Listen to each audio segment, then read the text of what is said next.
This realm is...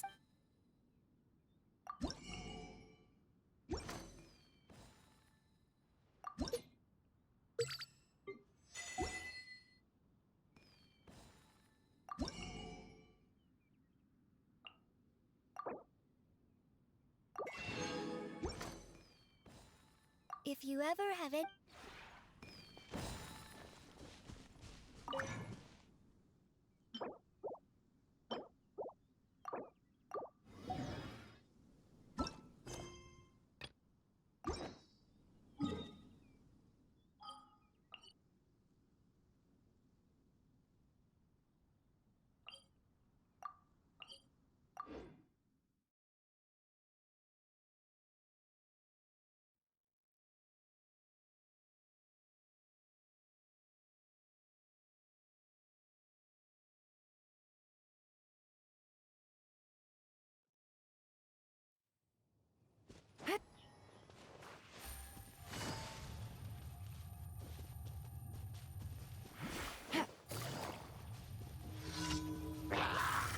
Gotcha!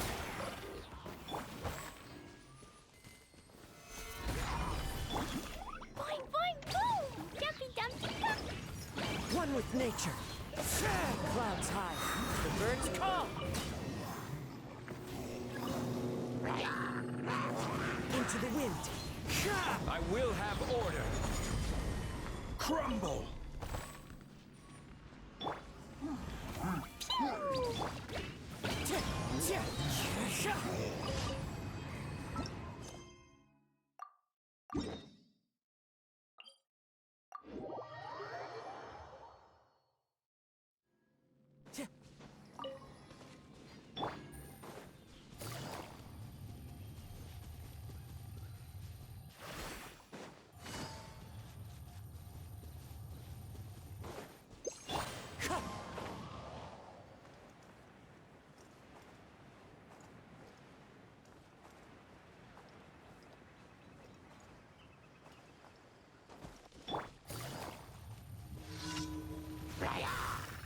Quietly now.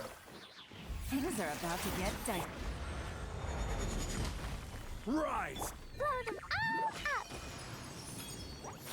La la la!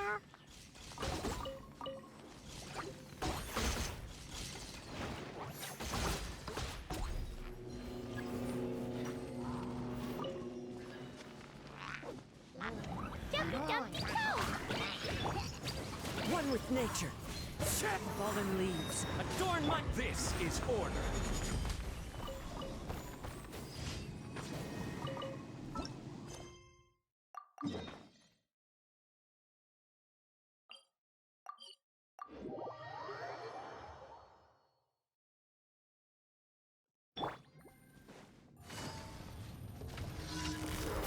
Game's up.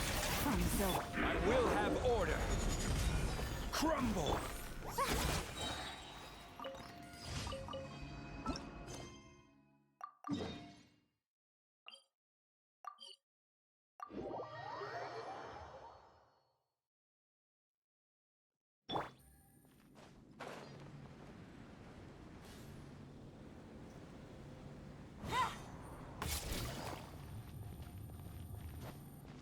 Wind strider.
Astra.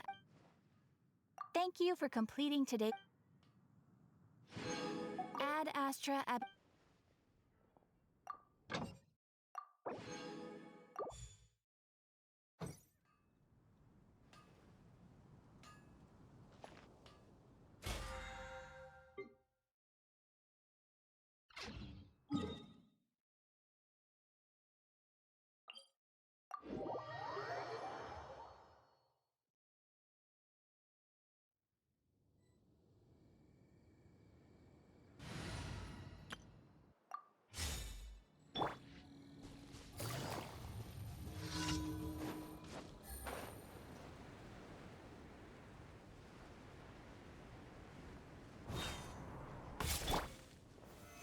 Stabilize!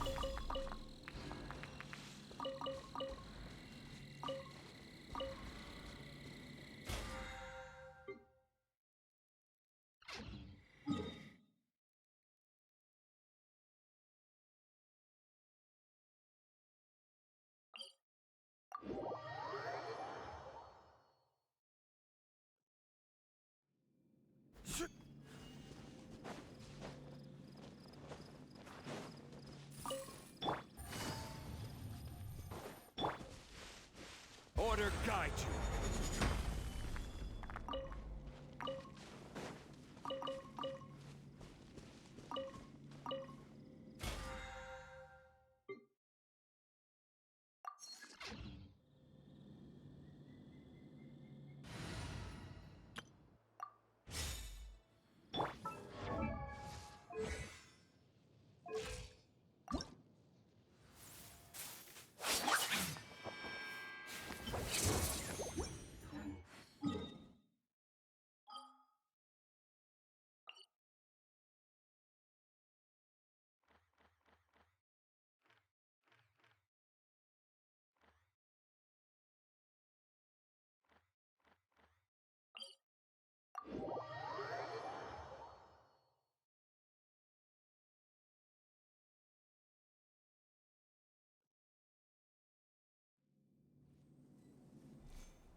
Take it easy.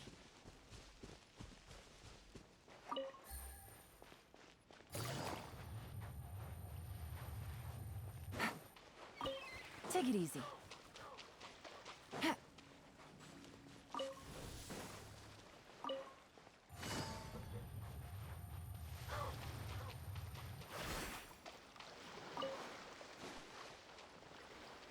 Take it easy.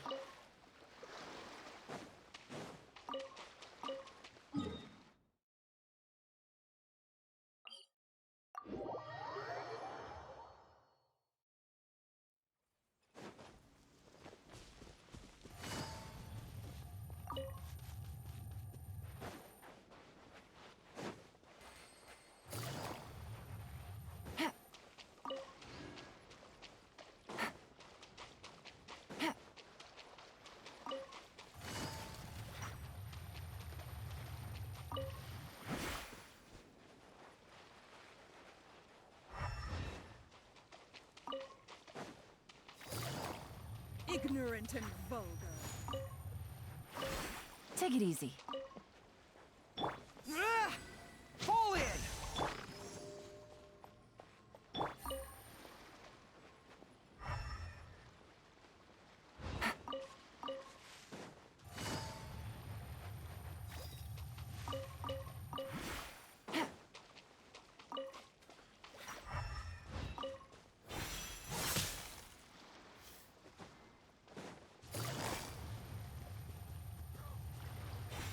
Gotcha. Must go on.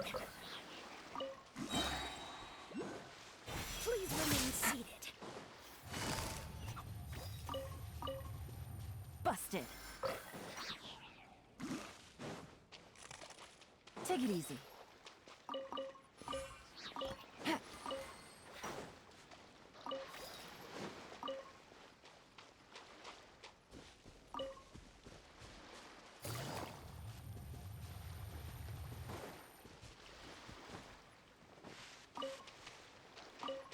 Take it easy.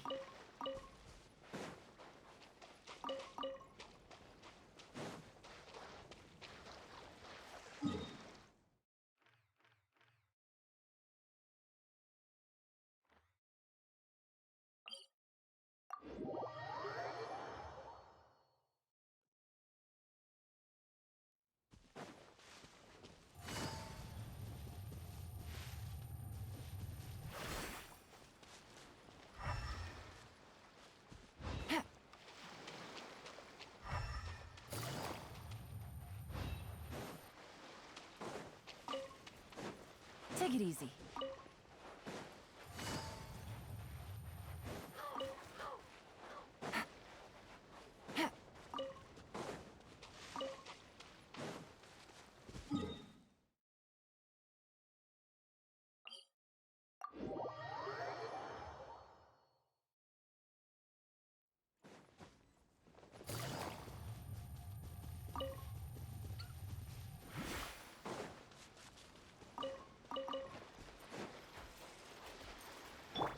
Charge!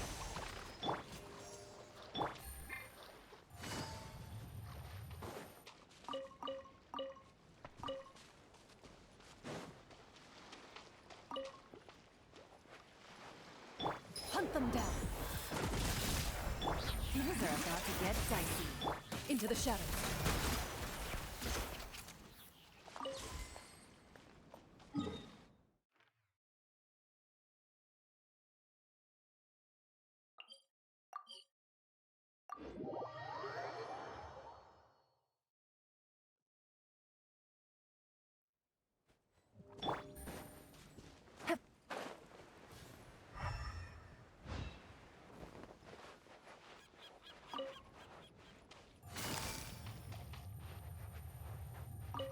I've been waiting. Take it easy.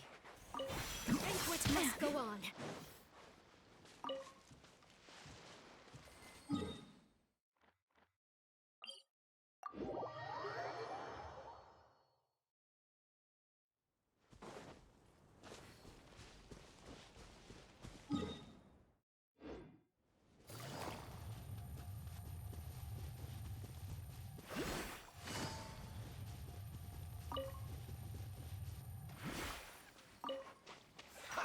Have a load of this! The banquet must go on. Please remain seated.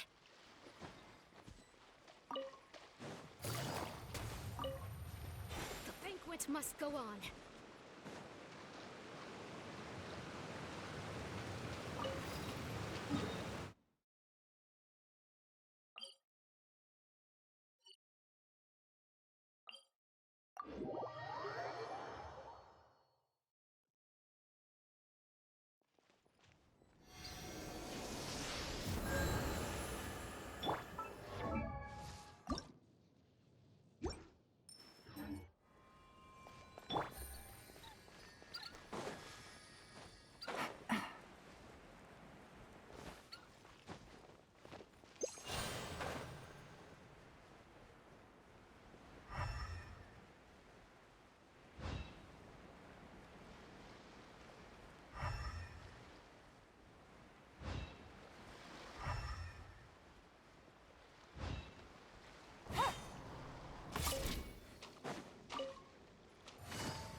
Illusion shattered.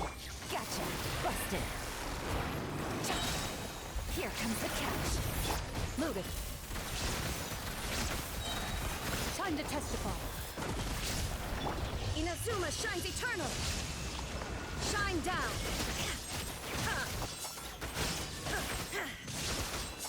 Press the advantage! Fall in! Quietly now. Where evil lurks, shoot on sight. Now you shall perish. Illusion shattered.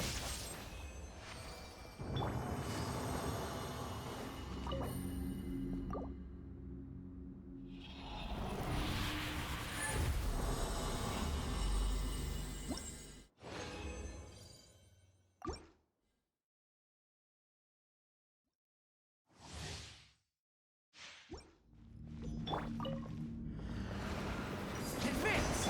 There is no escape. Game's up. Time's over. Ready. Hunt them down.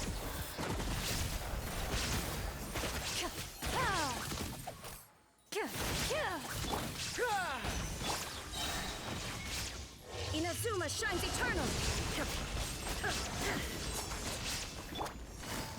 Busted. Here comes the catch. Where evil lurks, shoot on sight. Into the shadows.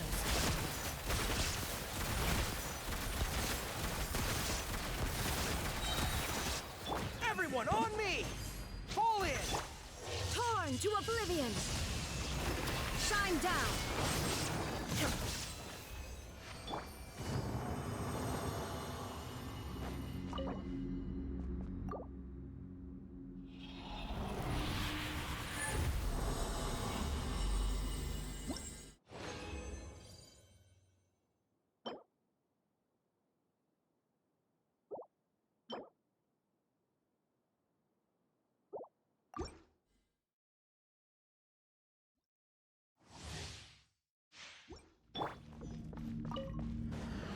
Advance! Illusion shattered. Things are about to get dark. Time to testify. Ready.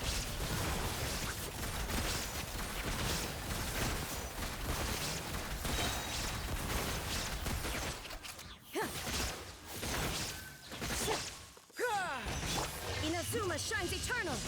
Shine down. Hunt them down. Gotcha. Here comes the catch.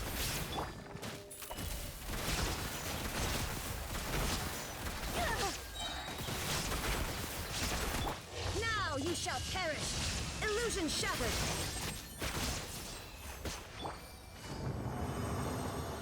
Take it easy.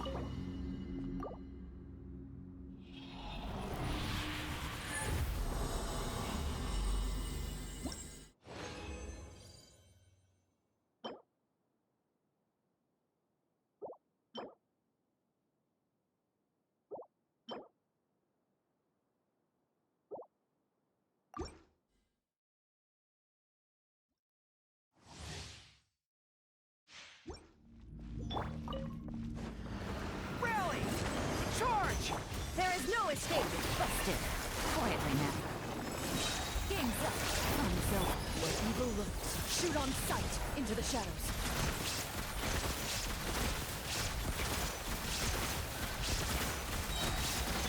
Inazuma shines eternal.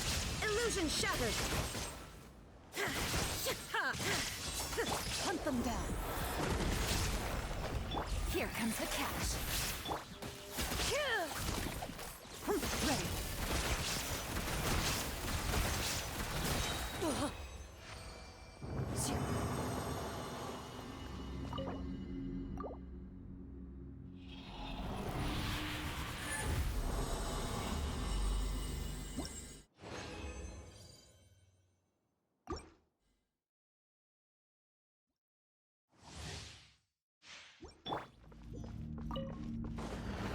Fall in! Shine down. Busted. Game's up. Time's over. Where evil lurks, shoot on sight. Press the advantage! Torn to oblivion. Illusion shattered. Loaded.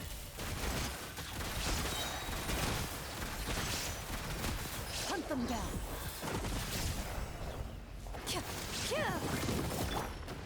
Charge! There is no escape. Quietly now.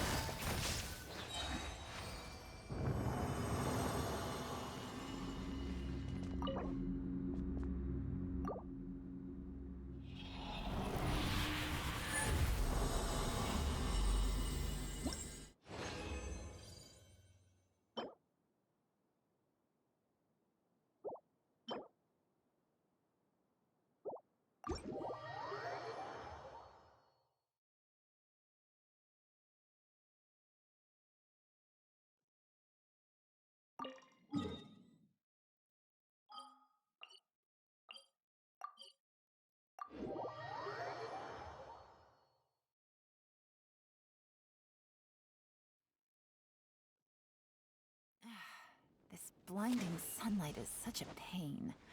No way I can get a nap in this.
Shine down! Here comes the catch. Now you shall perish! Time to testify. Rally!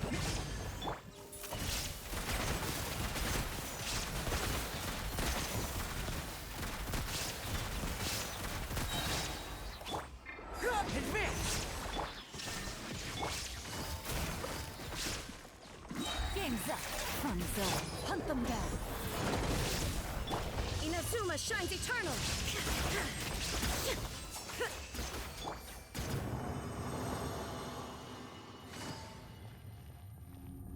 Take it easy.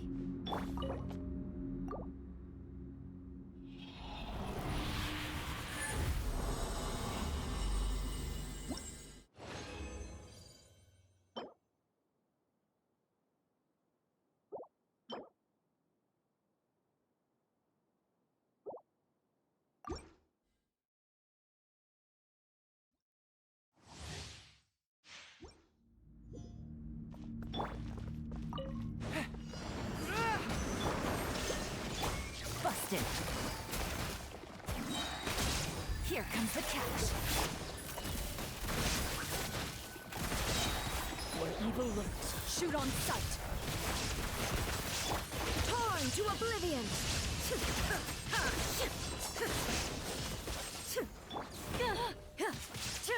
Press the advantage! Charge!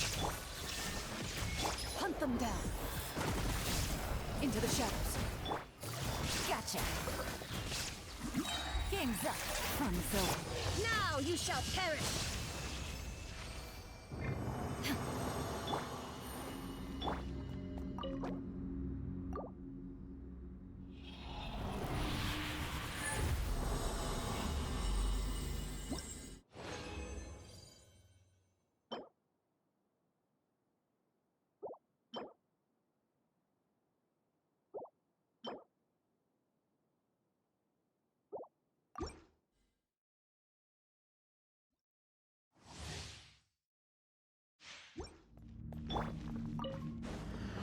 Fall in! There is no escape. Quietly now. Busted.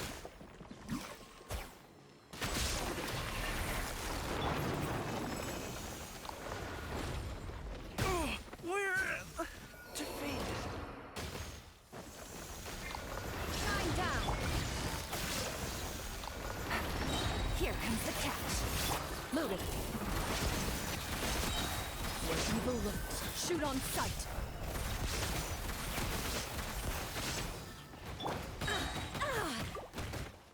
Inazuma shines eternal.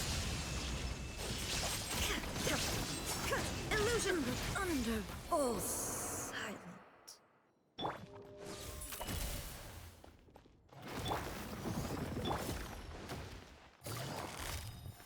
Quietly now. Things are about to get dicey. Hunt them down.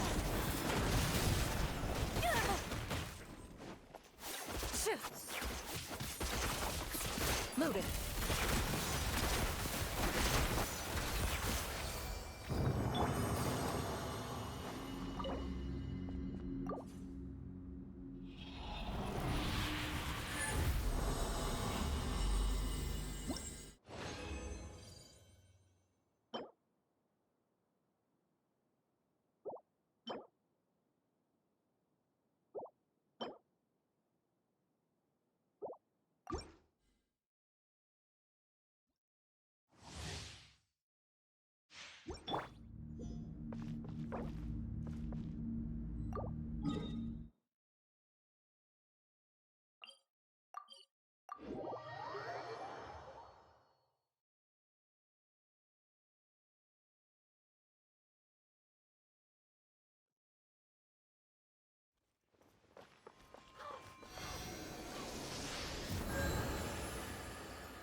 Follow my lead. Advance! Shine down. Gotcha. Here comes the catch. Time to testify.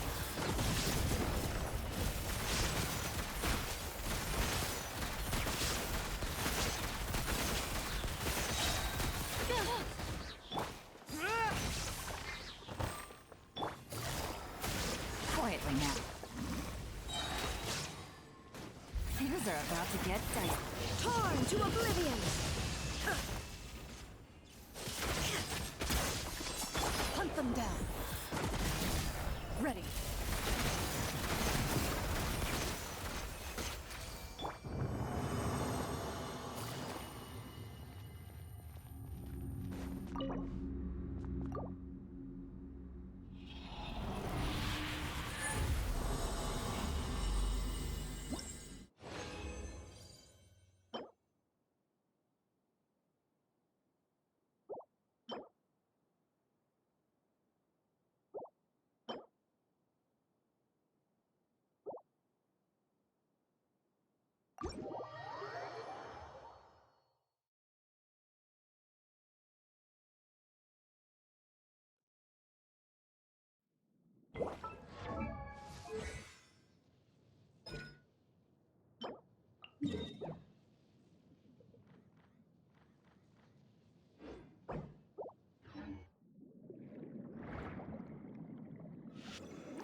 Solidify!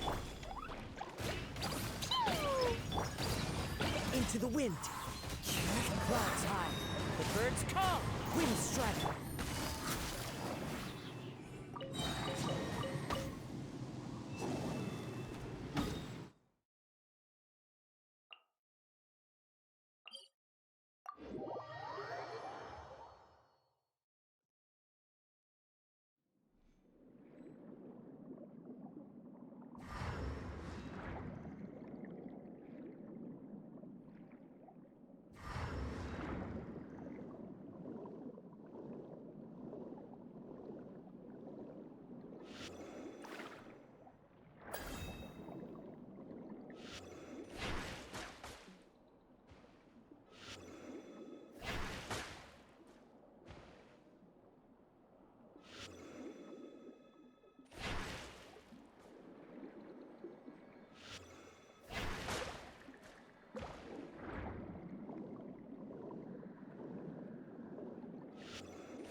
Another this is order.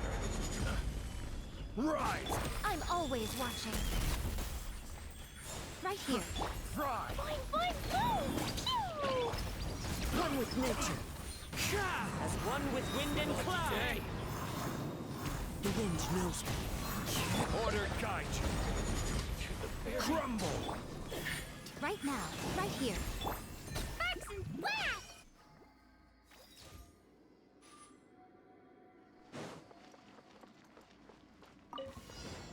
It's my lucky day! Hold the line. The Temple of Wisdom. Hey, Here comes the catch. Inazuma shines eternal. Finally,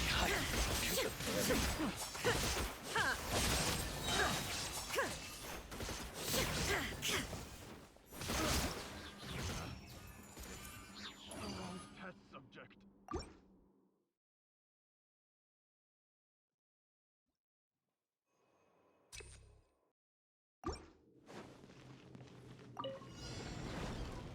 This is order. Quake! a sight to behold. Emerge, right here. Emerge.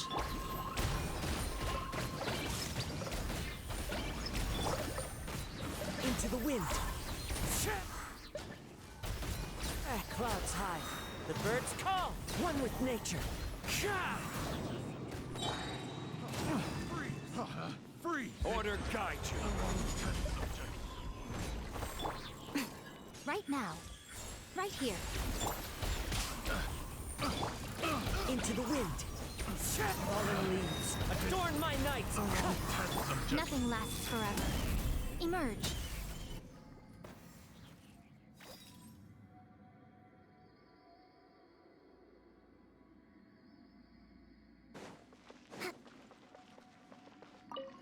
Let's move out. Sharing my knowledge. I see everything. Game's up. Fun's over. Now you shall perish. There is no escape.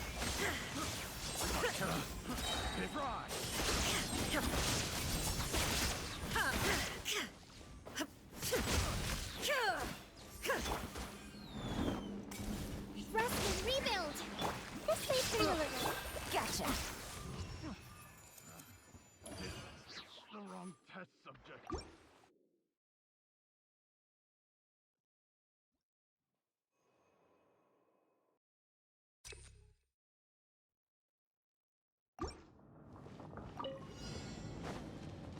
This is order. Rise! Right now. Right here. Boing, boing, boom! One with nature. Clouds high, the birds call, into the wind. I will have order. Emerge. Right here. Emerge. Out of my sight. A sight to behold. Right here. Right now. Emerge. This body belongs to ice and snow. Pay your dues. Hold the line. The Temple of Wisdom. Here comes the catch. Inazuma shines eternal. Illusion shattered. Can't run from death. Prepare yourself. Billowing surge.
Ad Astra Abyss.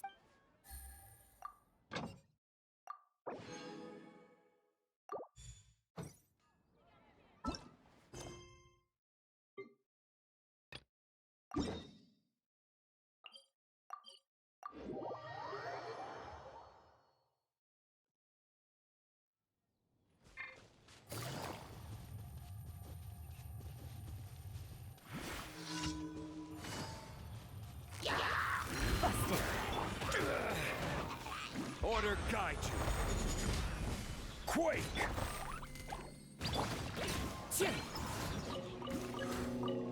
Falling leaves, adorn my night! Wind Strider!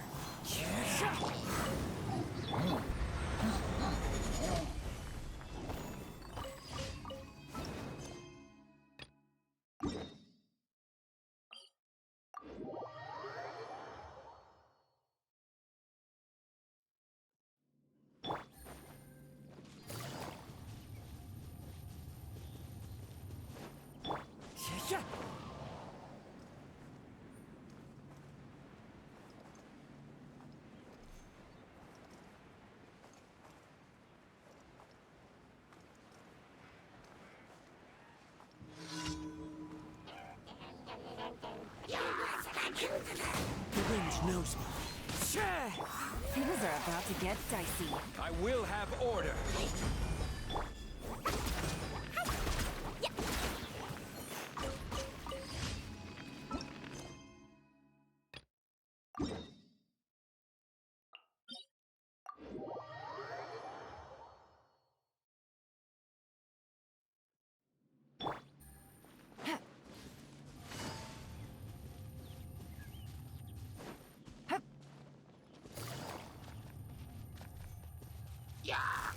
Quietly now. Gather! One with nature. Clouds high, the birds call.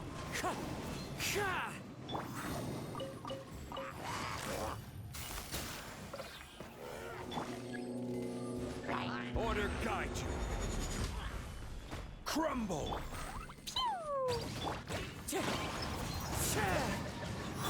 Gotcha.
Ad Astra.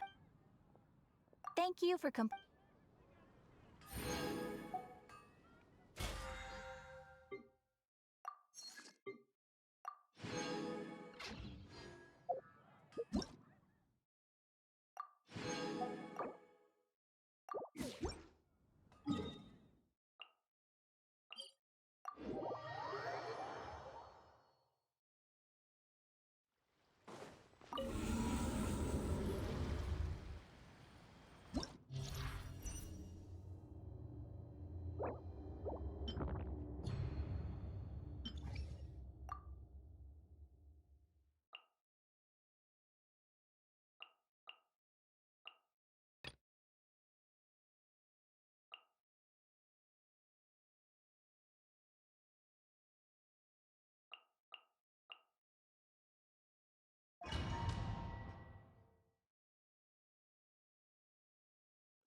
wind knows me. Fallen leaves, adorn my nicest. One with nature. This is order. Temple of Wisdom. Take. Blow them all up.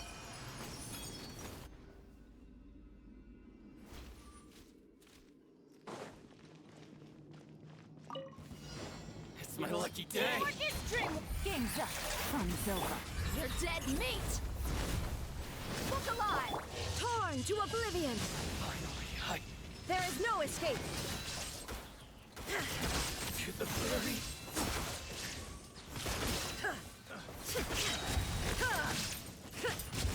Everybody stand back!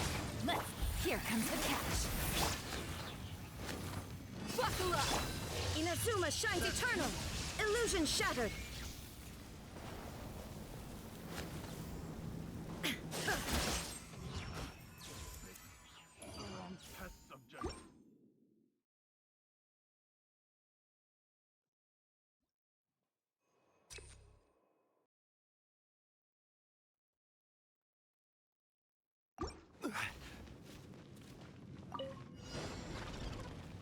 Order guide you. I see everything.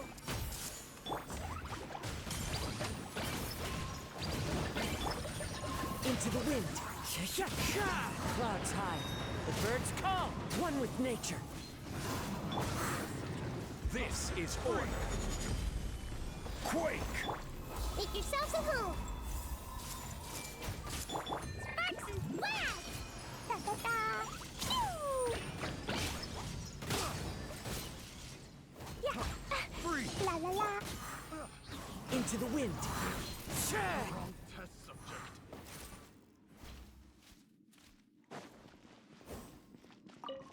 Adventure time. Teamwork is dreamwork. Quietly now. Gotcha. Game's up. Fun's over. Shine down! Torn to oblivion!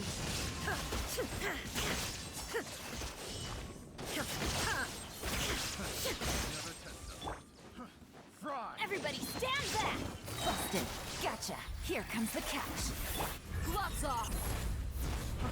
Look alive! Now you shall perish! There is no escape!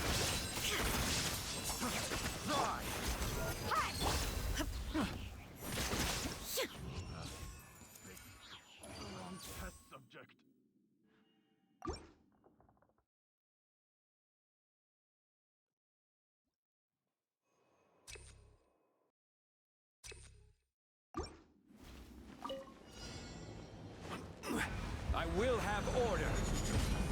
Rise!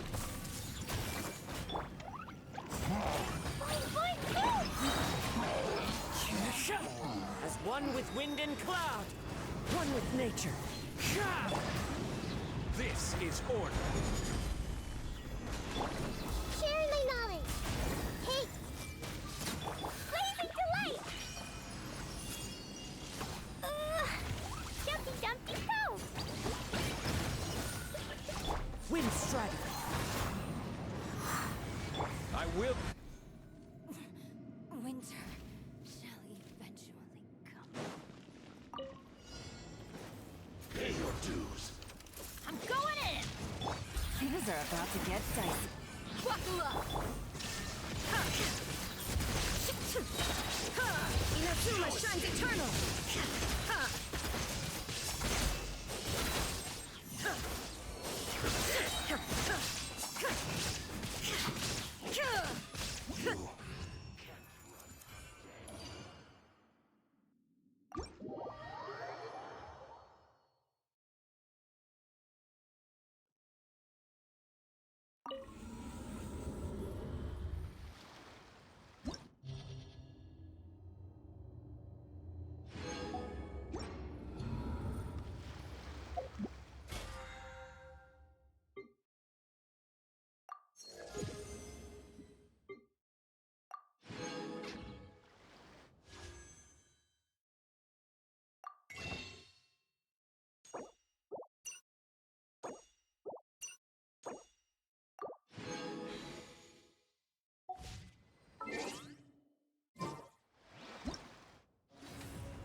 Shine down!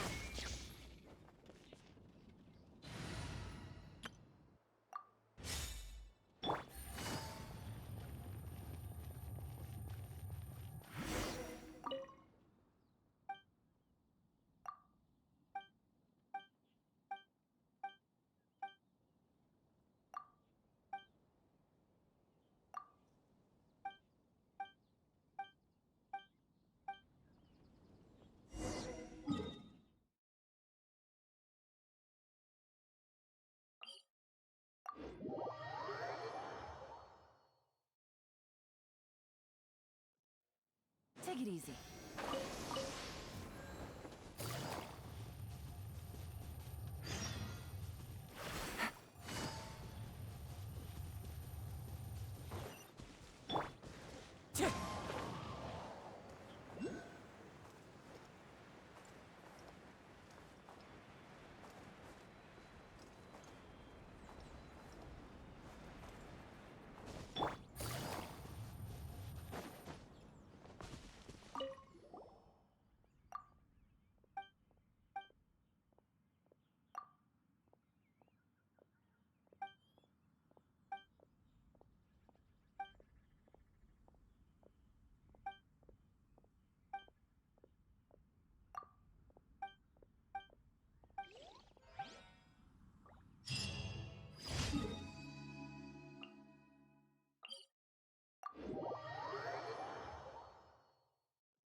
The wind knows me. Shah! Falling leaves, adorn my night! Quietly now. Gotcha!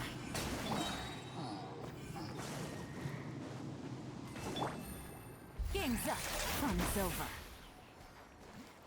Quietly now. This is order. Crumble! Blow them all up!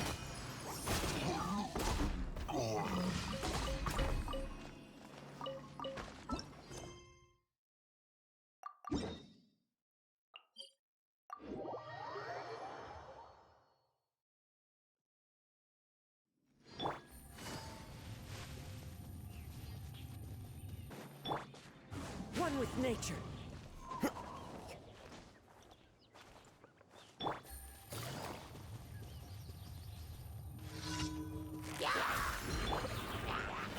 Stabilize! I will have order!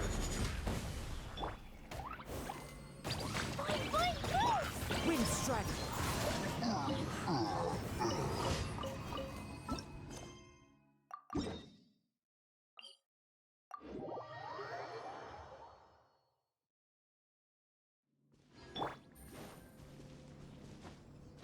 Take it easy.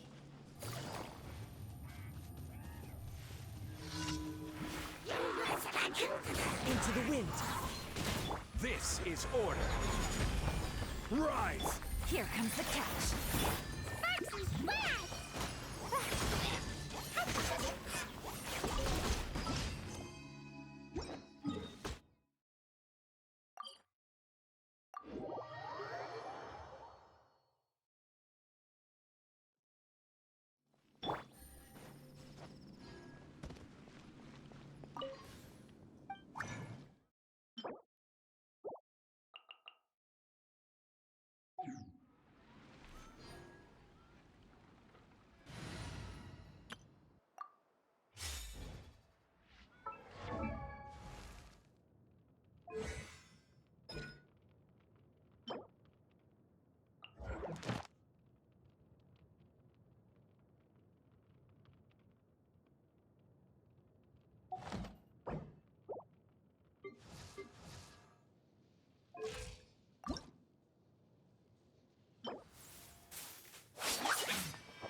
Staring into my eyes is ill-advised.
Take it easy.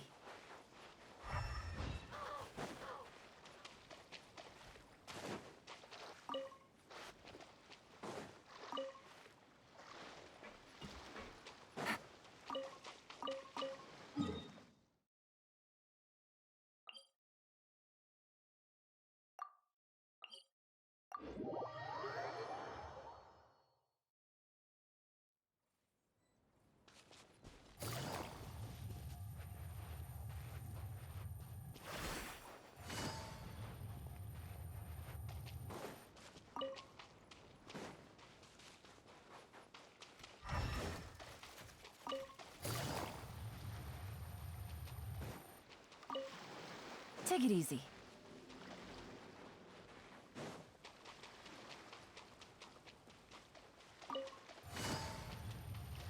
Another rude lout.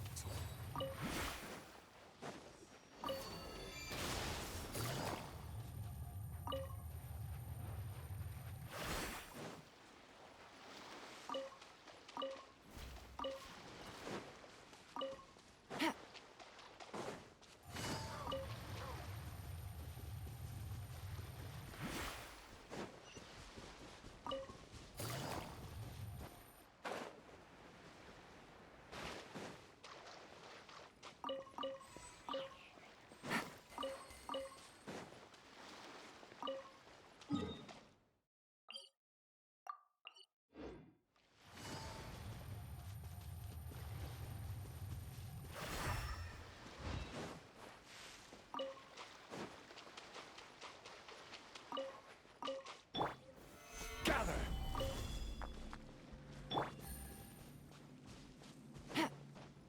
Yeah.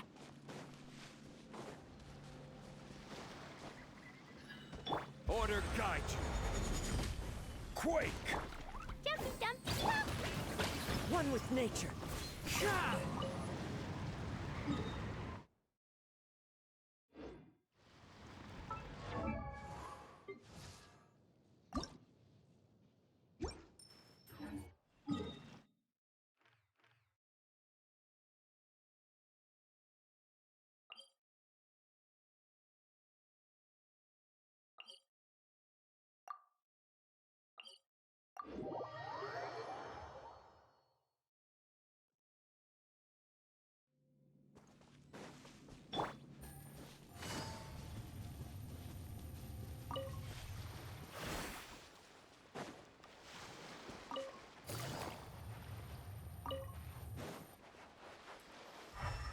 Take it easy.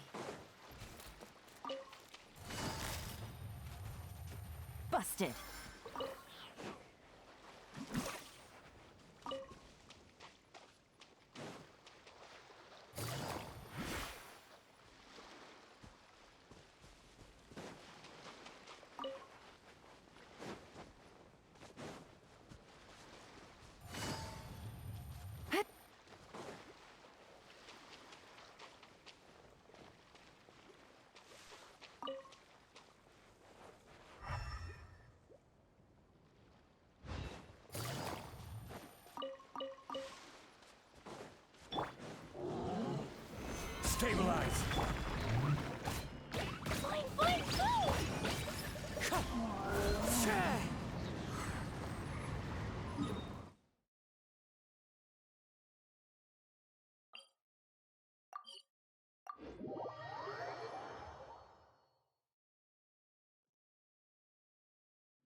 Please appreciate my sincerity.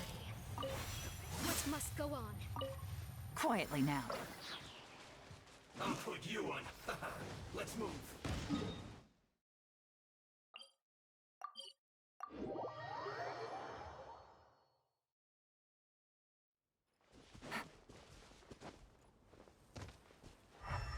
Take it easy.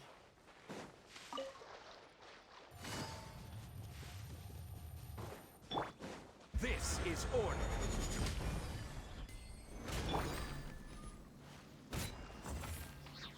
Jumpy Dumpty go! Boing boing boom!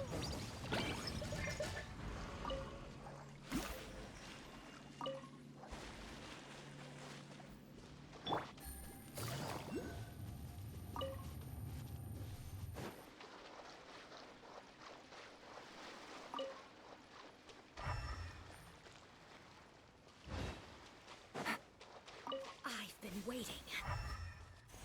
The banquet must go on.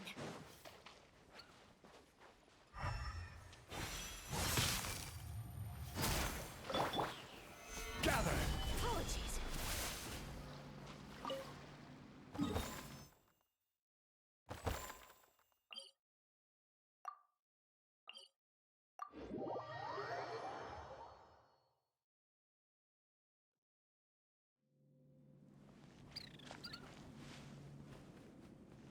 Crumble.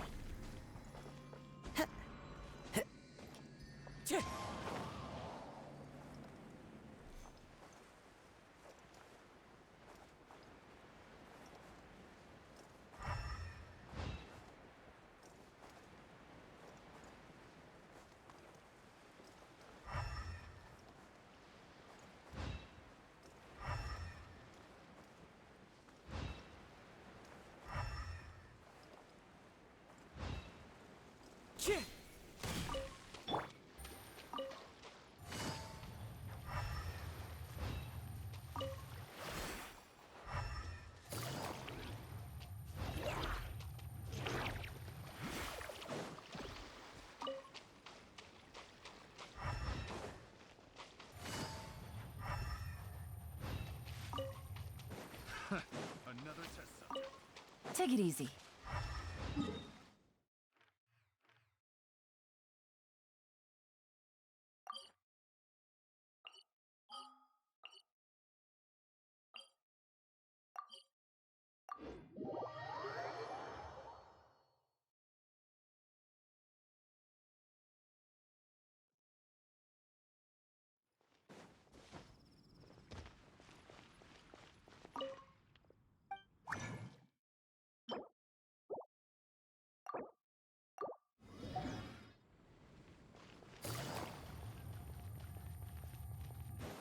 Add Astra. Thank you for Add Astra.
Another order guide you.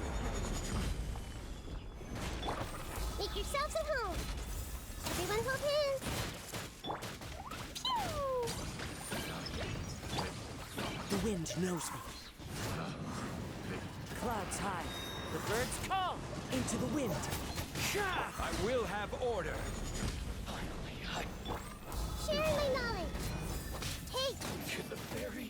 Pour them all up. Finally, no.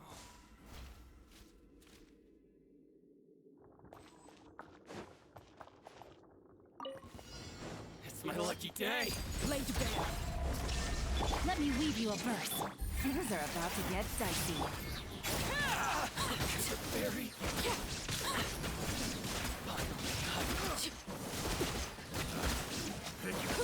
The wrong test subject.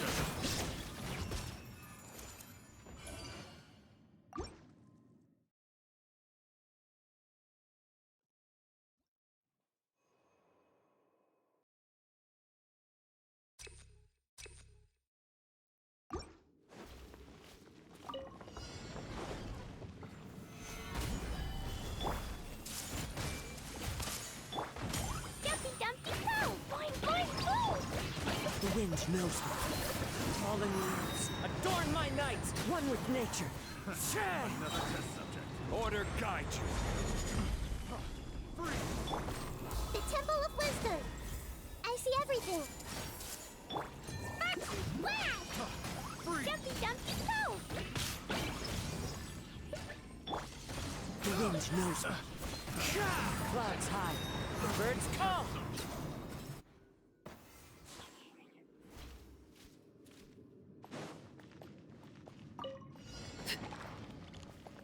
Overruled. Illusion shattered. Rain cutter. Here comes the catch. Torn to oblivion.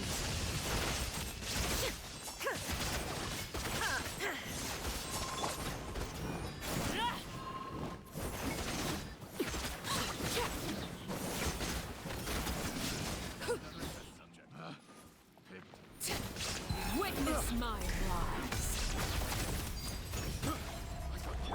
Shine down. Let me weave you a verse. Game's up. Fun's over. Inazuma shines eternal.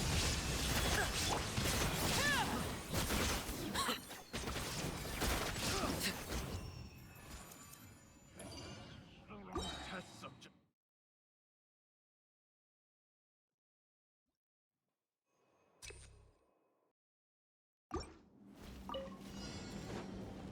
This is order. Quake! Take. Boing boing boom! Wind strider. The insolent shall be punished. One with wind and cloud. Order guide you. Make yourselves at home. Everyone hold hands. Blazing delight! Out of my sight. Pew!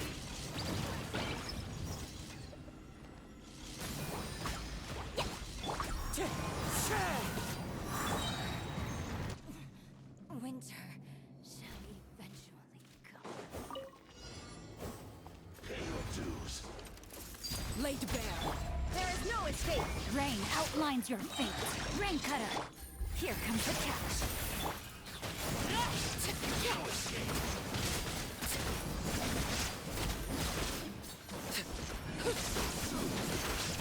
Everlasting as the moon.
was just getting started.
Time for a buzz. Together as one. No matter.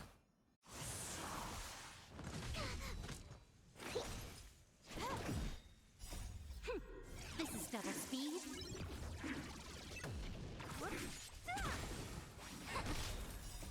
Human creations.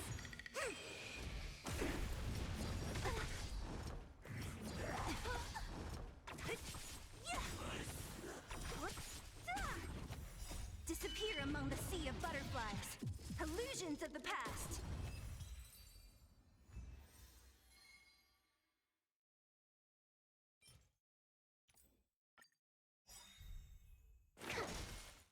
Time for a buzz. Converge and awaken.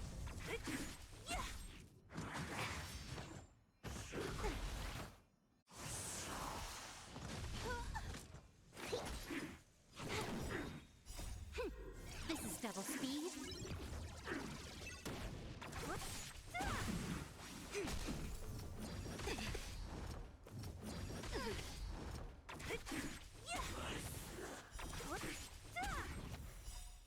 Disappear among the sea of butterflies. Illusions of the past.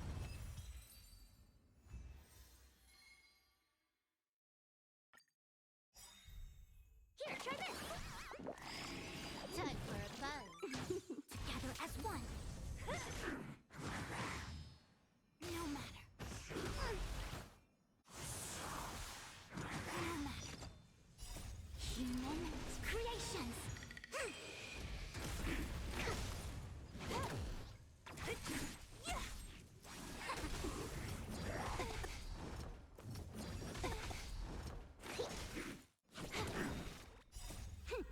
This is double speed.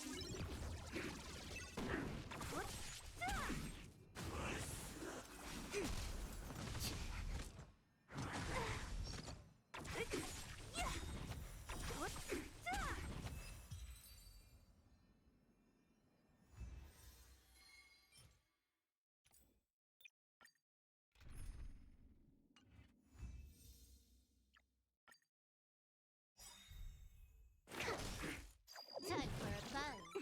Converge and awaken.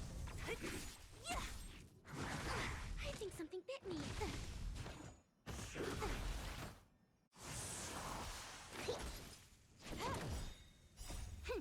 This is double speed.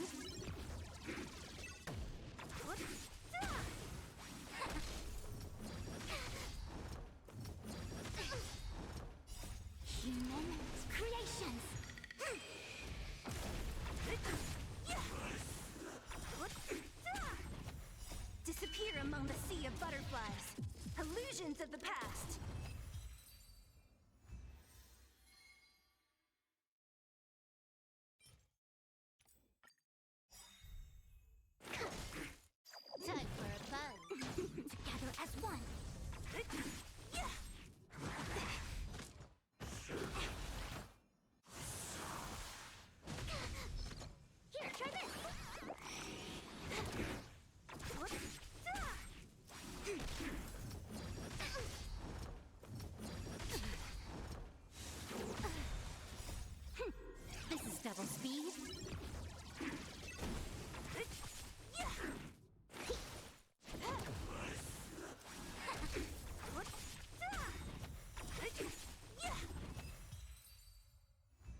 Human creations.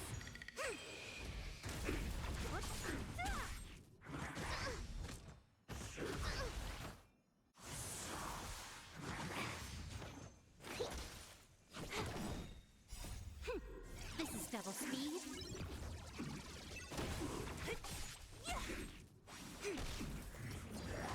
I think something bit me.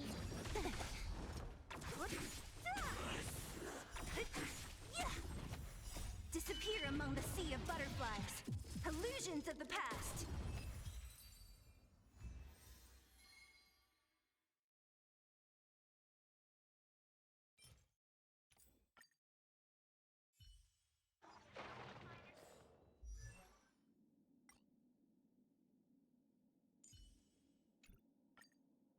When life's all go, the trick is to steal a bit of downtime, right?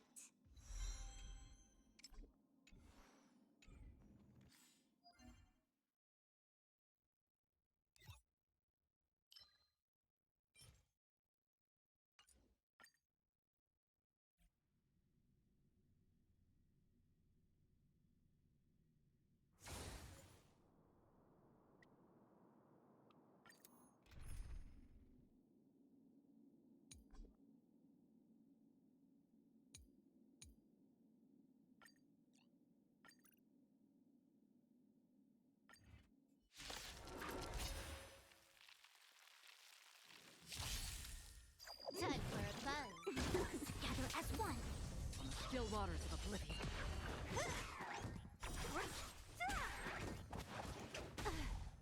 Who's next? Disappear among the sea of butterflies. Illusions of the past.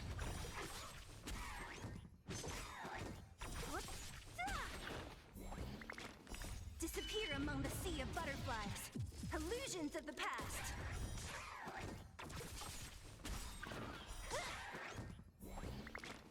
Disappear among the sea of butterflies. Illusions of the past.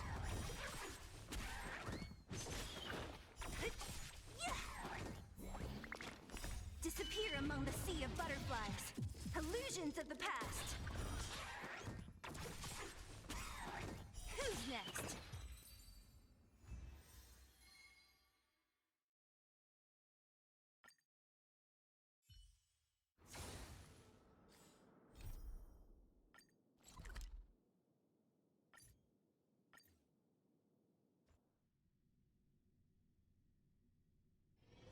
This haven of memories. Every touch, every moment is like a thorned rose. Are you trying to have a staring contest?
You should seek the Silvermane Guards for matters of civil litigation.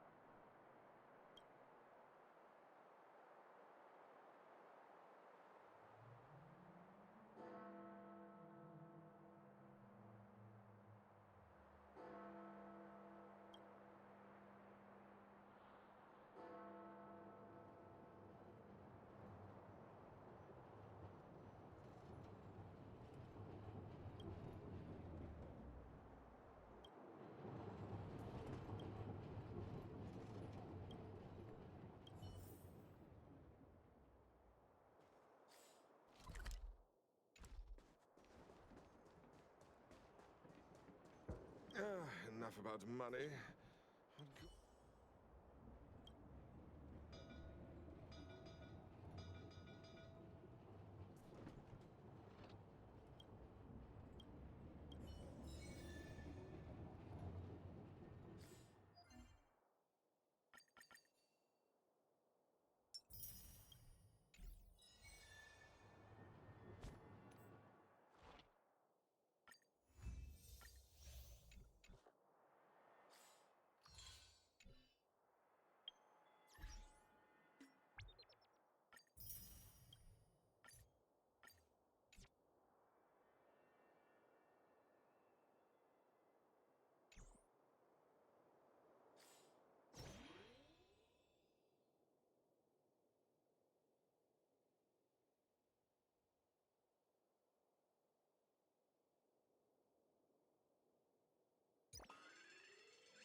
Do you want to enter the Forgotten Hall?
Commandant!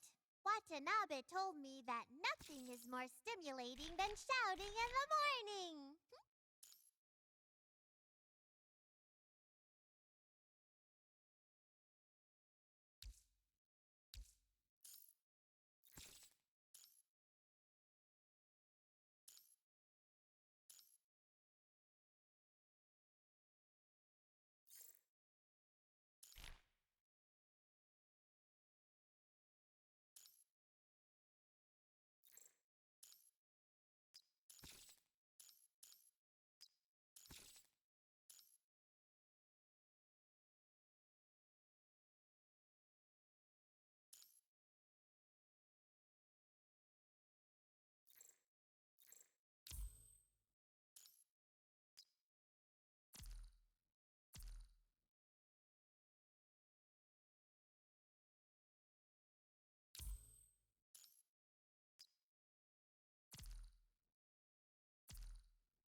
Look, Commandant.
I'm getting fired up.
Commandant, do you know?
Authorization success.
Why hesitate if you know what you want?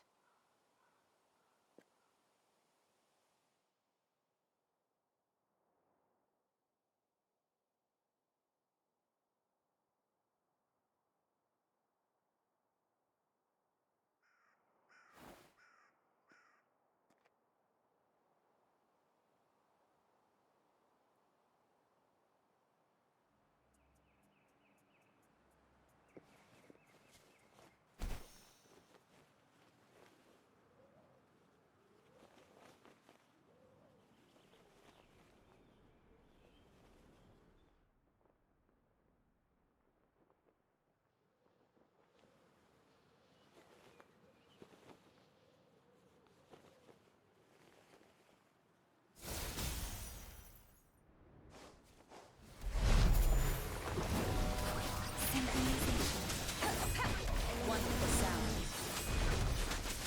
Tempest! No hesitation.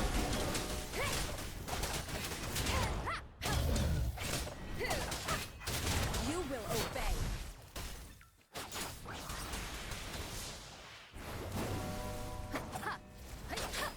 Synchronization. One with the sound.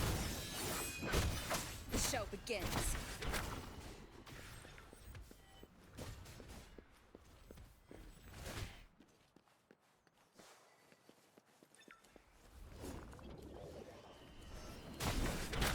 Let me be your blade. Let the winds roar! Synchronization. Stay vigilant. Commence healing.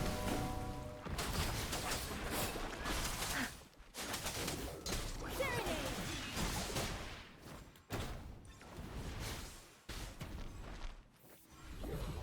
Endure and defy. One with the sound.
One with the sound. Synchronization.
I have the key to solving this question.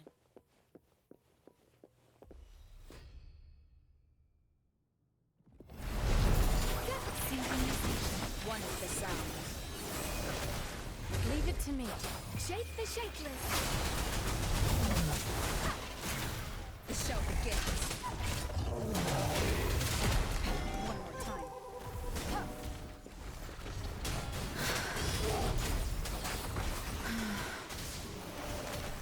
Transmitting rejuvenating snow. Let me be your blade. I can't take it. Nowhere to hide.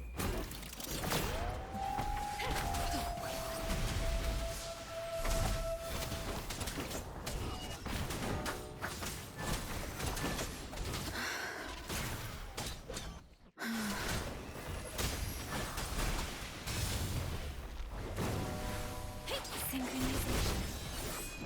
Storm, hear my command. One of the sounds.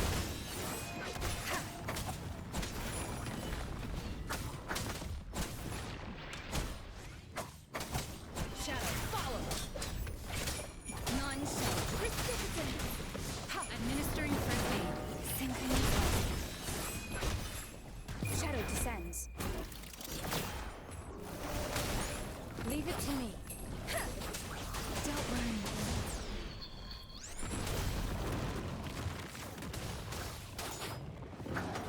One of the sounds. Serenade. Synchronization.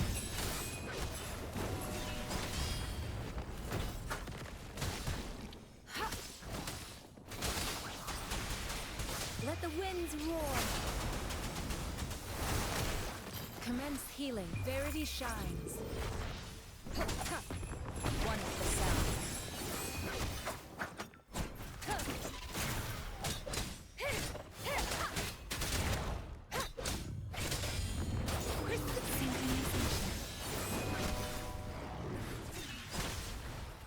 Endure and defy.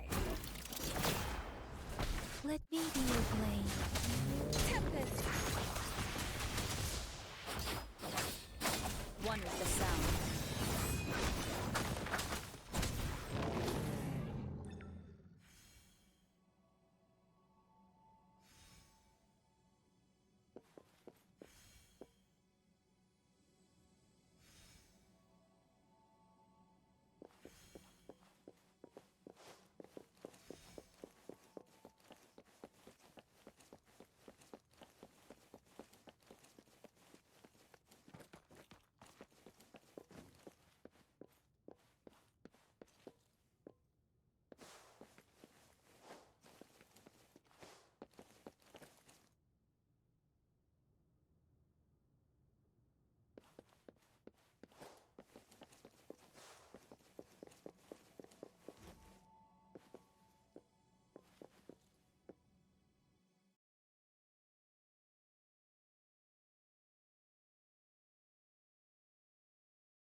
It is natural to feel dreadful of the unknown.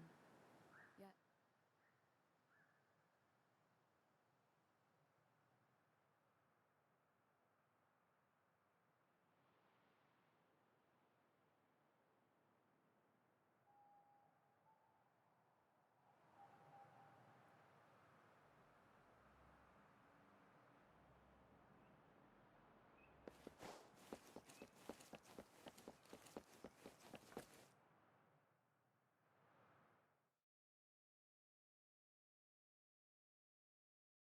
I still need more time to acquaint myself with this unfamiliar world.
streams are converging from all sides, and I stand in their midst, expecting the wind's arrival.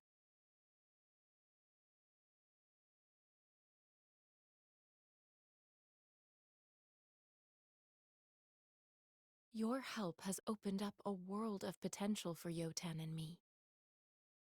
It feels a bit foreign to me to be presented with many options, instead of one single truth. But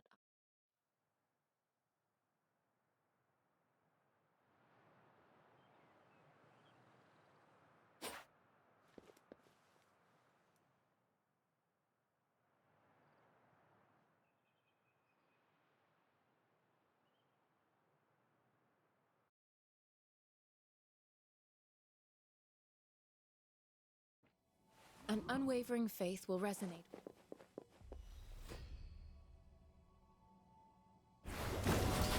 Synchronization. One with the sounds. Storm, hear my command.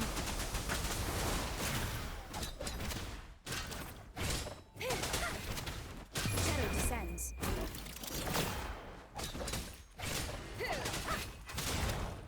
Down. Let me be your blade. Tempest. Synchronization.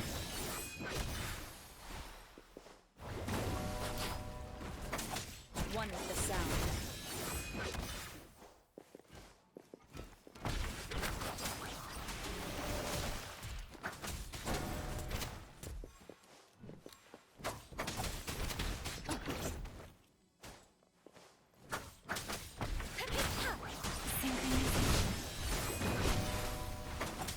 One with the sound.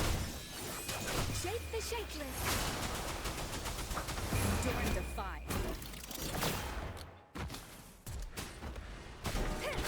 Serenade. Verity shines.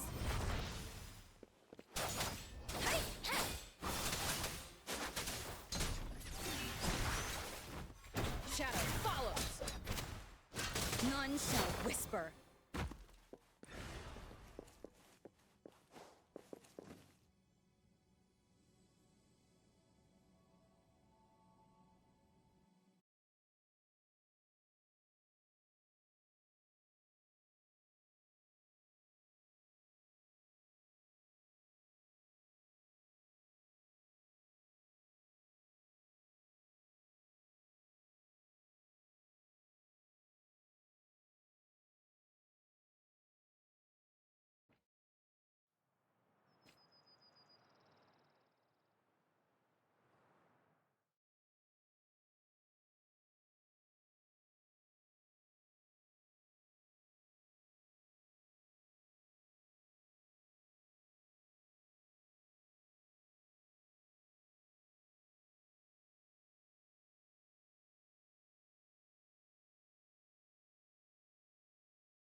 Let me be your blade.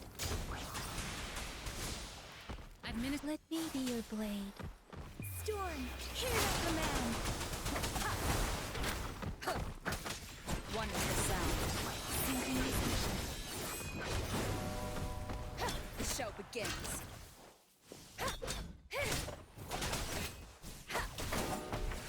Precipitant.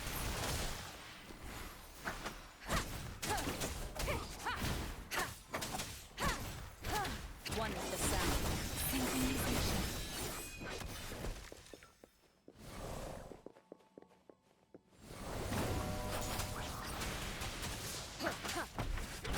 Checkmate. Shadow descends.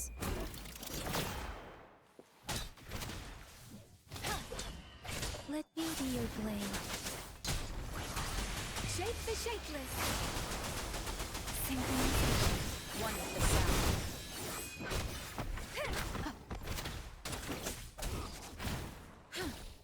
Transmitting frequency.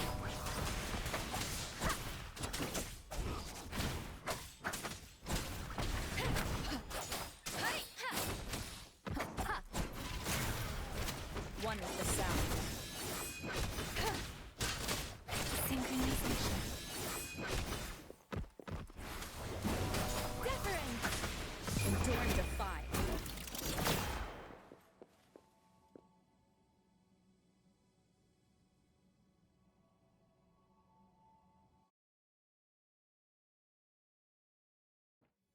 An unwavering faith will resonate. Commence healing. Synchronization.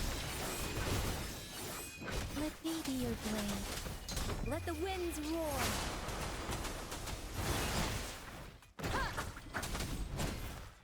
The show begins.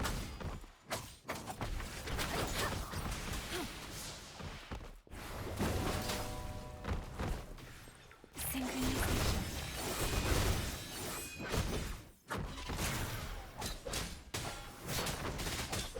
Nowhere to hide.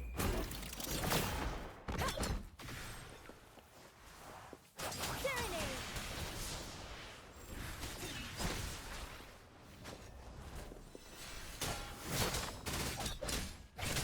One with the sound. Synchronization. Shape the shapeless.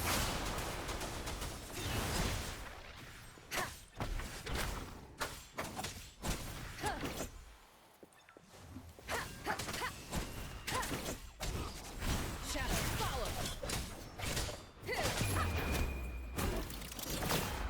One with the sound. Synchronization. Transmitting frequency. Let me be your blade. Deference. One with the sound.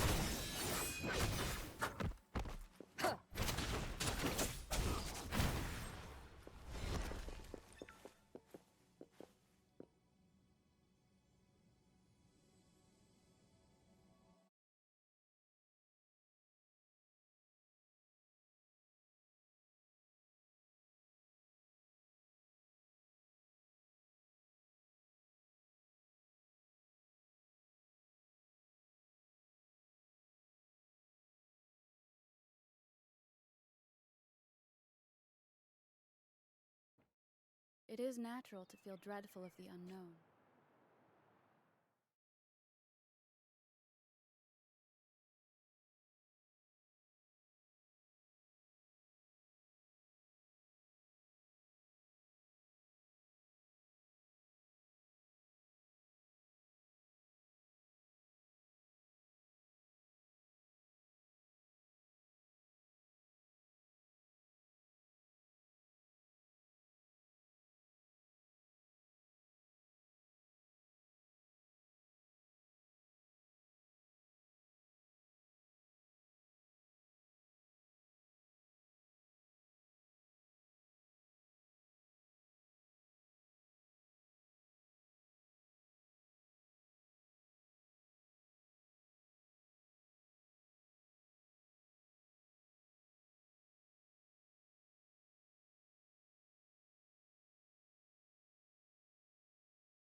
An unwavering... Commence healing. Crisp synchronization. One of the sound.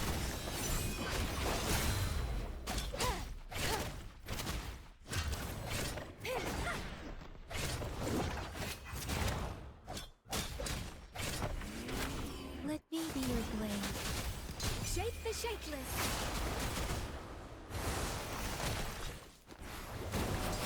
Synchronization. One of the sound. Shadow descends.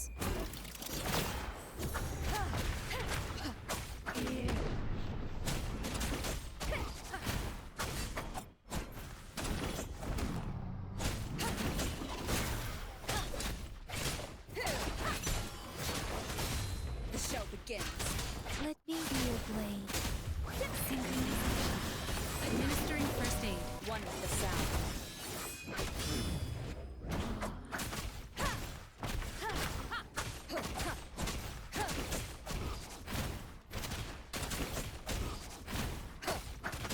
Shadow, follow.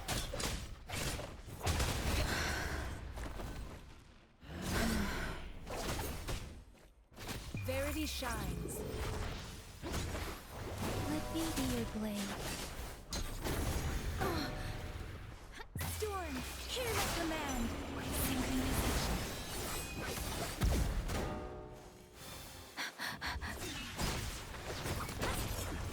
One of the sound.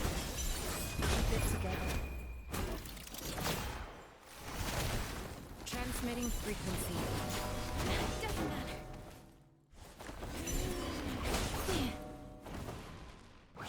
Synchronization.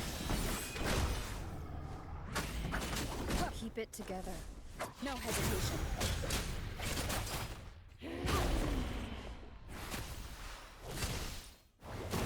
Different. You will keep it together. Synchronization.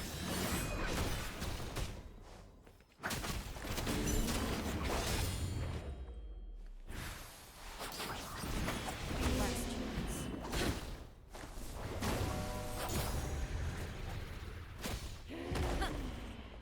Let me be your blade. Let the winds roar. Synchronization. Administering first aid. An oversight. One of the sound. I'm okay. Speeding up.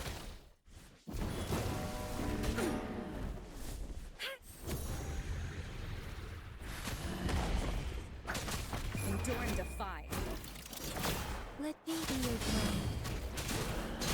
Synchronization. Check. One of the sound.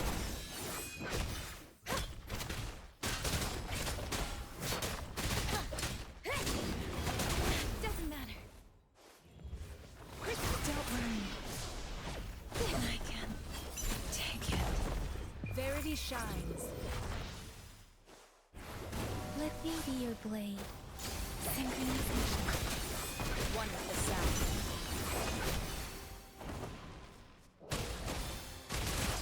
Shape the shapeless.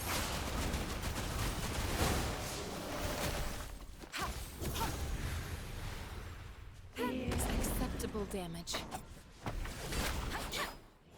Different. Don't worry. Synchronization. Acceptable damage. One of the sound. Let me be your blade. Tempest.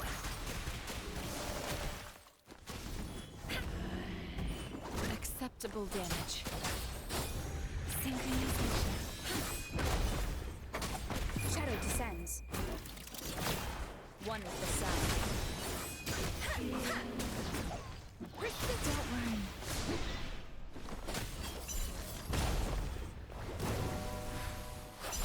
Storm, hear my command. Don't worry.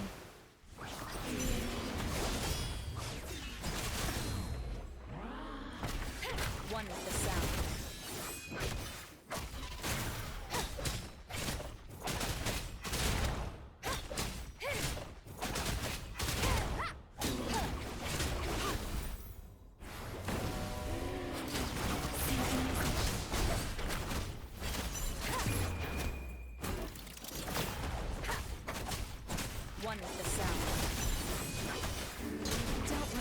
rejuvenating snow.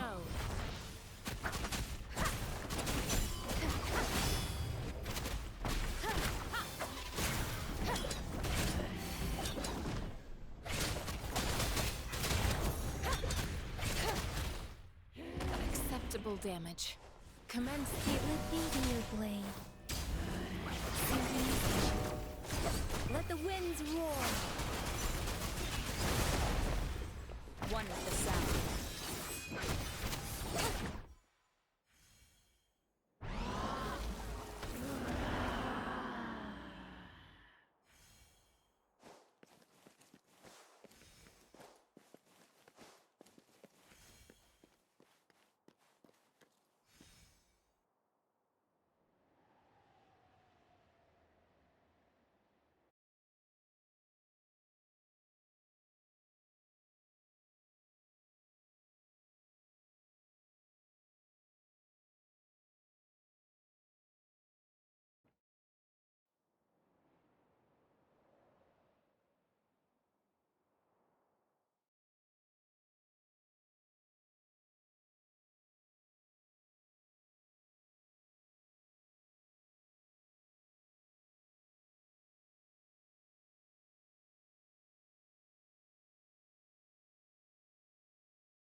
your blade.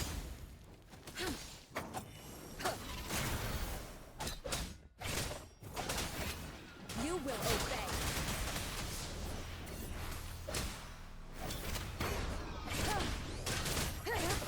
One with the sound. The show begins.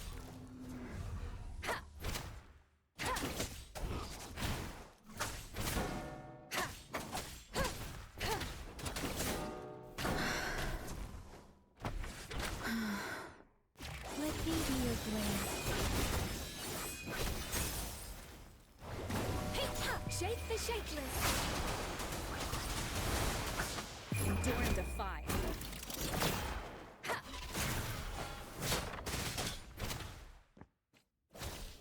Commence healing.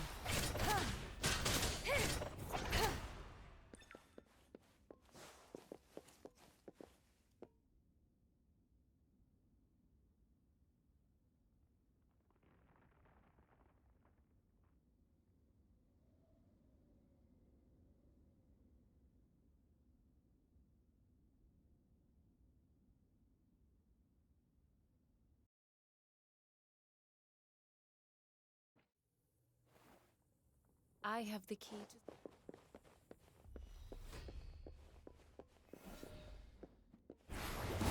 Get that synchronization. One with the sound. Ha! The show begins.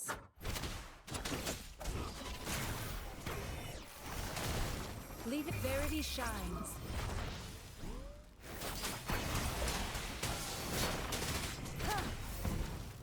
The show begins. Ha! One with the sound. Synchronization.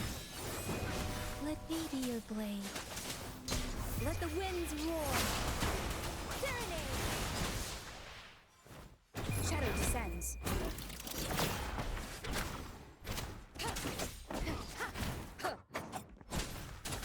Checkmate.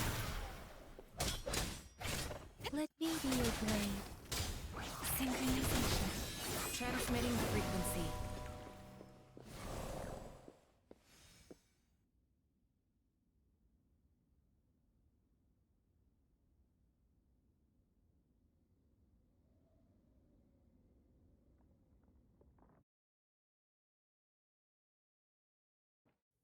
An unwavering faith will resonate with like-minded souls.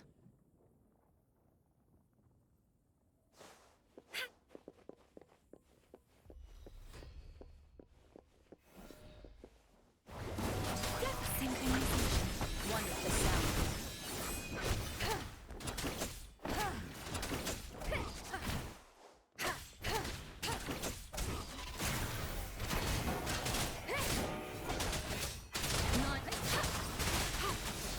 Administering first aid. One with the sound. Endure and defy. Ha! The show begins. Let me be your blade. Tempest, storm, hear my command. Precipitous.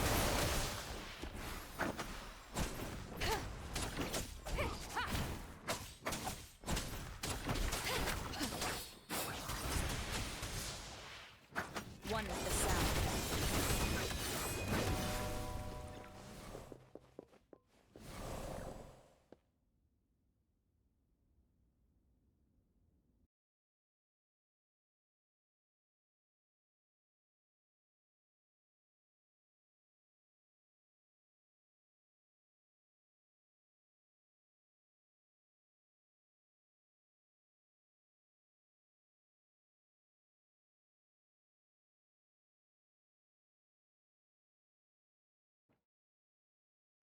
An unwavering faith will resonate with like-minded souls.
One with the sound.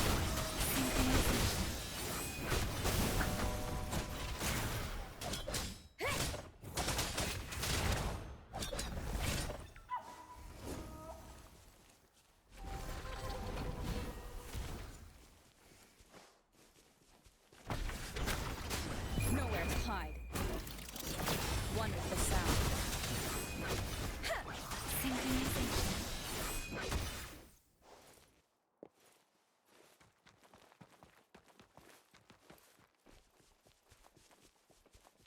Shake the shakeless. Deference. One with the sound. Shadow follows. The show begins.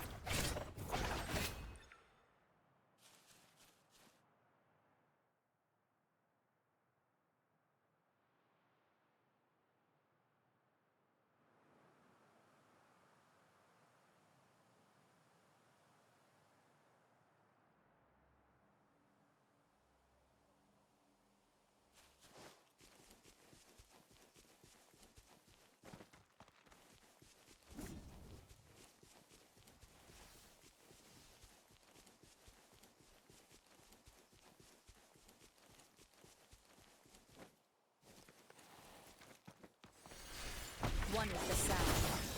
Synchronization.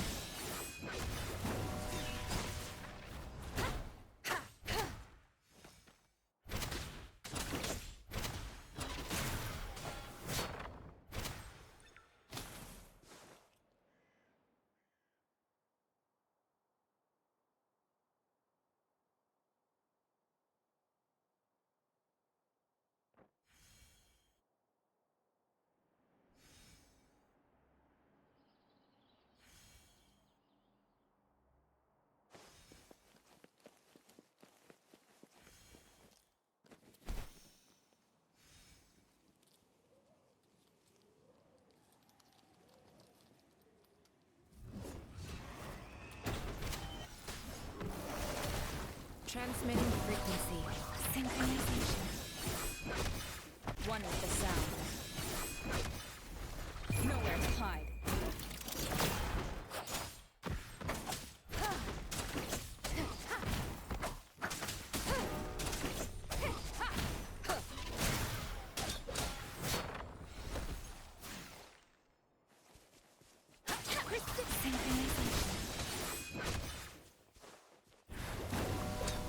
One with the sound. Let me be your blade. Tempest!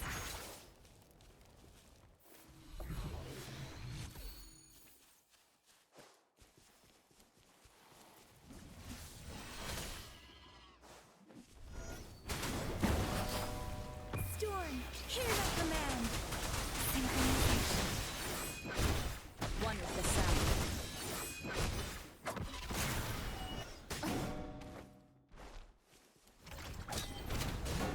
Endure and defy.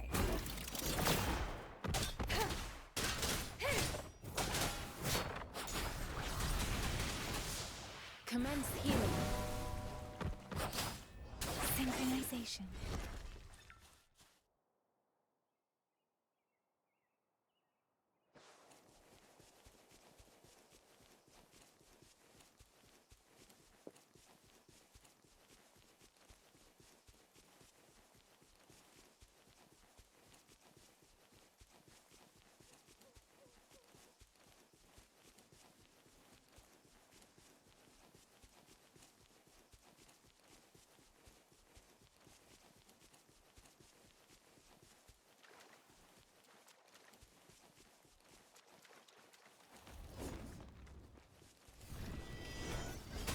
One with the sound.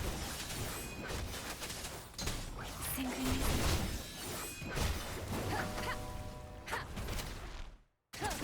The show begins. Serenade. Leave it to me. Let the winds roar. One with the sound.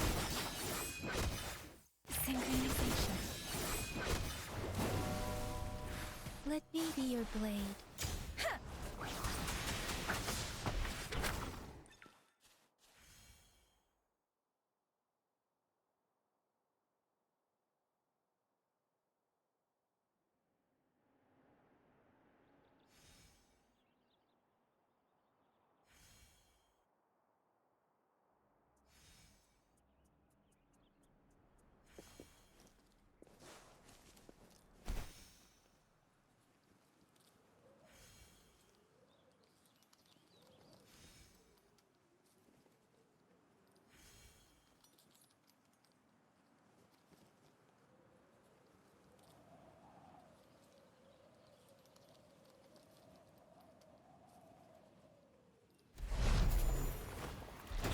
show begins.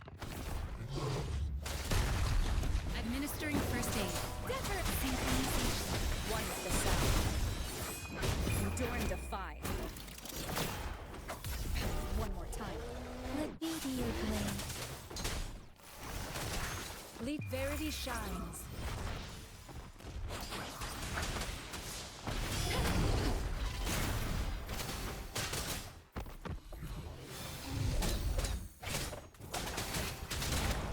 One with the sound.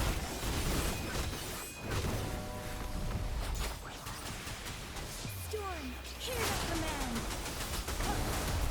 Bad timing.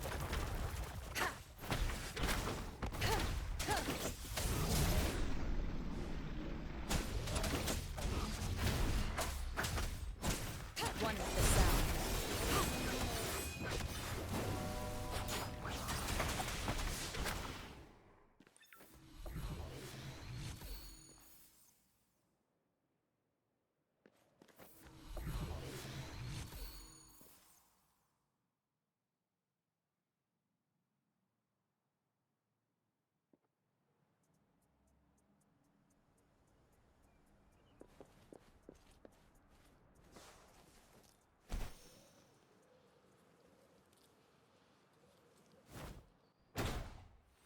Nowhere to hide.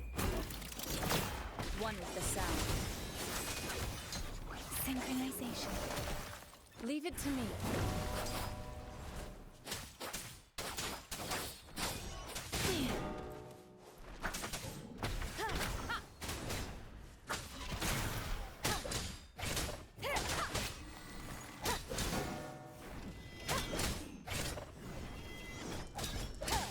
One with the sound. Synchronization.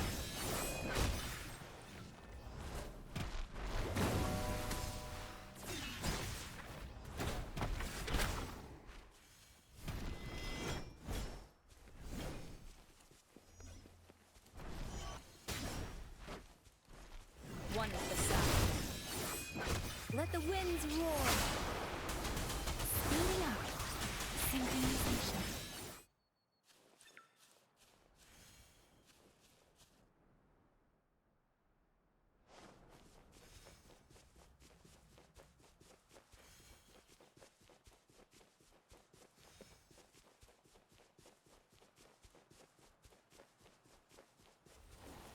Administering first aid. Synchronization. Shadow descends. Huh.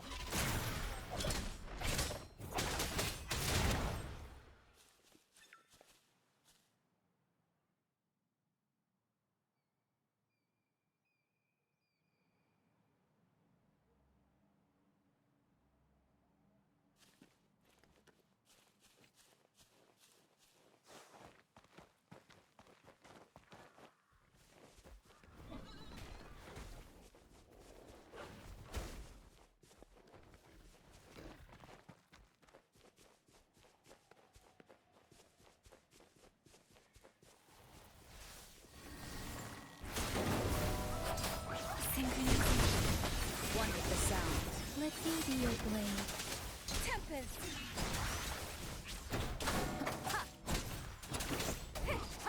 No hesitation. Precipitant. Transmitting frequency. Storm, hear that command. Synchronization.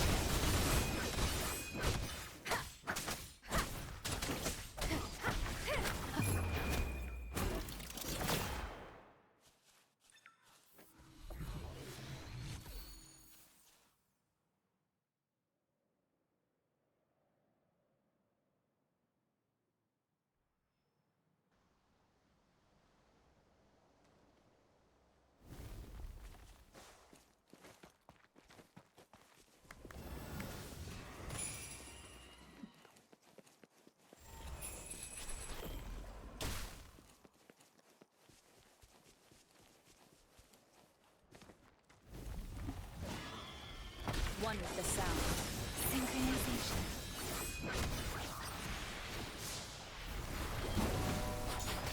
Doesn't matter.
One with the sound.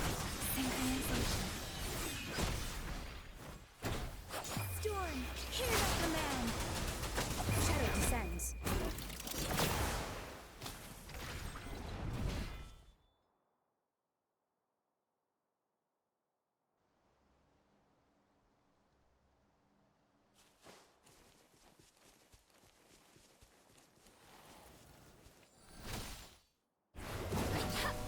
Synchronization. One with the sound.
Super Earth, our home.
The war rages on. Choose where you will give your aid.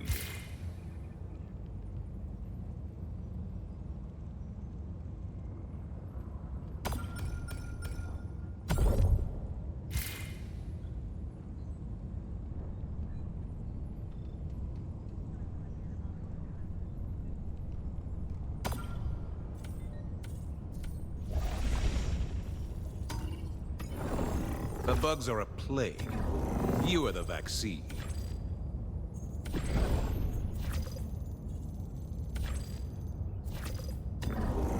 Let us continue our progress. Initiating FTL Jump 2 via Stanu system.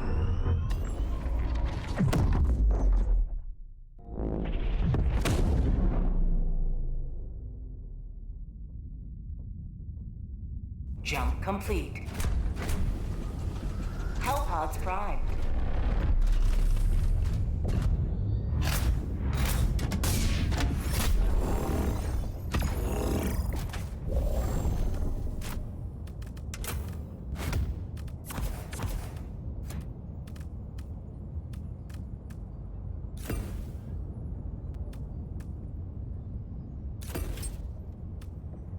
Allied destroyer has joined squadron. Engaging orbital thrusters.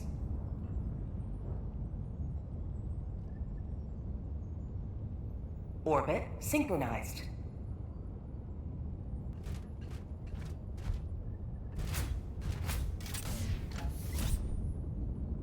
Allied destroyer has joined squadron. Engaging orbital thrusters. Hellpod launch suspended. Allied destroyer has left squadron.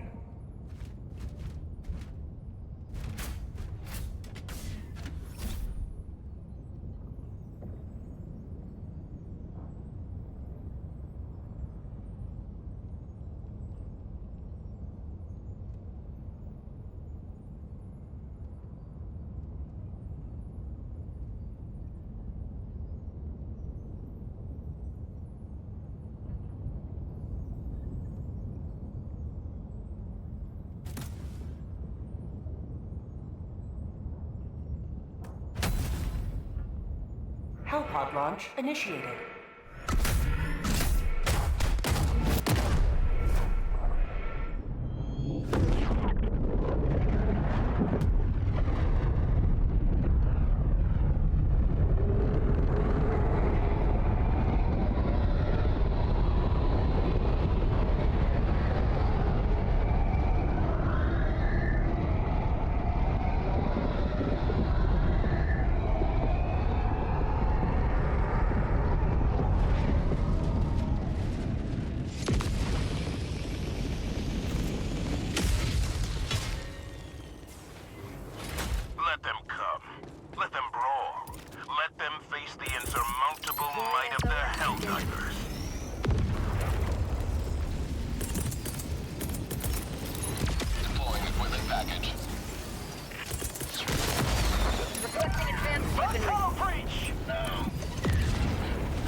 Northwest. 50 meters.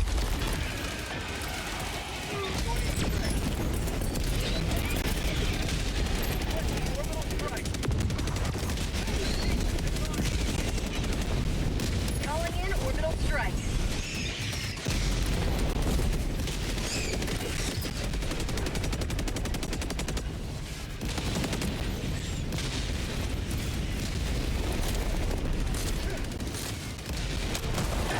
Reloading. Jackpack inbound. Calling down a support weapon. Sending in an eagle. Calling down a support weapon. Let's keep it explicitly.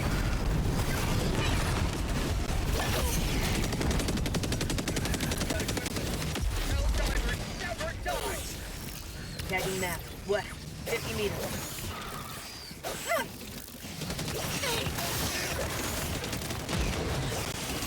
Tunnel breach. Real.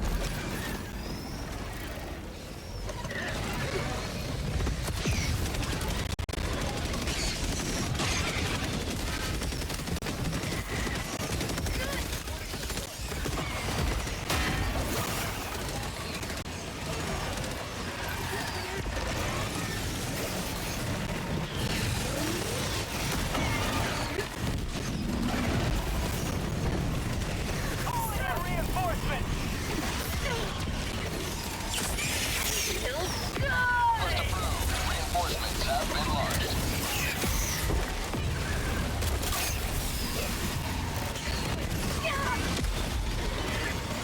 Calling in orbital strike.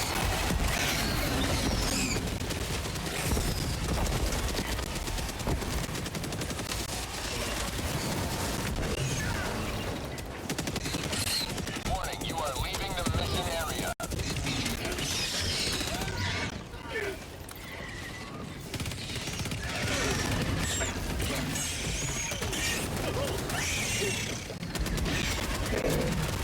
Heavy. On my position.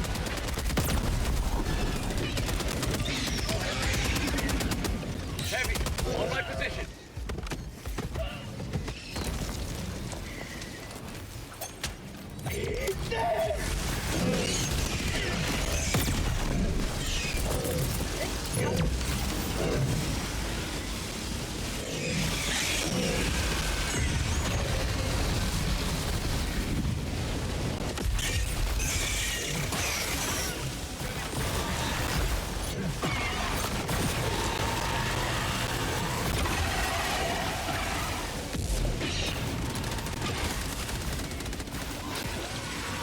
Mission at 10 minutes remaining.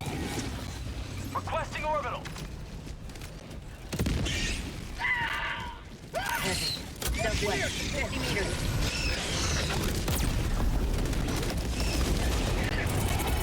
Reinforcing.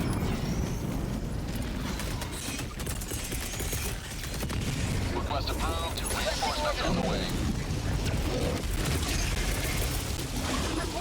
Requesting orbital strike. Calling in reinforcements.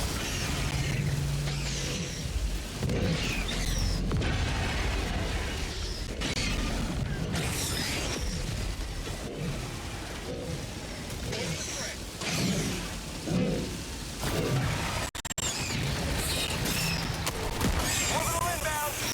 Reloading. Orbital inbound.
Another victory for democracy.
Every journey has its final day. Don't rush.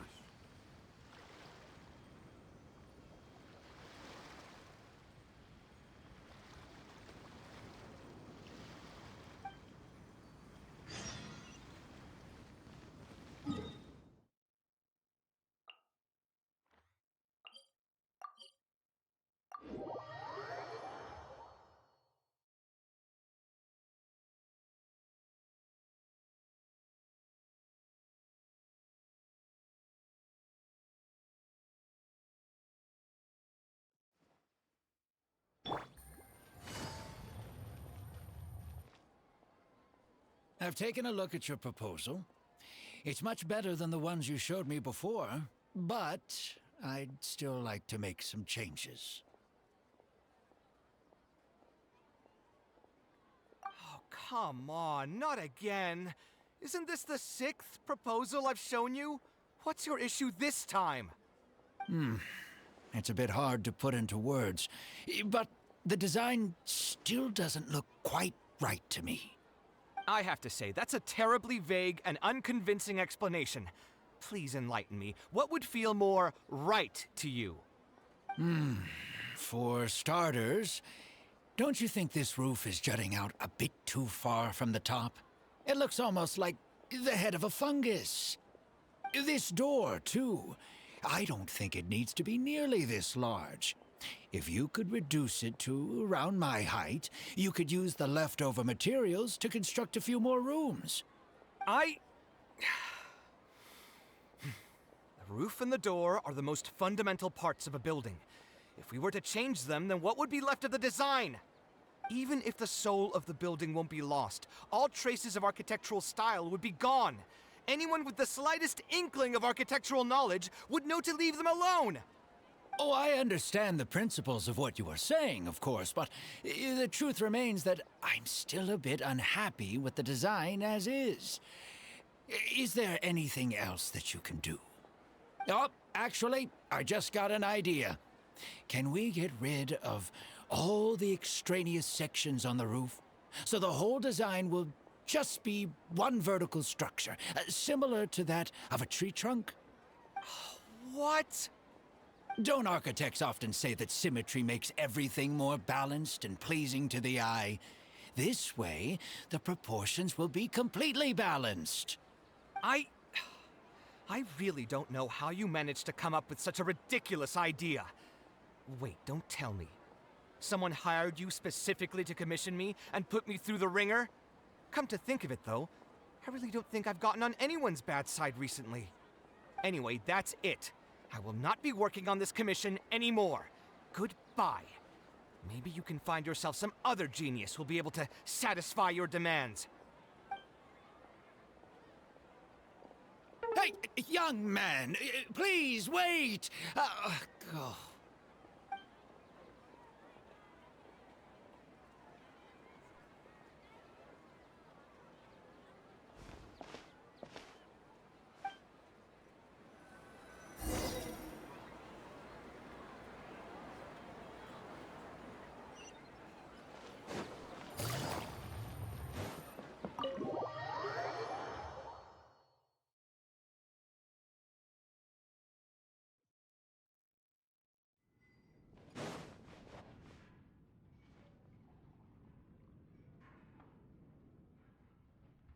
Taking this commission was truly the worst decision ever.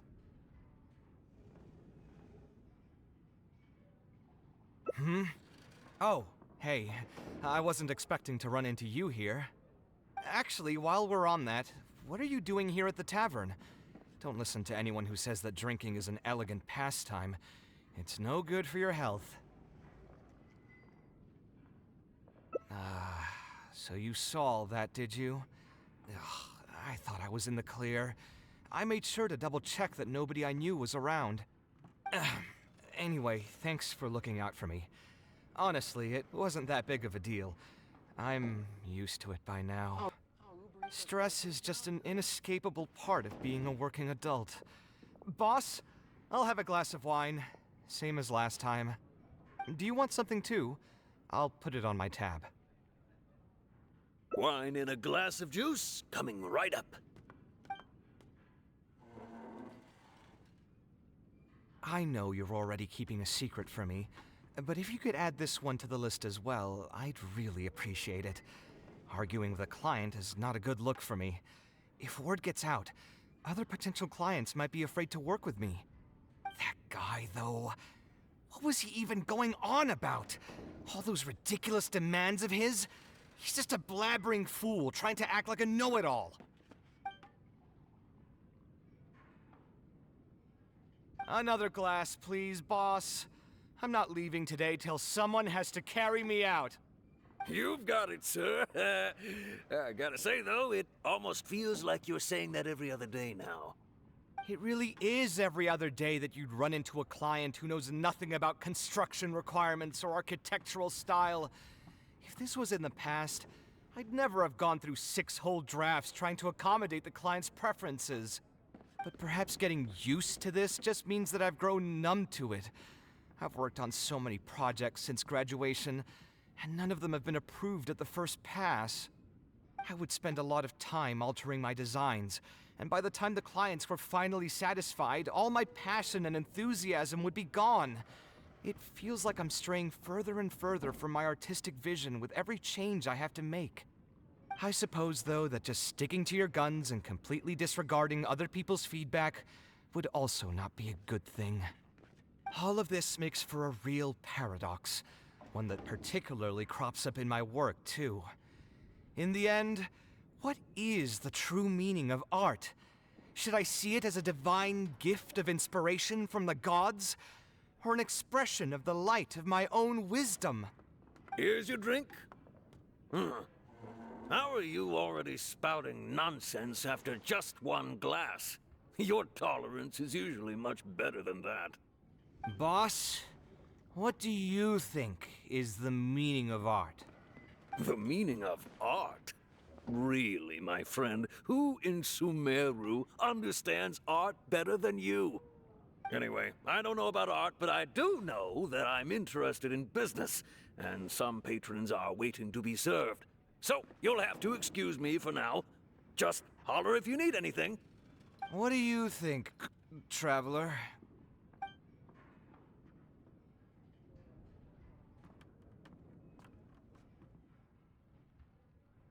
Yes, art shouldn't be self-indulgent entertainment saved for the elite. Let's say that I built a house for someone. If they don't like how it looks, then no matter how brilliant it may appear to me, they won't be happy with it. The problem is that it can be very difficult to get validated by others. I could compromise my personal standards to accommodate my clients, but often that just means creating a final product that I would struggle to look at.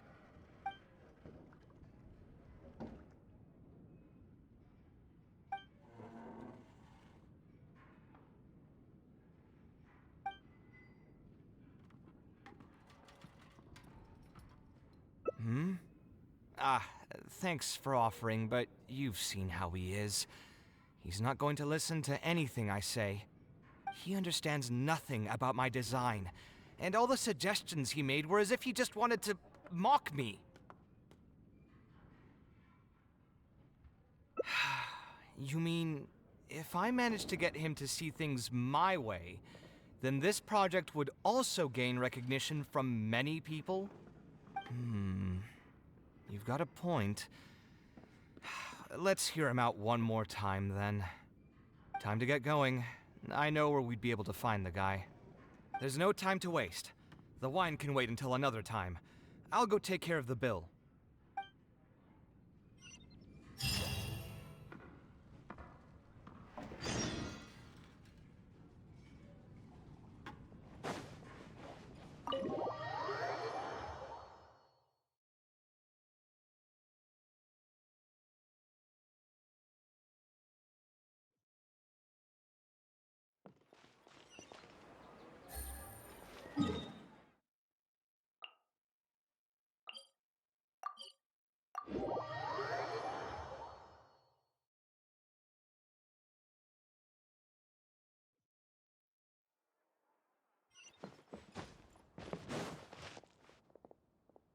Kaveh, what are you doing here?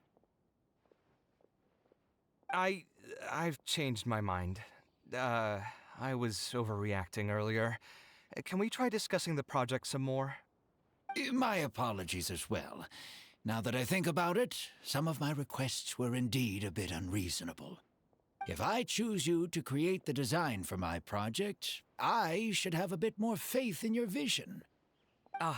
Thank you for understanding. Mutual trust is the basis for good communication. Now that we've got that out of the way, I think we can have a more productive conversation. To be perfectly honest, your commission request has been the most peculiar one I've ever received. Even now, I still know nothing about the building's intended purpose. All I know is that you want to build something in the desert for public use.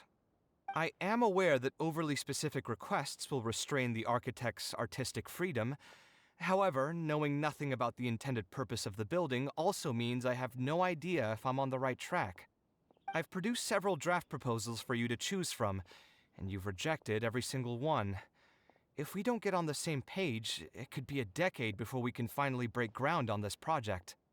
Yes, I've given this some thought already. I think we can go with the general direction of the latest proposal that you just showed me. It's just... Just what? Putting the building design aside, can we get some less expensive materials for the floor tiles? Yeah, I know someone in the business, and the red bricks he sells can go for pretty cheap. The timber here as well. We should be able to find some substitutes. Please give me a moment. My head's starting to hurt again. Just Please hold on for a second. So, let me get this straight. You want to reduce the cost of the project, right? But if we implement your suggestions, then I'm afraid we have to scrap the entire design. Architectural design cannot be neatly split into discrete parts. Any change to one part of the design will affect the quality of the whole thing. I decided to utilize high-end timber for this section because the weight-bearing structure requires the supporting materials to be durable and strong. Same with the tiles. Switch them out and the entire mural will have to be redesigned. More importantly, if we make such a change, both its practical functionality and aesthetic value will take a great hit. If all you need is a building with a roof that can keep people dry in the rain, you shouldn't have commissioned me. Many architects would be able to build you one of those while charging far less in commission fees. Actually, Please tell me, are you absolutely sure that there's no room for any changes in this draft of the design? I think the most important thing for me is to understand what you would actually like to get. If you could tell me more about your vision, I might be able to work with the design some more. You are the client, after all. You should have the final say on how the project turns out.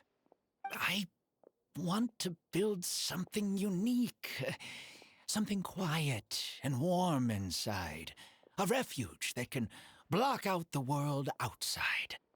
I want all who enter this building to be able to temporarily forget everything that's going on outside of the building and just focus on their task at hand.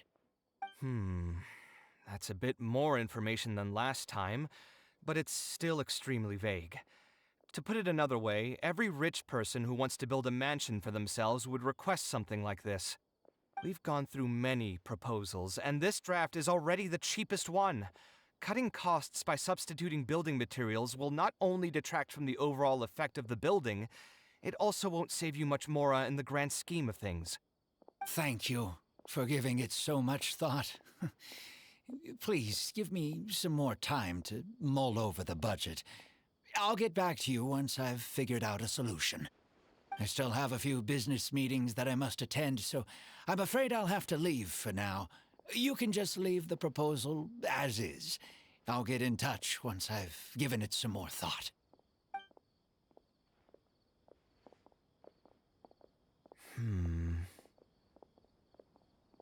I also have a similar feeling.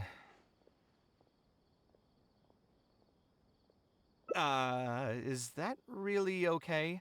I mean, what he does now is none of our business. He does seem really suspicious, though. He dresses like a rich person, but when you talk to him, he hardly sounds the part. That's actually pretty common. Not all rich people are spendthrifts. Many are just, as if not more, stingy than him. The more mora some people have, the more they love interfering with people's lives. Like constantly reminding you to pay back your debts, or hinting every other day that it's time for you to pay rent. Actually, now that I think about it, I'm not even sure this person really wants to work on this project with me. Putting his vague requests aside, he's still finding excuses to procrastinate even when we've decided on a plan.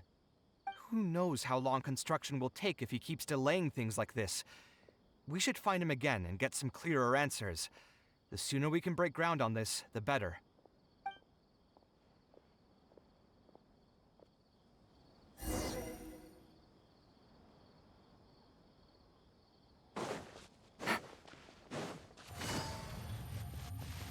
Huh? Where did he go? I could have sworn he went this way.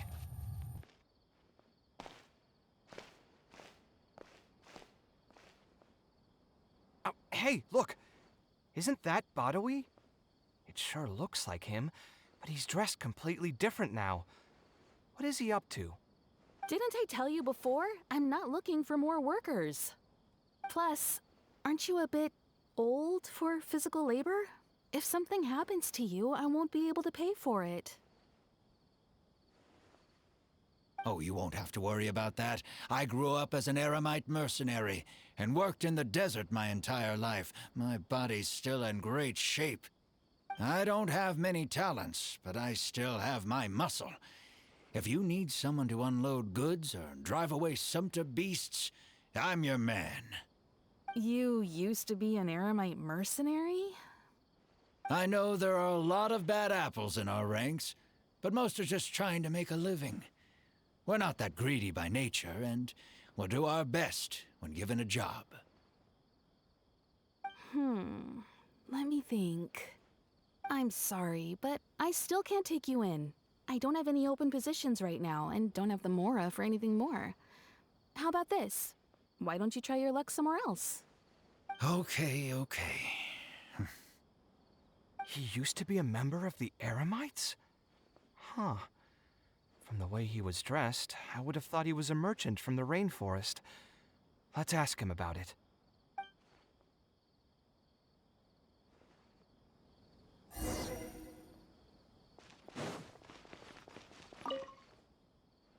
We meet again. Huh? Why are you guys here? That's what we wanted to ask you. Who are you? Why did you dress up like a merchant to talk to me about our project? There's no need for us to continue this project if you still want to keep hiding things from us. I don't work with individuals I can't trust. Believe me, I didn't have any bad intentions. It's just... All right, there's no point hiding anything anymore.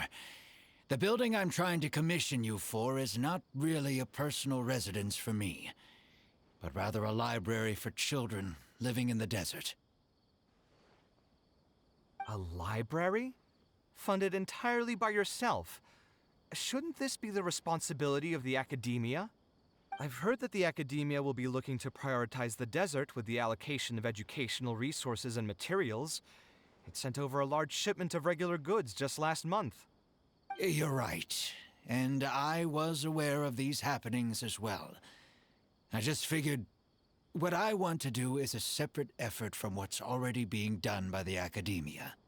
The desert is too vast. Even if the academia spends a lot of effort trying to disseminate knowledge in those parts, it might still take decades, if not centuries, to reduce the educational gap that already exists between the two regions. And what's more, I don't know if the academia would ever reverse its stance in the future. All I know is that as a desert dweller, we should not wait passively for good things to happen to us. If we only did that, we'd never be able to stand up and hold our heads high. I don't have much longer left on this world, so I just want to use whatever time I have to contribute something to my homeland. I didn't want you to know that I came from the desert. I've lived in the desert my entire life, and there wasn't anyone here that I could trust. I figured I needed as much safety as I could get. To the point that you even disguised your identity? That's certainly taking playing it safe to the next level. Hold on. Don't tell me you've also been scammed before. When I first came to Sumeru City, I brought a lot of Mora, hoping to find an architect that I could work with. Someone agreed to take on the project, and even took a sum of Mora from me, but then disappeared without a trace. After that, I heard that there are a lot of untrustworthy people in this business.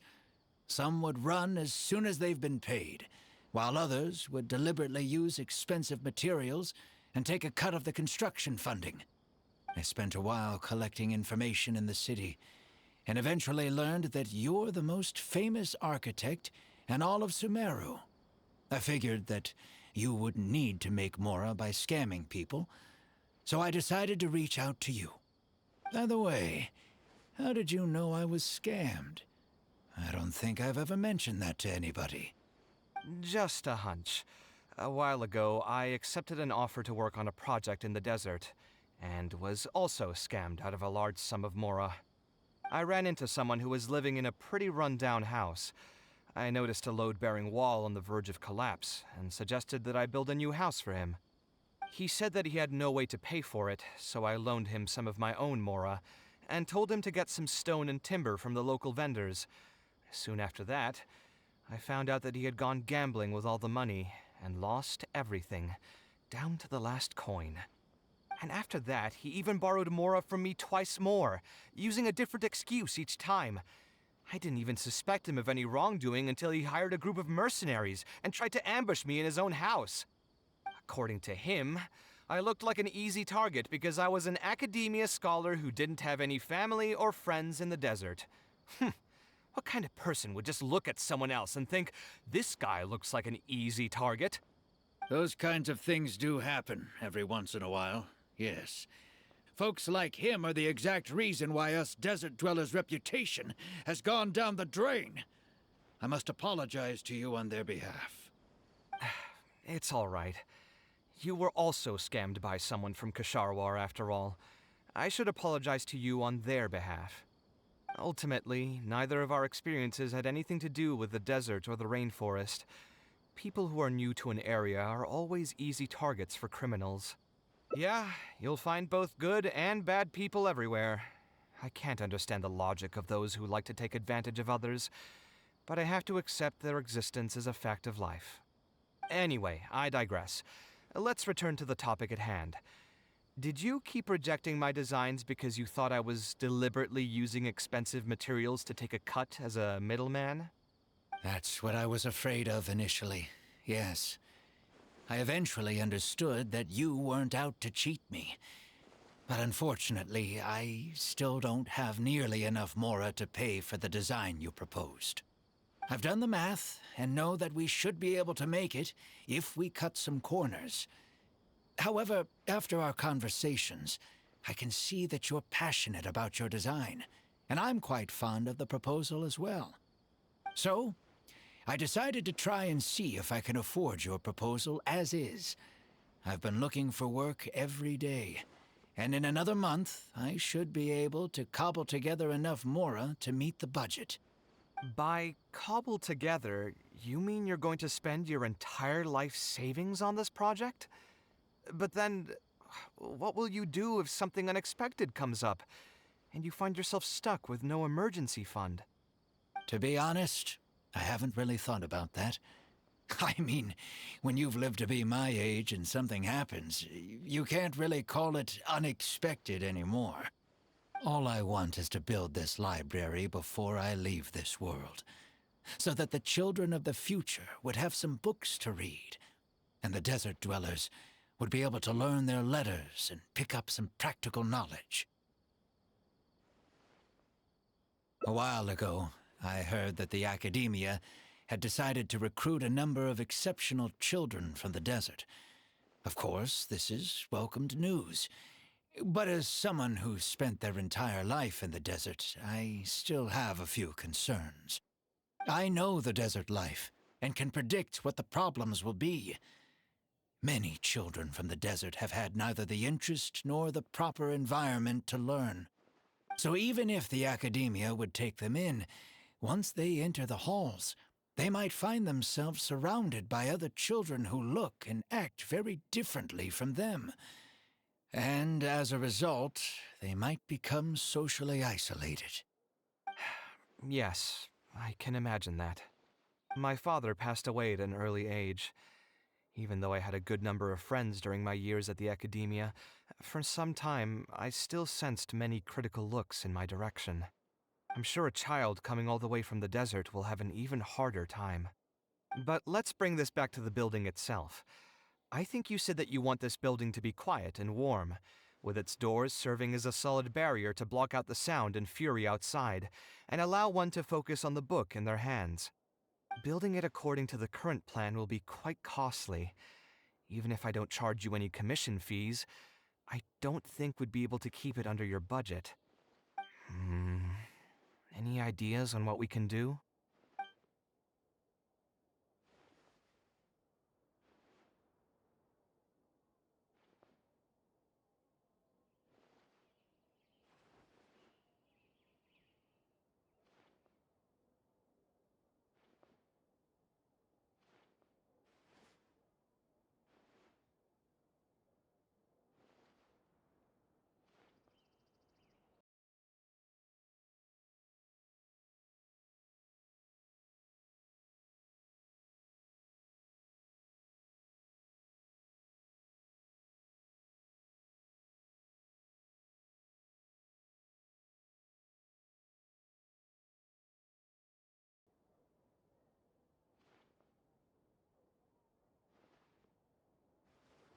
A slightly different style. Give me a minute. Most architects would probably prioritize cutting costs and removing extra features in this situation. Indeed, converting the building into a simple bungalow would solve most of our problems. However, I do not think this would be the best solution. While it's true that the aesthetic value of a building is often viewed as an afterthought, neglecting it has some long-term negative consequences. It is especially undesirable in this situation, as the library will serve a high number of children, many of whom would have never been exposed to structures that may be considered elegant or beautiful. To completely give up on the more aesthetic design would mean stripping the children of an opportunity to appreciate the beauty of architecture. I share Badawi's sentiments in wanting to preserve a more complex design. However, if we can reduce the ornate aspects of the design while maintaining its fundamental elegance, which is to say we won't touch the arches and stone pillars, but make changes elsewhere. This is definitely a first. To make up for the loss of regular details, we would need to put a lot of extra effort into the layout, lines, and color. I see. Would that really be okay? It just increases the difficulty of the design. You should feel lucky that out of all the architects in the city, you chose to approach me. Most of the others would have given up on this project by now. As for inspiration, I think I might have something in mind, but I'd need to visit the site to make sure. Where do you want this place to be built? Tell me the exact location. Aru Village. Although it wasn't my childhood home, I think it'll be the best site for such a building. Okay, then we can pay a visit to Aru Village. Is there something I can do for you? I've already caused you a lot of trouble before, and now you're revising the design again because of me. Which draft are we even on now? It's making me feel terribly guilty. Let me think. You said you used to be an Eremite mercenary, right? In that case, you could help us clear out some monsters that are blocking the way to Aru Village. We want to keep the roads clear, and reduce the loss of materials during transport to a minimum.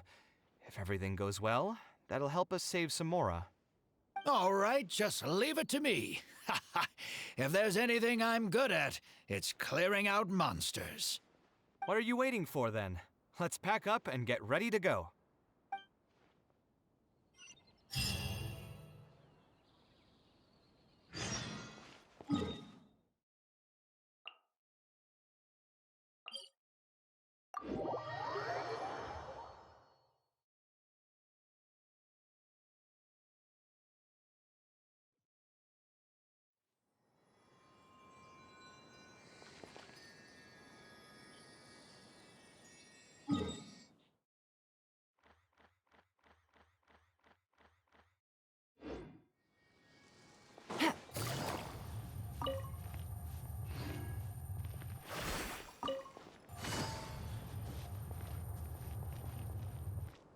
Most materials going from Caravan Ribat to Aru Village would pass through here. There are a lot of monsters out here today. If you find it hard to keep up, just let us know. Oh, don't worry about me. This is nothing. I'll be careful, though, and you should do the same.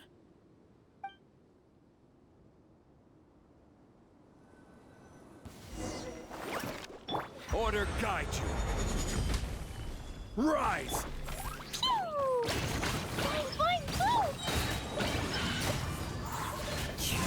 One with wind and cloud!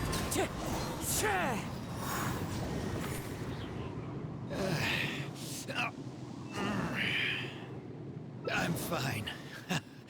I've spent my entire life fighting these kinds of monsters in the desert, after all. They won't get the best of me.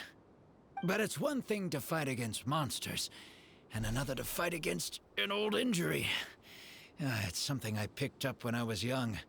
There were many fights between mercenary brigades back then, and one day someone stabbed me in the back.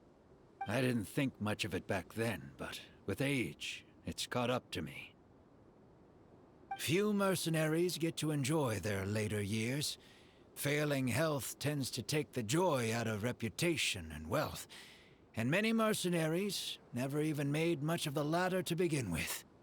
Is there someone you know who can help to look after you? Unfortunately, no. My wife passed away at an early age, and I don't have any children. Sometimes I'd close my eyes and realize most of my life story has already been written. I have many regrets about my past, but at the same time, I also know that there were never many options for me in the first place. I joined the Eremites when I was young, and won many battles with them. My survival was more a matter of luck than actual ability. If at all possible, I want future children of the desert to have some more options in life. I don't want them to turn out like me. My apologies. The older we get, the more we tend to ramble. Seems like we've already cleared out most of the monsters. Let's hurry over to Aru Village.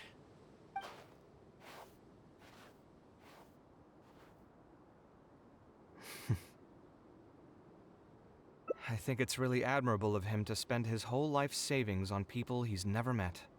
Maybe he's doing this out of natural kindness, a kindness that hasn't been eroded away by the struggles of his life.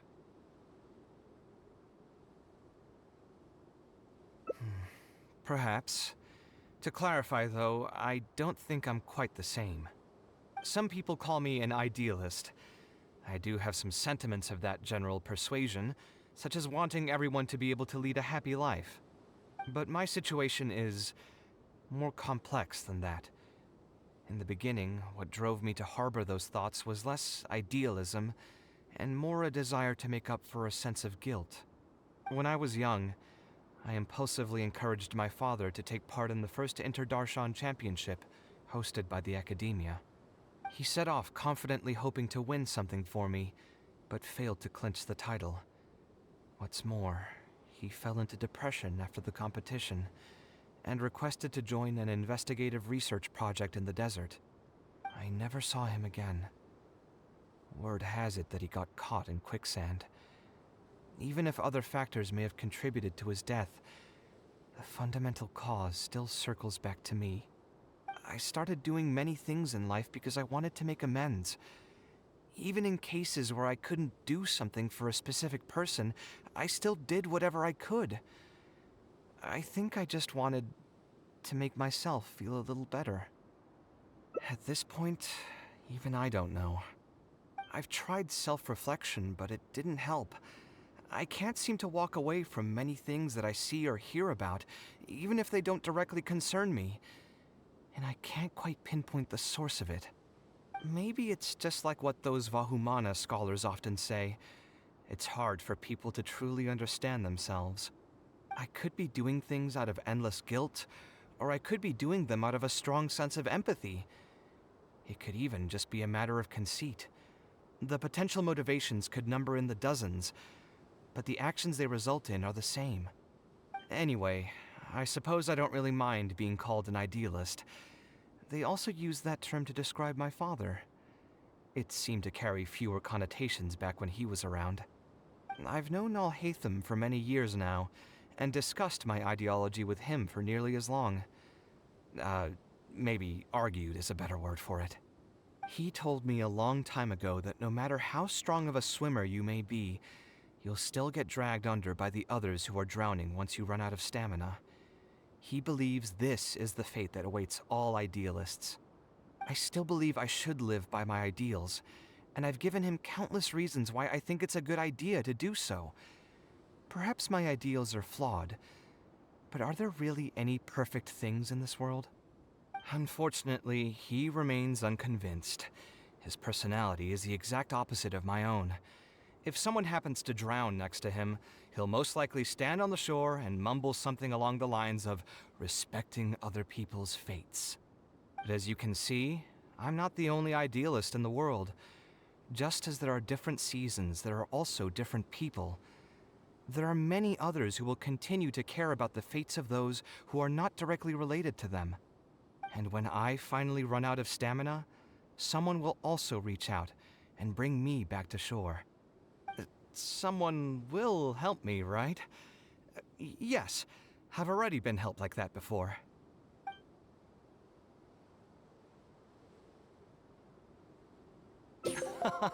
But you've helped me plenty already.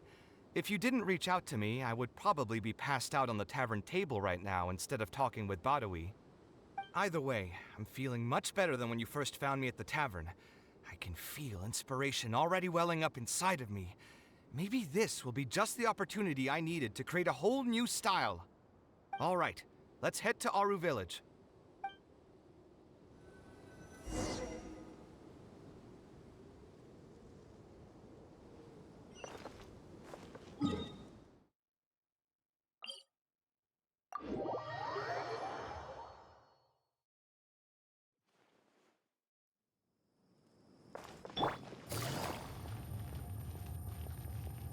Take it easy.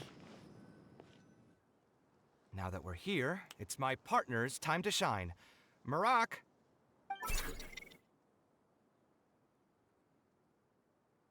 Oh, what's this? My toolbox. I built it using an ancient mechanical core. It's not too smart, but it's super useful and can help me with a variety of tasks. I'll take Marak and find a suitable location for the building. Once that is done, I'll get to work on a few designs. Traveler? Ah, you know each other? Hello. I suppose you must be Kaveh from Kasharawar. I have heard of you before. My name is Sitaria, and I'm currently the person in charge of promoting educational assistance programs here in the desert. Educational assistance programs. Then you must be familiar with the local conditions here. I can't say I'm too familiar just yet, but if you have any questions, I'll try my best to answer them. I've been commissioned by Mr. Badawi to build a library in the desert. We've settled on the general design direction, but we are trying to finalize some details based on the conditions around the intended location. A library? Do you intend to open it to the public for free? That's right. I want to make sure the children will have books to read. That's fantastic! I'm sure the children will be thrilled. Right now, we don't have access to many paper books or a quiet place to read. Truth be told, this very thing has been keeping me up at night. Let me get straight to my questions then. Can you estimate the number of children around here who'd be interested in reading? Besides the usual noise of village pedestrians, are there any other sources of noise in the village? Oh, and have any landslides occurred here recently? And also, where are the spots around the village that have been most affected by wind and erosion?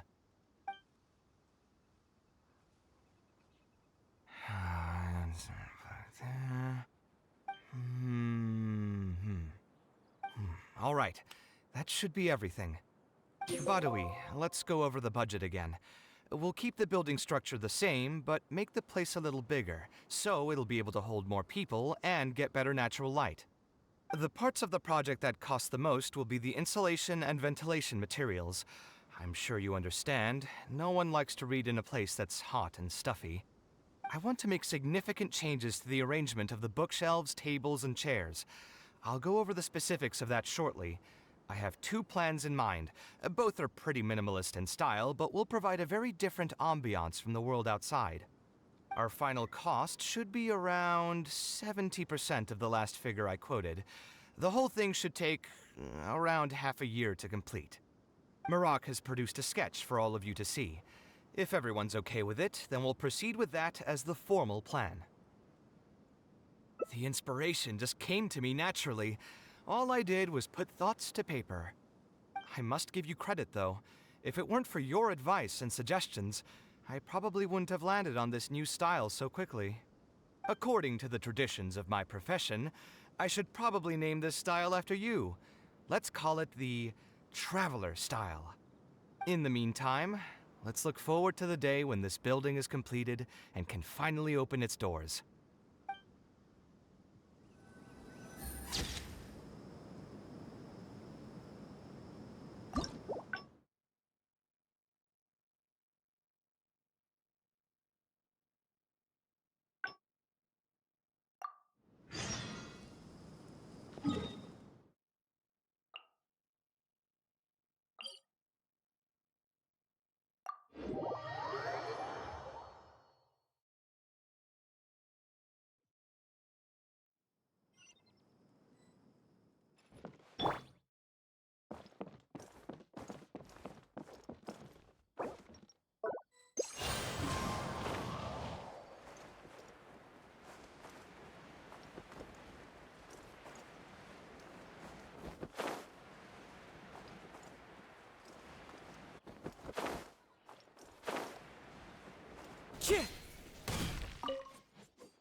We meet again. Huh? Why are you guys here?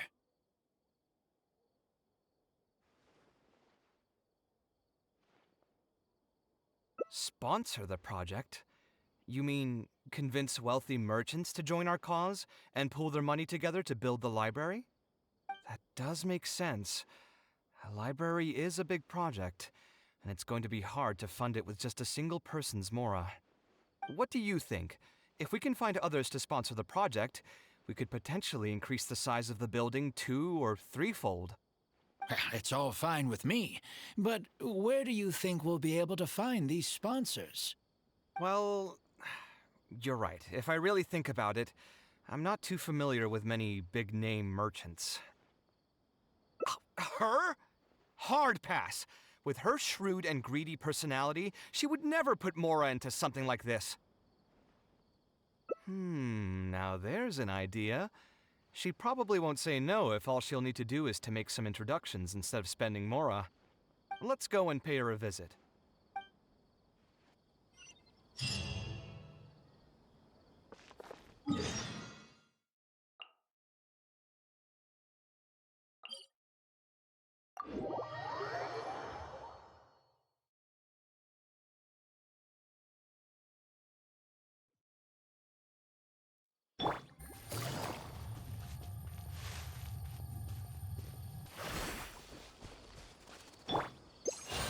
One with nature.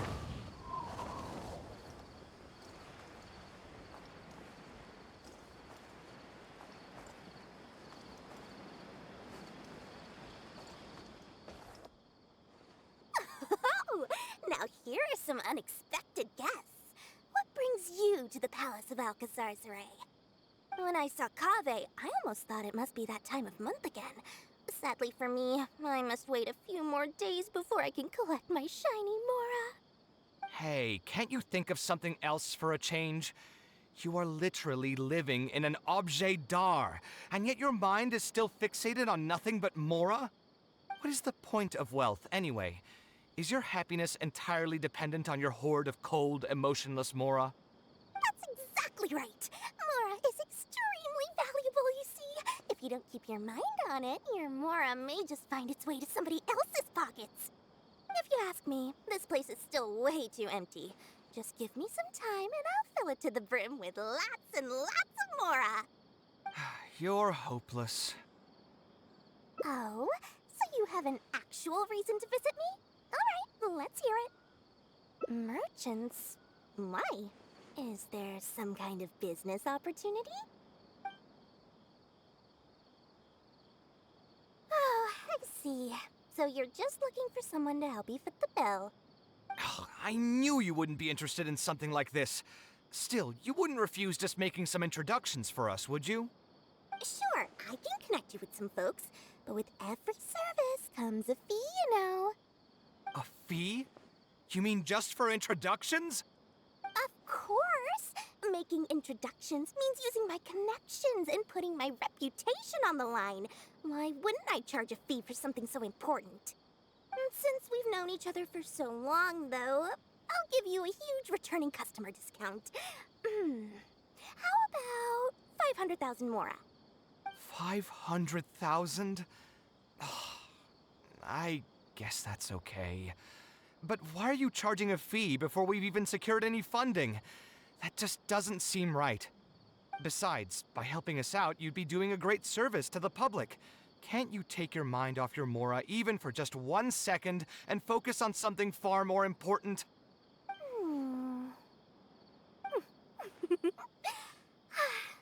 Very well. Since you're so passionate about this project, I'll help you out and waive the introduction fees. 3 of my business partners came by earlier today to discuss some things with me, and they still haven't left yet. I'll arrange a meeting for you, and just so we're clear, it'll be up to you to present your project and discuss any deals. Thank you so much. You can wait here. I'll bring them over to you.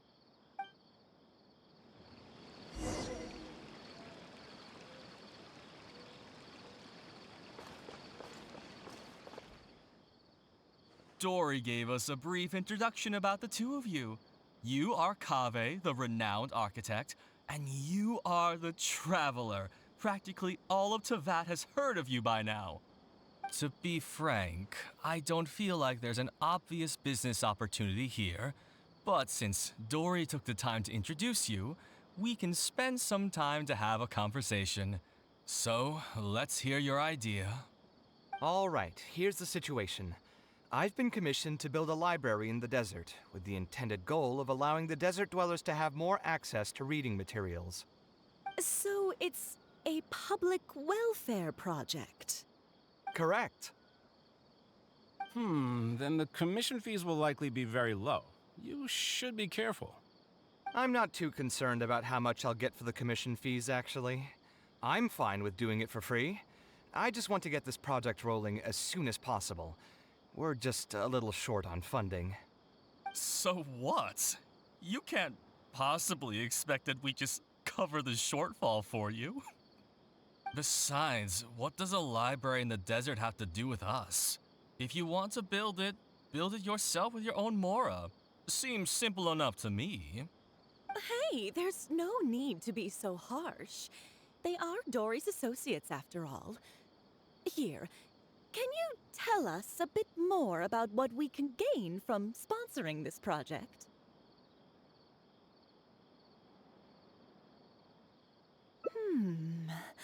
So we'd mostly be doing it for reputation and exposure? There is some value to that. It could make doing business in the desert a bit easier. Well, just speaking for myself, I've got nothing in the desert. I also have a concern. It feels like there's not much to profit from in the short term. But in the long term, the reputation gain also doesn't sound like it'd offset the cost of the sponsorship. Then how about this? What if, instead of building a single library, we commit to an entire complex of buildings dedicated to culture and education? Wouldn't that just cost more? Yes, but in that case... Mr. Kaveh, please tell us what you have in mind. I'll just give an example.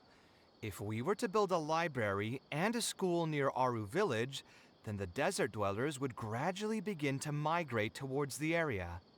A whole suite of buildings will be able to host more traffic, and thus drive the economic development of the entire area.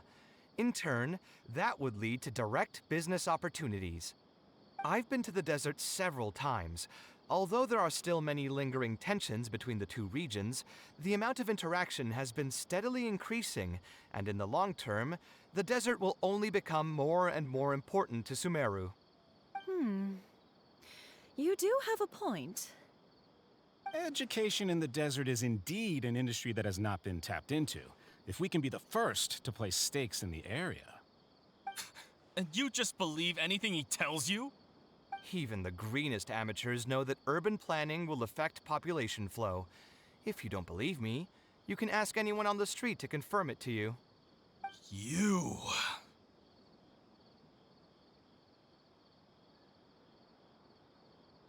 Wait, something just occurred to me. If we're going to build a library in the desert, Aru Village would obviously be the best place for it. But it seems we're not the only ones with our eyes on the village. I heard a rumor a while back saying a lot of land and buildings in Aru Village have already been secretly purchased by a big-name merchant. What? What?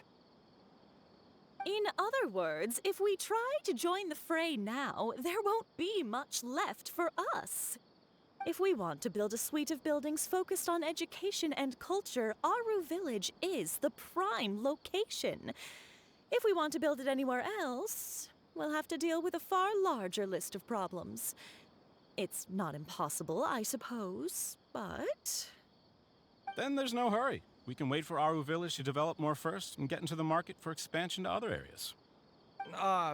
But if you were to do that... Is there nothing else to discuss? Great timing! I pretty much heard all I want to hear. If there are no other urgent matters, I'll be on my way. I'll be off as well. If you have any new ideas, please feel free to reach out. It seems like the others are not interested in funding this, so no point in me doing this on my own. Let's revisit this another time. Hey, guys, wait! Well, what can I say? I guess it went somewhat as expected. They are Dory's friends, after all. As soon as they heard that there's not much more in this for them, they lost all interest. Yeah, it's just another day doing business with people. But I can never get used to that. Those people never think of anyone other than themselves. Looks like we'll have to figure out some other way to get the funding. Let's go. How did the meeting go? Want to talk about it?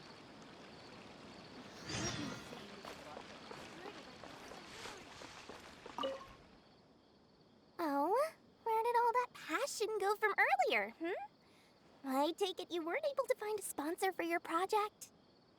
Please don't tell me that you're here to mock us. What kind of person do you take me for? Would the kind and generous Lord Sangama Bay really do such a thing?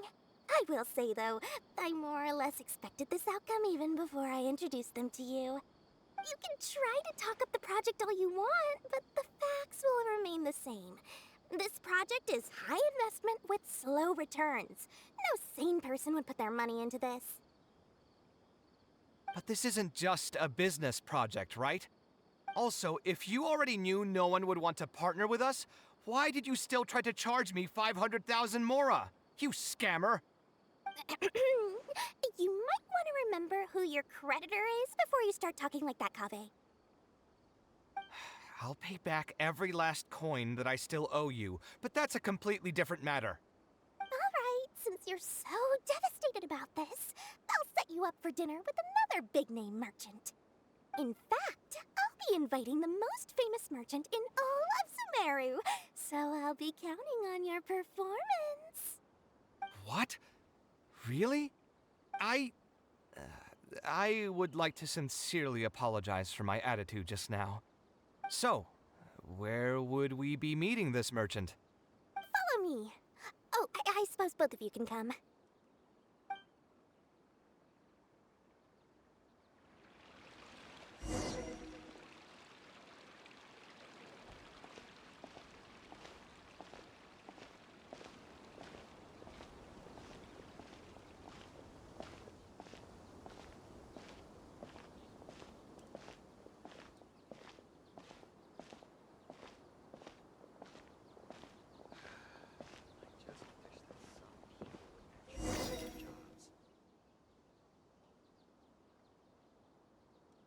This is the place.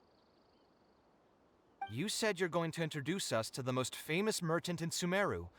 Well, where are they? You still don't get it, huh? The most famous merchant in Sumeru. Huh?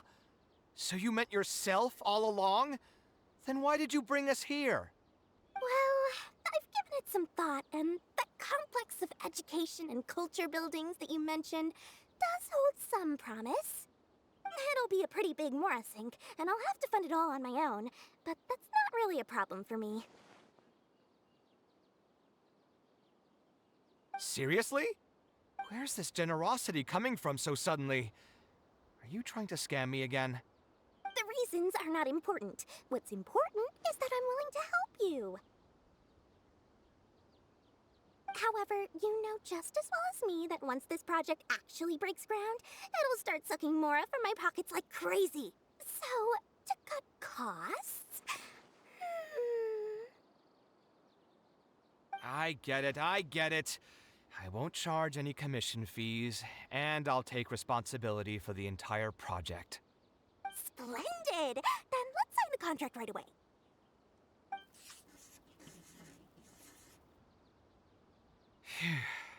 This way, the children of the desert will have some books to read. Their lives should improve a bit after this. Of course, there are a few things better than using my knowledge to help other people change their fates. I must thank you as well, Dory. I used to say you only cared about Mora, which might have been some prejudice on my part. Sorry for that. I will also try to pay back my debts as soon as possible. Now, let's have a quick discussion. where would you want the library to be built? That will be the most important building. There's no rush. I'll provide you with a copy of the deed when we get back. You can just use the address on the document to find the lot. Huh? The deed? So hold on a sec. The person who has been buying up everything around Aru Village was you all along? Oh my, did I not tell you about that? Yep, yours truly has been buying up all the land. I must thank you for bringing your ideas to me. Before our conversation, I had no idea what to build on all those lots. So, from my perspective, this has been a great turn of events. I didn't put much in and easily got a lot in return. But what about my commission fees? Huh? Didn't you waive those yourself? I was just gonna say that to Kakas. We mustn't procrastinate and should start construction as soon as possible. But before I could finish my sentence, you volunteered to waive your commission fees and even promised to take responsibility for the whole project from start to finish. I am so touched, really. It's obvious that you used every trick in the book to deceive me. You deliberately paused for a long time while talking about the project and kept glancing at me with that menacing look in your eyes. Huh? You really think so? Well, the contract's already been signed, so there's no point in dwelling on the details. You know what? I'll pay for tonight's dinner.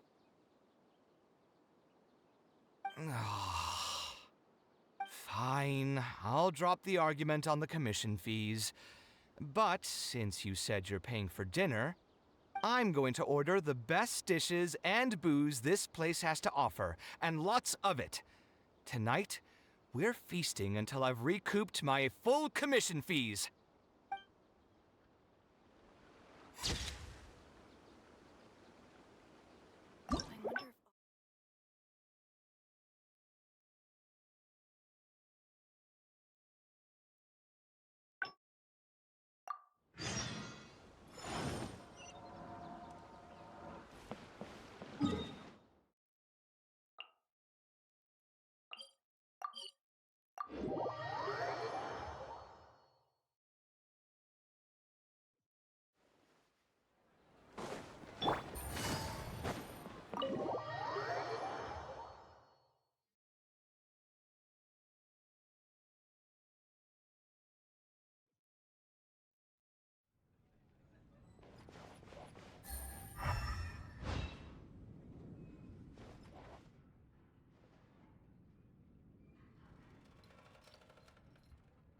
Taking this commission was truly the worst decision ever. Oh, hey. I wasn't expecting to run into you here.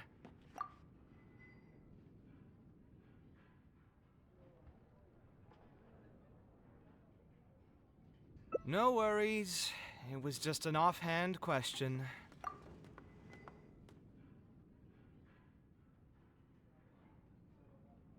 Sounds great to me. I don't even want to think about this project anymore. But what should we do? It's probably not a good idea to just drink until I pass out here. Huh? Where did that come from? I mean, it's not like it's some kind of secret. You probably already know some bits and pieces of my past. My mother is also an architect. I've always adored her drawings, and when I was young, I used to sit next to her and watch her bring all kinds of buildings to life on paper. You could say my interest in architecture just naturally grew with time. Perhaps. In fact, I have also seen my mother argue with her clients, but she would always quickly find the motivation to return to her work. Unfortunately, I've barely had any contact with her since she remarried and moved abroad. Even if I wanted to ask her about her ability to stay positive after an argument, it would seem rude to barge into her life again over something as trivial as that. I did remember something else, though. When my mother left, she only carried some small personal luggage with her. She left most of the belongings in the house to me. At the time, she even told me that it would be great if I could learn a few lessons from her life experiences, so my life and career could go a little more smoothly. I hadn't quite come to grips with my emotions, and didn't really have it in me to go through any sentimental items. So I just packed anything with memories away in a box and haven't reopened it since. It's been a really long time. Now that so many years have passed, maybe I have finally developed the maturity I need to face those memories without losing my mind. Yeah, I should dig it out and take a look. Huh? Sorry, I've had too much to drink and wasn't thinking clearly. You're right. I should do these kinds of things with the support of a friend. Speaking of that, I can call you a friend now, right? Either way, thanks for reminding me that I can invite you to come along. Had I just gone back by myself, it would have looked like I'm deliberately trying to keep things from you. Ugh, thinking too hard about the words is giving me a headache, so I'll just give it to you straight.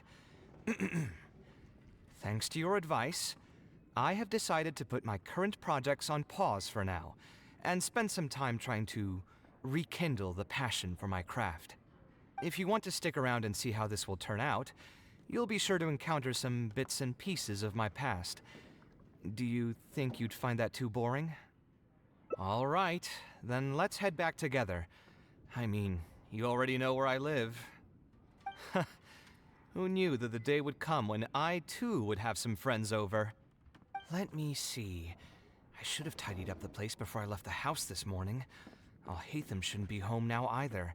He's usually in the records room at this time of the day. Anyway, there's no more time for drinks. I'll go take care of the bill.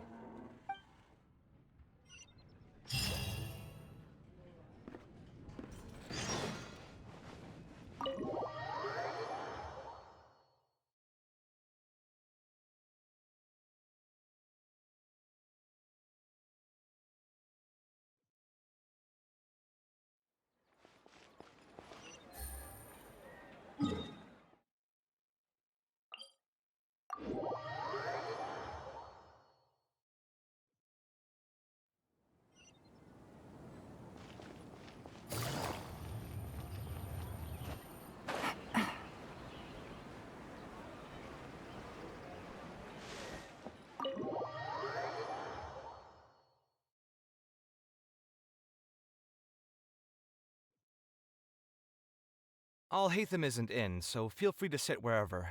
I'll bring out the box.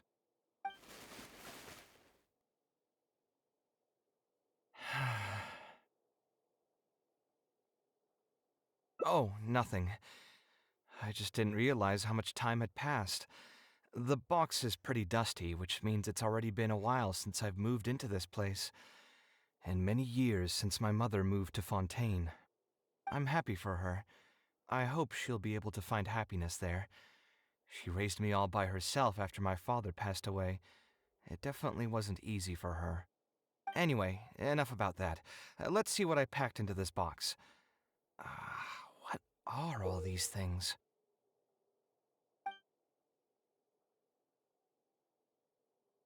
Oh, I remember now. This is a drawing I made in Port Ormos. Obviously, I wouldn't call it anything special now, but I was less than 5 years old when I made this drawing. That's more than 20 years ago. You could say it's pretty good for a child of that age. Now that I've said that out loud, I suppose I do have some level of artistic talent, right? Criticism and self-doubt have always been a part of the artistic process. Without criticism, there can be no improvement. It's normal for me to question my abilities from time to time. I admit that I may have spent a little too long questioning myself this time around, but as you know, the heart tends to dwell on whatever it pleases. Anyway, never mind. The more I talk about it, the less confident I feel. Let's see what else we have in the box. My building blocks! It's been years since I've last seen these. When I was a kid, I used to stack them super high, and could even stabilize the tower to keep it from tumbling over. Oh, and this blueprint. I made it by copying my mother's sketch, and the aspect ratio was horrendous. It's still technically the first blueprint I made myself, though. I was super proud of myself when I finished it, and put it in the same pile as my mother's sketches, hoping she'd notice and compliment me for my good work. Unfortunately, my mother didn't realize that I had put it there. When she had a meeting with a client the next day, she handed my blueprint to him by mistake. The client was completely confused by this new blueprint, but apparently he felt too tongue-tied to question such a famous architect. It was only a few days later that he finally gathered up the courage to pay my mother a visit. He asked, "The door in this blueprint is even taller than the roof. Is this supposed to be part of the design?" My mother took me with her to personally apologize to the client several times. She didn't scold me about it in private, though. Instead, she went over all the steps required to draw a good blueprint and was very patient throughout the whole process. I still remember it like it was yesterday. Let's see. Is there anything else left in this box? Huh. What was this again? Ah, this is my mother's notebook. She used to write and sketch in it all the time. When I was a child, I used to be super fascinated by this notebook, and always pestered my mother to let me read it.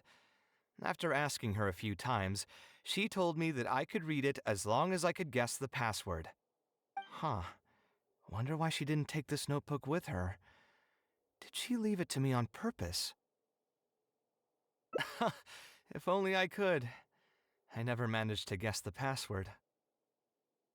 Hey, it's not a matter of time, it's a matter of inspiration. That's what we need to guess the password. Who knows? Maybe this time something will click in my head, and the answer will just present itself. I could tell what you were thinking. Don't worry, I tried all the easy guesses a long time ago. I've tried my name, my father's name, my mother's name, my grandparents' names on both sides, and all of our birthdays. I've tried every name and number remotely related to my family. I've even tried stuff like Love You Kaveh, Take Care, and Yours Truly. I've tried every cheesy phrase and well-wish in the book, but this lock has refused to budge. I wouldn't try that route again. I have a hunch that it won't be that simple. Also, if she really did use something like that, she'd never hear the end of it from the folks over at Haravatat if they ever found out.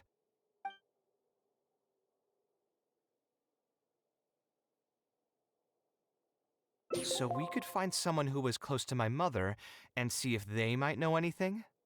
I see what you're saying, but who should we talk to for that? My mother was never really the one to be social. My father was the one with more friends, but all those connections were severed when he died. Let me think. Is there still someone at the academia who would know my mother? Ah, actually, there is someone. Professor Zaha Hadi. Huh, you've never really heard of her? She's a famous Gasharwar scholar and leading expert in formal garden design. My mother studied under her as a student many years ago. Professor Zaha Hadi published many works during her career, so I was able to learn a lot by studying her essays. If there's anyone who still remembers my mom, it'd be her. She's older now and is no longer teaching at the academia. But if I remember correctly, she spends most of her time around the Bimarstan area. Let's go take a look. We might run into her if we're lucky.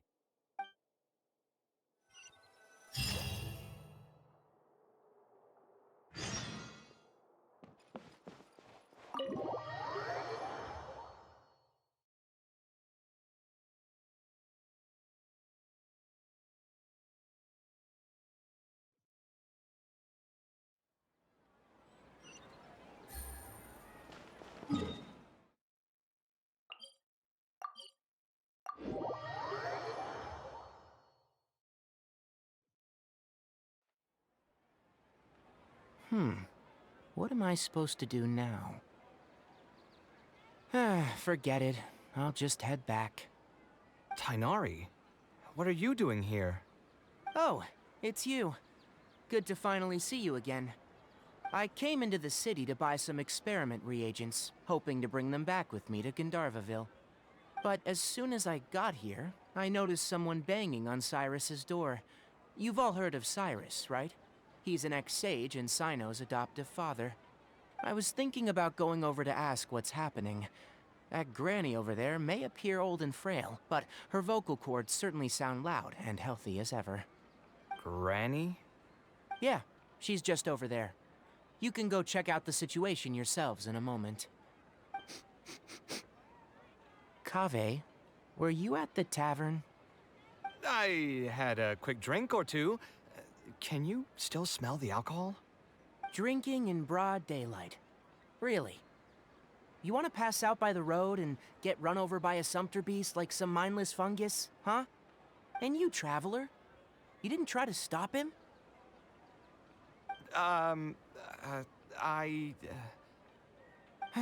You look like a wreck, Kaveh. What happened? Are you feeling down again? You know what? I'm hosting a meal at Pardistii tomorrow evening. Do you want to come? Huh? Oh, I had no idea. Let me think for a moment. I'll come if I can find some time. All right. Then I'll plan on reserving 2 seats for you. I'll be heading back to Gandharvaville for now. I have a feeling that argument over there is going to continue for quite some time. It might be best if we don't get involved. A granny who lives nearby. Let's go take a look.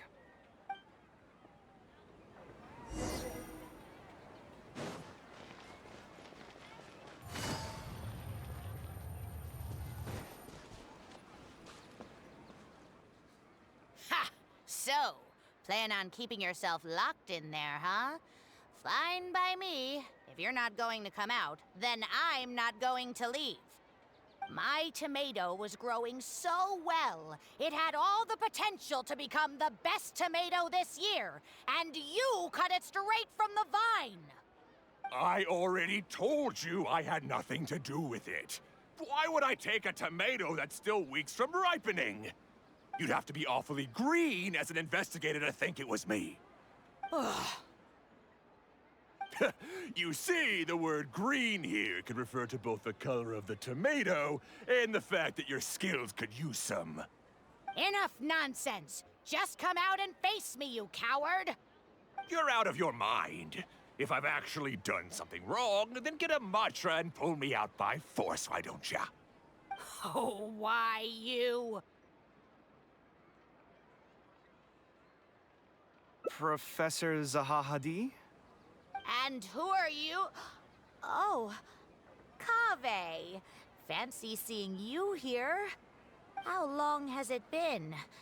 Come on, get over here and let the professor take a good look at you. Not bad, not bad. You've grown taller again. Professor, what's going on here? It's no big deal, really. A few of us old scholars got bored in our retirement and decided to put together a vegetable growing competition. At the end, whoever loses will have to go up on stage and do a performance for the winners. Which brings us to our current predicament. My tomato was sure to win until a certain someone decided they couldn't bear to lose. Hey, don't try to defame me in front of the kids. If we're airing out each other's dirty laundry now, then why don't we talk about you sneaking into Janat's garden the other night? Ahem! Lucky for you, seeing these youngsters come to pay their respects today has put me in a better mood. I'll let you off the hook, for now. Come on, let's go. We'll take our conversation elsewhere. He doesn't need to be a part of it. Yes, of course.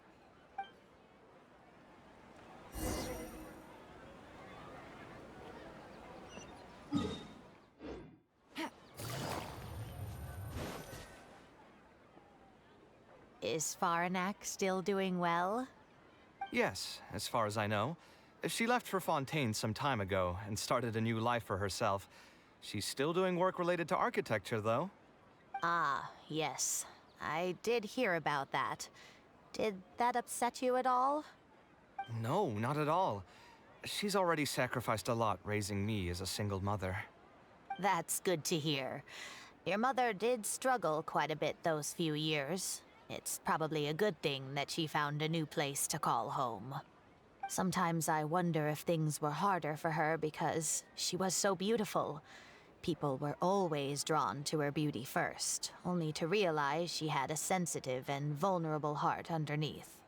She was still quite young when she first joined my class as a student. Beautiful and radiant with her golden hair, yet quiet and single-minded. She seemed like a lass from some aristocratic house who was seeing the outside world for the first time. She had to make a lot of drastic changes in her life to raise you on her own. Even during her time in the academia, she was a thorough perfectionist. If she was unsatisfied with something she had made, she'd insist on redoing it, even if I was perfectly happy with it. She had many admirers, and they'd always fill up the first few rows of seats, hoping they could get closer to her sitting in the first row. If it were any of my other classes, you'd have found nobody sitting in the front. But every time I saw her, she was always in that same rigid pose. She'd have one hand on her forehead with the other clutching her pencil. Her eyebrows would be knitted in a frown as she concentrated on the blueprint in front of her. I'm sure she had many difficult moments in her life. How did she cope with the stress? I'm not too sure. She never talked about such things with me. She rarely opened up to other people, you know. I do remember one time, though, when she got into a heated argument with a friend. She said something I found very memorable. She said, "True art cannot be understood, but as an artist, I wish some people could understand its meaning and value." If you ask me, that's probably the greatest source of pain for geniuses of their craft. It's extremely hard for them to find someone who can truly understand their ideas. So that's how it is. I wonder if the password could be...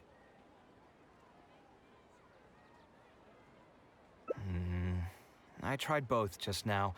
Seems those aren't it either. What are you trying to do? My mother left her notebook to me, but it has a password and I haven't figured out what it is yet.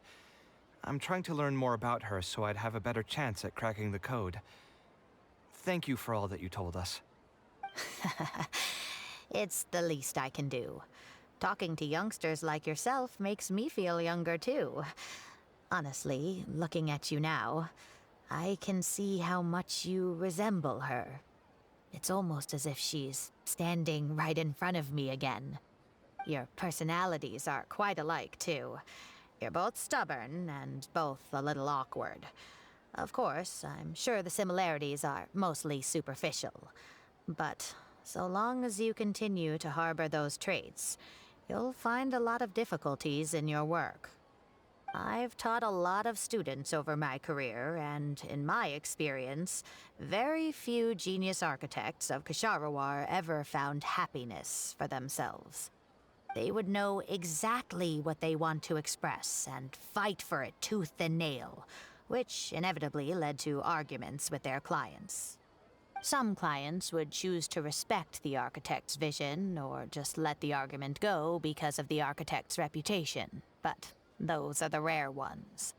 When Faranak first graduated, she was getting into arguments with her clients nearly every single day. I think it only got a little better when she met your father. I see. But wasn't my father from Ratawahist? Could he understand the designs my mother made? No, I think they were probably beyond him, too. But despite that, he still stayed next to her, listening to her joys and sharing in her sorrows. Faranek had many admirers, but she ended up choosing your father. His support probably played a part in that decision. So instead of understanding, perhaps all we need is just companionship. Huh. It worked. Oh, was that the right password? Yes! Then you should be on your way, child. Find a quiet place and see what she wanted to say to you. Being the awkward person that she is, I suppose there were many things that Faranek could never say out loud. Instead, she probably left them in her diary, hoping that they would make their way to you one day. If you're ever in a mood to chat again, just come and find me here. You're always welcome to discuss architecture topics with me as well. Thank you so much, Professor. There's no need to be so formal. I'll let you kids go. It's time for me to take another stroll around the vegetable garden. I wonder what my mother could have written about. They all say Zaha Hadid's class is the toughest, but I think it's actually not too bad. On the other hand, though, structural mechanics is definitely a pain, no matter how you try to approach it. I doubled down and managed to get through it in the end. I met someone special. At first, I didn't think much of him, but now, I feel very happy whenever I get to spend time with him. We decided to name our son Kaveh. I don't think a younger me would have ever imagined forming such an intimate bond with another person. Back then, I lived only in the shadow of myself, as well as that of the dream in my heart. The bad news came. And even though it's been several days now, I still can't bring myself to come to terms with what happened. My eyes are so swollen, it's hard to see. What if they're all lying to me? And this is just a long, cruel dream. But I have to face reality. I still have someone to take care of. No matter what happens, I'll do my best to raise my son on my own. Huh? Is this a drawing? Seems like it was done by my mother.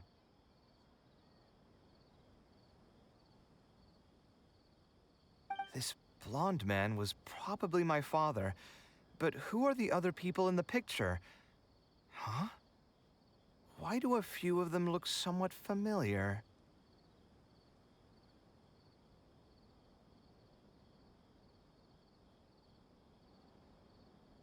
From the dates in the notebook, she probably drew this more than 30 years ago. I hadn't even been born yet. Maybe we were thinking too much. Oh, there are a few lines written in the diary about this as well. The one who invited us to the gathering is a talkative woman. Including us, 3 couples showed up. There was also a person who came alone. The talkative woman introduced everyone to each other. She spoke really quickly, so I couldn't quite catch everything she said, but I also didn't feel like asking her to repeat herself. My husband seems to be friends with the man with long ears. I couldn't really join their conversation, so I've resigned myself to sitting in a corner and drawing in my notebook. I don't think I'd be able to become friends with any of these people, especially that stiff-looking couple. That man is certainly very handsome, but he would constantly alternate between disjointed and serious ways of talking. His wife is a bit more bearable. We were not acquainted with each other to begin with, and I doubt we'll see each other again after this gathering. The ambiance of this gathering is surprisingly pleasant, however. Talking to people can allow us to find some peace after a long day. Maybe my son will also partake in these gatherings in the future. I hope he'll be able to make many friends. Who would have thought my mother used to attend that kind of thing? It seems she was only good at talking about her own work, and found it difficult to join into other conversations. As a result, she often kept to herself and would be off to the side, drawing. There's more written on the back. Oh, it seems like it was written to me. Kaveh. I was both overjoyed and distressed when I learned of your decision to continue your studies in Kasharwar. You are very talented, and I am confident that you will become an architect of much acclaim. However, the more talented you are as an artist, the more misery and anguish you may encounter. No one will be able to help you during your journey as an artist. But outside of your life as a creator, you can learn to form connections with other people and enjoy many other things in life.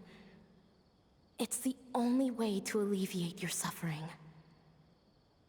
Whenever you feel down, seek out a friend to sit and have a chat. You can accumulate joy and fulfillment by spending time with them. The positive feelings you gain will get you through the long and difficult years.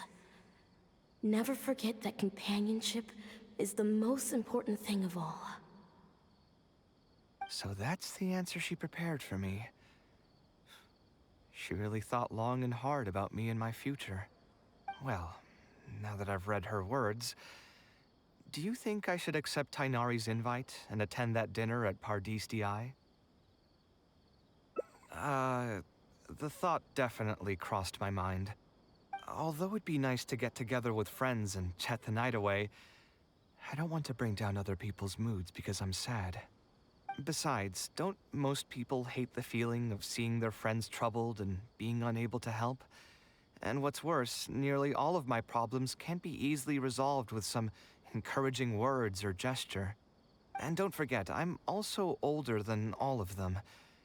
As their senior, I should appear to be a bit more responsible.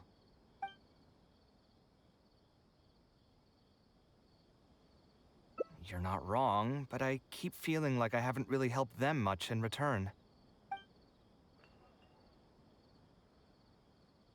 Wait, do you mean it? You're not making fun of me, are you? I've gotten so used to sarcasm that I can't tell what's genuinely a compliment anymore. Wait, by fun, did you mean... You know what? I'm not going to overthink it. I'll see you tomorrow at Pardis Di.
Alhaitham also got my invite, right? Will he be coming to join us? That guy? He's never been a fan of social gatherings. I wouldn't get my hopes up if I were you. Are you sure? All right then. I guess we won't wait for him. Yeah, let's go. I mean... Maybe we should give him a little more time. We can keep chatting for a while longer. Oh, sure. You still haven't told me, what's the occasion for getting us together here at Pardis Di? We're celebrating the end of the first phase of Kale's studies. I wanted to thank you all for the help you've given her along the way. Then where's Kale? She said she wanted to show everyone a bit of what she's learned, so she's still doing some last-minute prep at home. She'll be here shortly. Anyway, let's get started. To tell you the truth, I'm actually not so confident that the second phase will go as well as the first. The curriculum will become a lot more involved, and I'm worried that she won't be able to get through all of it. I was hoping we could brainstorm about it together before she gets here. I knew this wouldn't be just a simple free dinner. Is that why you also invited Alhaitham? Yes. I thought it would be good if we could all put our heads together about this. Anyway, let's take a quick trip down memory lane. What did you guys do when you ran into a problem that you didn't know how to solve? Or got assigned a project that you knew you weren't gonna finish on time? Never happened to me. I'd just pull another all-nighter. You two are hopeless. Does anyone have a more useful answer to the question? Ooh, that's a good point. confidence is the most important thing. Once you lose your sense of confidence, it'll become all but impossible to find the motivation to study. This could be a potential direction. I have already redesigned the literacy curriculum, and I was originally hoping to ask Alhaitham for his opinion, but... It's very simple. Instead of focusing on the amount of material you would like to teach, focus on the amount the student would be able to remember. Wow, you actually showed up. I could probably count the number of times you've actually come to gatherings like this on just one hand. It's still more than the number of times you've managed to get a proposal approved on the first try. As long as you're still aware. So, what made the difference this time? Are you looking to drink your sorrows away with some friends? That's your purpose for being here, not mine. Don't project your ways of thinking onto me. So you're saying the only reason you came is to help Tainari with his brainstorming? Precisely. Kale will have a long road in front of her. Hey, just to get one thing clear. Even if Kale manages to make her way to the academia, we cannot let her enroll in her Avatat. Kasharawar is obviously the best choice for her. She's been a trainee forest ranger for so long, she'll definitely be good with her hands. What are you saying? Spontamad is the better choice. It's where I graduated from, after all. Then what about Amorta? That's the Darshan her master actually graduated from. There are only 2 other Darshans left. We might as well select all of them on her enrollment application. I'm trying to have a serious discussion here. Traveler, you aren't associated with any of the 6 Darshans.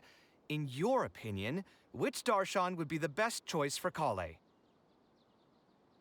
Well said. Agreed. And my goal in inviting you here was to gather some thoughts on the execution of this second phase. Phase 2 far exceeds Phase 1 in both curriculum complexity and the speed of instruction. I hope Kale has prepared herself for what is coming. Hey, what are you thinking now? Please don't tell me you're planning on lending her those abstruse books from your home library. Actually, I was thinking about lending her a professions guide. I'll make sure to write, "Don't become an architect" on the front page of that. You're right. I can't deny that. Is there another phase after Phase 2? What's the ultimate goal of all of this? Are we trying to prepare her for a job in the academia? We don't need to think that far ahead. Hold that thought, though. I think my vegetables are done.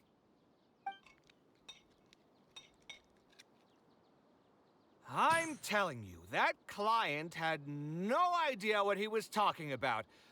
No matter what I did, he had something bad to say about it. Have you considered finding another client? They're all the same. I haven't had a good night's sleep for months now. Who do they think they are, ordering me to alter my design over and over again just because they have some Mora? It's too late now to change careers. You might as well try to find some joy in the pain. Besides, you'll be getting up in the middle of the night to make edits to your own design even when the client doesn't request it. No. That's not true. Cheer up, Kaveh. I'll tell you a new joke. We'll save that for the end, Sino. You can keep it to yourself until then. Whatever. I'm not going to use my brain anymore. Let's drink tonight to our heart's content.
Alhaitham isn't in, so feel free to sit wherever.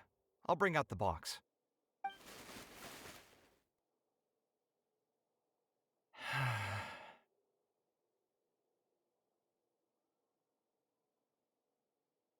Oh, nothing.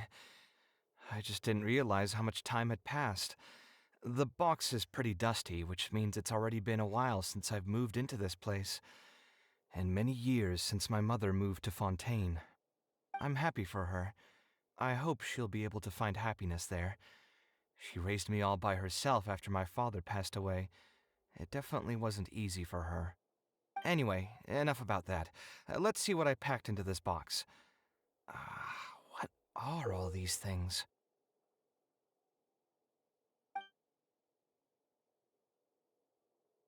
Oh, I remember now. This is a drawing I made in Port Ormos. Obviously, I wouldn't call it anything special now, but I was less than 5 years old when I made this drawing. That's more than 20 years ago. You could say it's pretty good for a child of that age. Now that I've said that out loud, I suppose I do have some level of artistic talent, right? Criticism and self-doubt have always been a part of the artistic process. Without criticism, there can be no improvement. It's normal for me to question my abilities from time to time. I admit that I may have spent a little too long questioning myself this time around, but as you know, the heart tends to dwell on whatever it pleases. Anyway, never mind. The more I talk about it, the less confident I feel. Let's see what else we have in the box. Ah, my building blocks! It's been years since I've last seen these. When I was a kid, I used to stack them super high, and could even stabilize the tower to keep it from tumbling over. Oh, and this blueprint.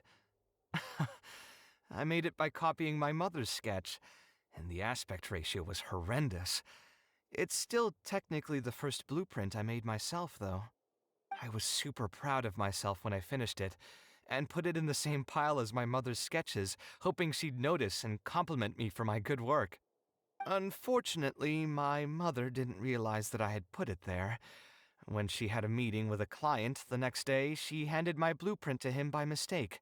The client was completely confused by this new blueprint, but apparently he felt too tongue-tied to question such a famous architect. It was only a few days later that he finally gathered up the courage to pay my mother a visit. He asked, "The door in this blueprint is even taller than the roof. Is this supposed to be part of the design?" My mother took me with her to personally apologize to the client several times. She didn't scold me about it in private, though. Instead, she went over all the steps required to draw a good blueprint, and was very patient throughout the whole process. I still remember it like it was yesterday. Let's see, is there anything else left in this box? Huh. What was this again? Ah, this is my mother's notebook. She used to write and sketch in it all the time. When I was a child, I used to be super fascinated by this notebook, and always pestered my mother to let me read it. After asking her a few times, she told me that I could read it as long as I could guess the password. Huh. Wonder why she didn't take this notebook with her. Did she leave it to me on purpose? If only I could. I never managed to guess the password. Hey, it's not a matter of time, it's a matter of inspiration. Yeah, you're right.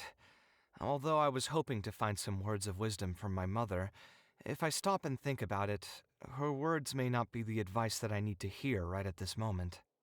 Everyone's life journey is different. Traveler, you've visited many lands and met many people, so I'm sure you've run into situations where some advice wasn't exactly suitable for the situation at hand.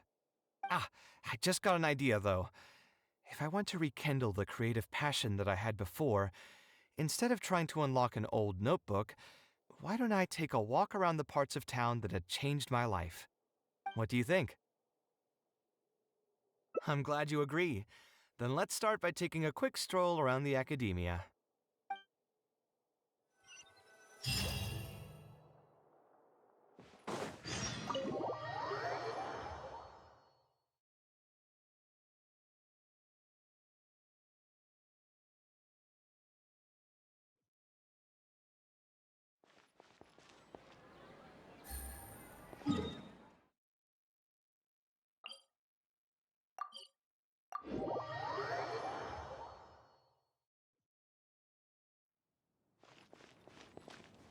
Take it easy.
Of all the places in the academia, I remember this one most.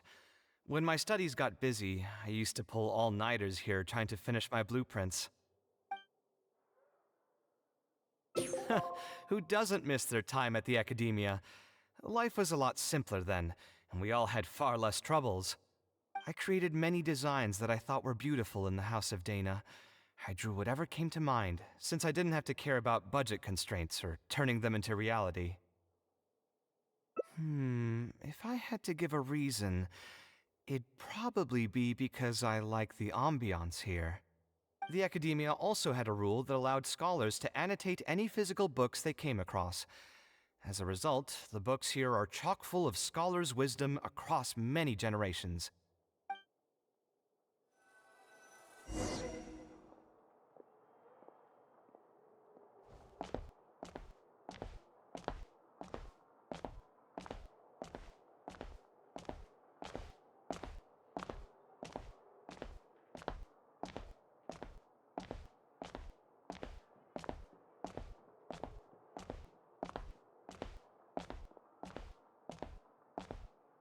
Oh, here, this is a great example. This book, History of Ancient Sumeru Architecture, contains some analysis that I did many years ago. Huh? Why is Alhatham's handwriting also in here? When did he ever read this book? I guess it's probably from when we worked on that research project together. Anyway, he probably never cared to tell you this, but the House of Dana is where Alhatham and I first met. I came here to do my homework, and saw him sitting by himself next to that row of bookshelves. A group of Haravatat scholars were chatting near him, but he looked as if he was too lazy to join them. There was a pretty stark difference between him and all the rest of them. It was my fault for feeling bad for him. I thought he must have gotten into some kind of trouble and went over to ask if he needed anything, not realizing that... Not realizing that you were in fact the one in a whole heap of trouble? Alhatham? Why are you here? The House of Dana is a public space. Anyone can come here, no? But shouldn't you be at the records room at this hour? You're not here to watch me make a fool of myself, are you? You think I would derive amusement from watching you fall into depression over your life's various troubles? If that's the case, then I suppose I must have been entertaining myself for years. I came here to pick up a few files. If your voice hadn't managed to get through my soundproof earpieces, I probably wouldn't have noticed you. All right. I admit I was probably overreacting just now. Probably not when he's right here with us. As his senior, I shouldn't try to tarnish his reputation. There was nothing embarrassing or shameful about it. When I was still a student at the Academia, I once collaborated with Kaveh on a research project. A collaboration is usually beneficial for all parties, but due to issues with our personalities, we ended up going our separate ways before completing the project. We had a number of differences, and they remain unresolved even today. But there's no point going into that right now. The more important question is, why are you at the House of Dana? As a senior scholar, isn't it my responsibility to offer my friend a quick tour and explanation of the Academia's architecture? I see. Then let me guess. Your next stop will be the pavilions around Razan Garden? Our famed architect sure loves showing off that corner to all his friends. Oh, and Kaveh, a lot of the books you annotated have been moved to the innermost section of that bookshelf over there. You'll have to dig them out yourself if you need to find them. Huh? But why would you know that? Don't tell me you finally had an epiphany and realized that there's great virtue in respecting your elder's work. Sure, if that will give you some self-confidence. Leave any words of thanks you may have to the ex-Grand Conservator. The last time he was here, he was complaining that he had received reports from current students.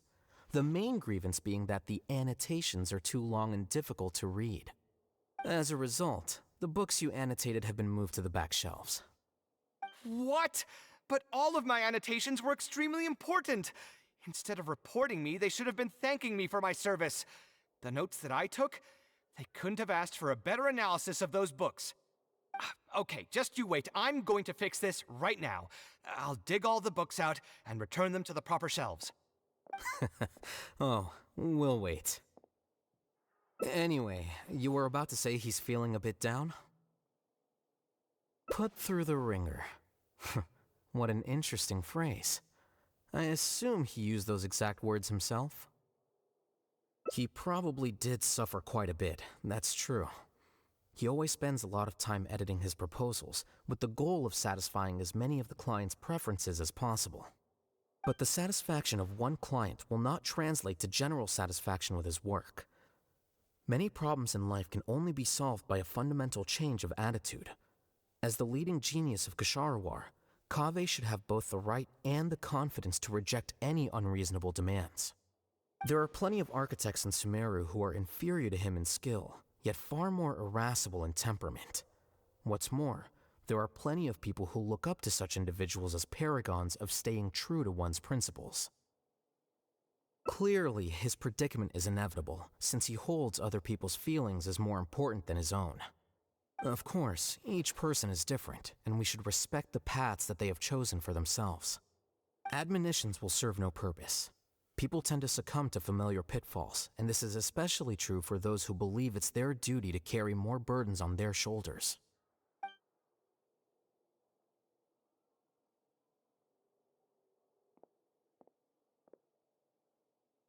Looks like you were having an enjoyable chat while I was gone.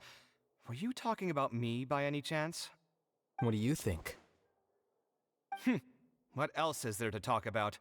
Surely no one would be interested in talking about the files that you were browsing through earlier. Anyway, you should take a look at this. Look at this comment on page 82. Dear Kaveh, thank you so much for annotating this book in such detail. It was a great help to me. See that? Now that's how a student should treat their seniors. And it looks like you're already in a much better mood now. It really doesn't take much to make you happy, huh? Me? Happy? I'm mocking that retired blockhead for being so full of himself. He understands nothing about the true beauty of architecture. When I can find some time, I'll have a serious talk with him about making sure these books are put where they belong. Why don't you just move all the books yourself? It's not like he hasn't cursed you out before. What was that nickname he gave you while you were in the academia? The Urchin of Kshahrewar? Kaveh had a habit of scribbling and writing in all kinds of books. Hey! You didn't need to bring that up. At least not when I'm still standing here. Oh, actually, I also found a really old sketch in one of the books over there. See? Doesn't it remind you of something? Huh? Don't tell me even you don't get it. Don't ask me. This is the time you specifically put aside to brag about yourself. Feel free to hoard all the spotlight you want. You... In that case, allow me to explain.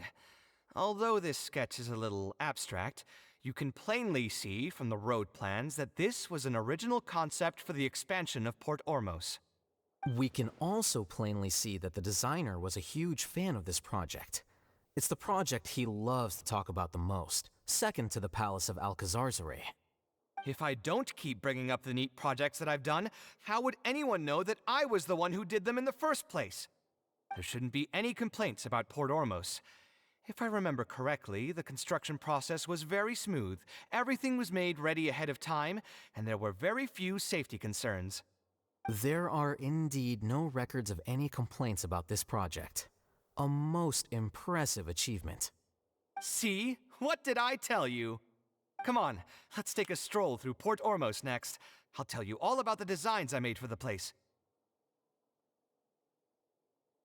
No need. It's almost time to clock out for the day, and I don't intend on bringing any unfinished work home. Suit yourself. It's not like you know how to appreciate artistry anyway. Let's go, traveler. I'll take you to Port Ormos.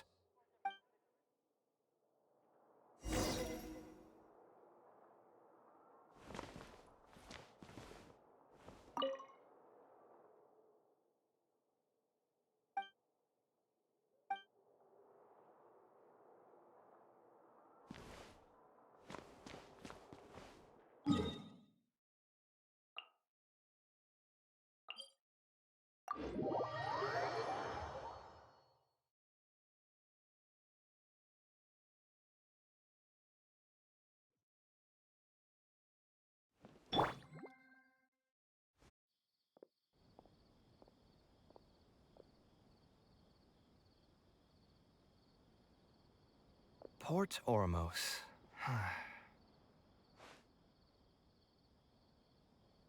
No, I didn't design any one specific building. Most of my work here concerned structural renovation. Port Ormos had already existed since I was still a young child.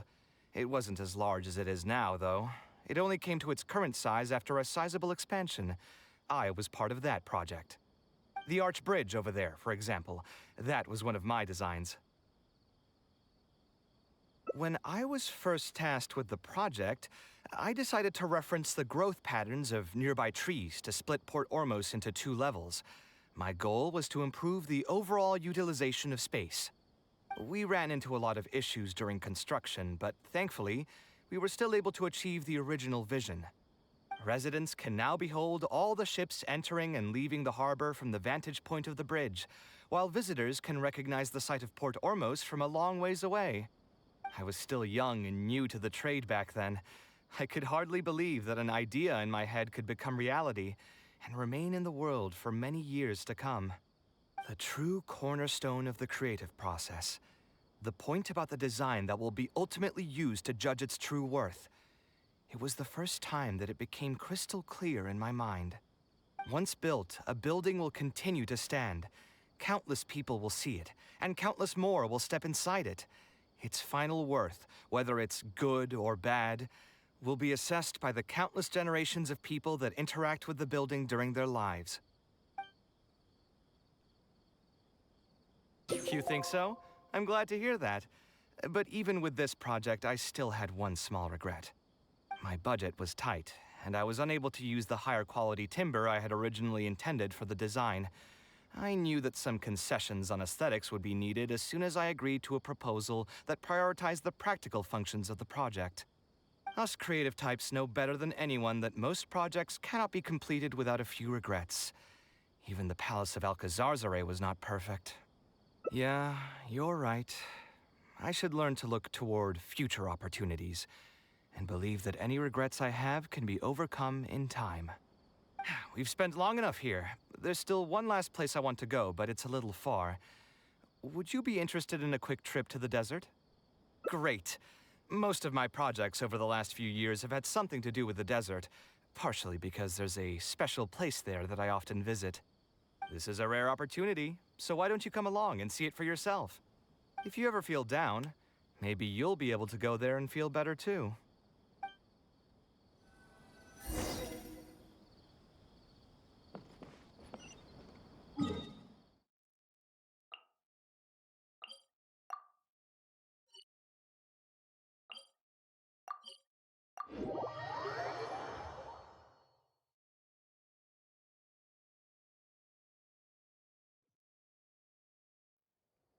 Who would have thought that so many primal constructs could have congregated here while I was gone?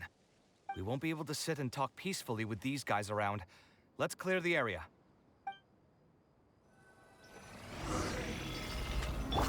I will have order.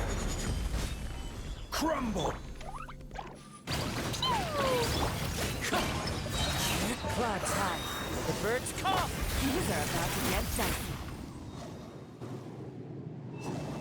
Isn't this place great? I often come here to clear my mind when I'm dealing with a difficult situation. You know what I mean. Everyone finds themselves in frustrating situations once in a while. Just take me as an example. My family life got shaken up quite a bit when I was young.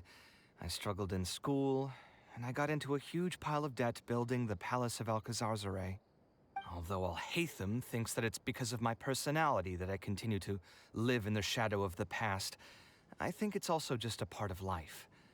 Plus, if I look back, I've honestly had my fair share of good luck as well. You could probably say I've followed in the path of my mother. Like her, I've gained a name for myself as an architect, built something that's seen as my magnum opus, and found many projects that others have entrusted to me to finish. Life is too boring when you live with no enthusiasm and passion.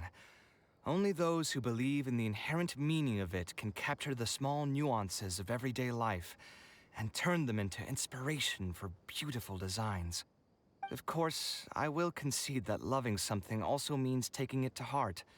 So to an extent, caring is also a source of pain. If I didn't love my work, I wouldn't be so torn up about it all the time. But still, isn't this place beautiful? Despite the erosion from the winds and changing seasons, you can still perceive its past beauty and glory. With different landforms come different architectural styles. The desert's history has left it with few records regarding its buildings, so I often visit the desert to investigate things in person. The sight here has moved me ever since the first time I laid my eyes on it. I told myself that one day, I would also be able to create buildings that move others. My pain will one day fade into nothing, just as I reach the end of my life. But buildings are different. They are far more valuable than most materialistic things, and far more durable than human flesh. As long as there remain souls in the world who can decipher the meaning behind them, they will also have acknowledged me across the vast stream of time. If you were to ask me what art is, that would be my answer. You think so? But I feel I've always been like this. Remember that question I brought up before? The one about whether I should see art as a divine gift of inspiration from the gods, or as a product of my own existential struggle. I still haven't found an answer to that yet. But if art wasn't inherently paradoxical and enigmatic, then people probably wouldn't be drawn to it. Those who pursue art will be unable to avoid the pain that it naturally brings. Will often be floating on cloud 9 one second, and sinking in a mire the next. I'll try gathering my thoughts again once I've found a way to define art in the first place.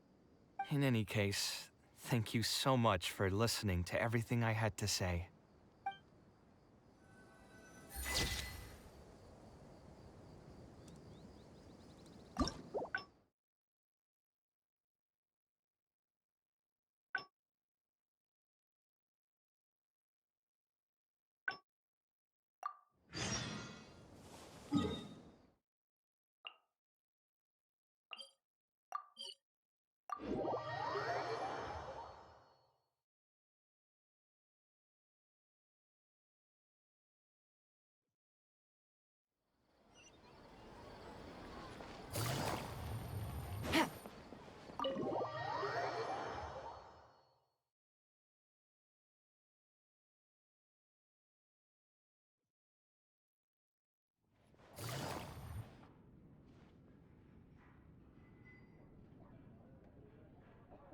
Taking this commission was truly the worst decision ever. Oh, hey. Exactly. So our thoughts on the meaning of art are rather similar. In Sumeru, and especially Sumeru of the past, the arts are not a popular discussion topic. Trying to talk about the arts is basically the key to killing any conversation. It's too bad that I'm not in my best form today. Otherwise, we could have talked about this for a little longer.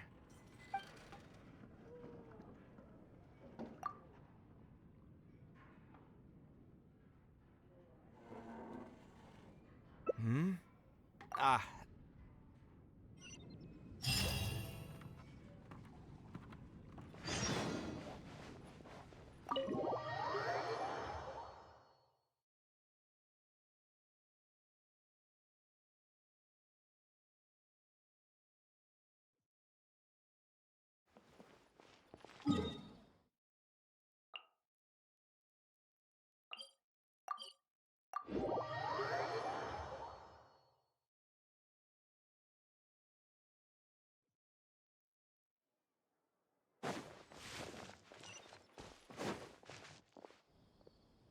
Kaveh, what are you doing here?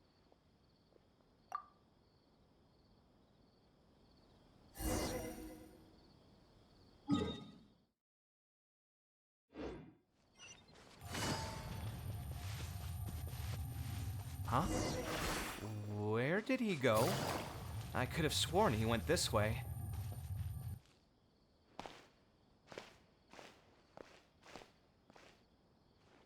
Oh, hey, look! Isn't that Badawi?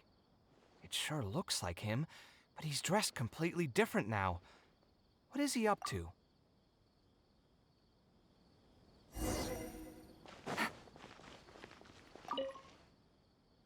We meet again.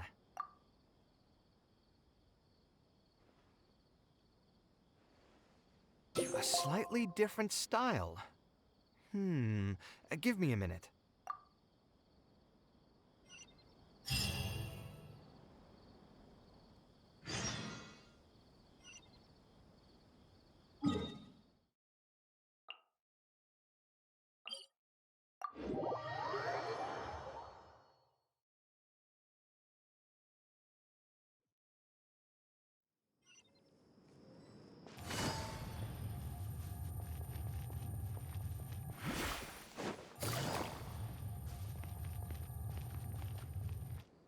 Most materials going from Caravan Ribat to Aru Village would pass through here.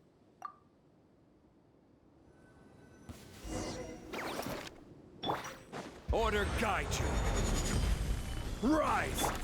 Fine, fine, fine! Pew! Into the wind. As one with wind and cloud.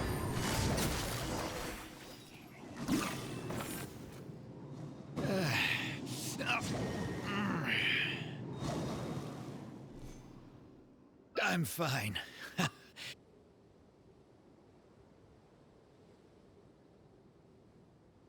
Oh, please. It's not like we're actually talking about swimming. Also, just so you know, I actually took a swimming elective back in the day. Don't underestimate my skills. Either way, I'm feeling much better than when you first found me at the tavern. I can feel inspiration already welling up inside of me. Maybe this will be just the opportunity I needed to create a whole new style. All right, let's head to Aru Village.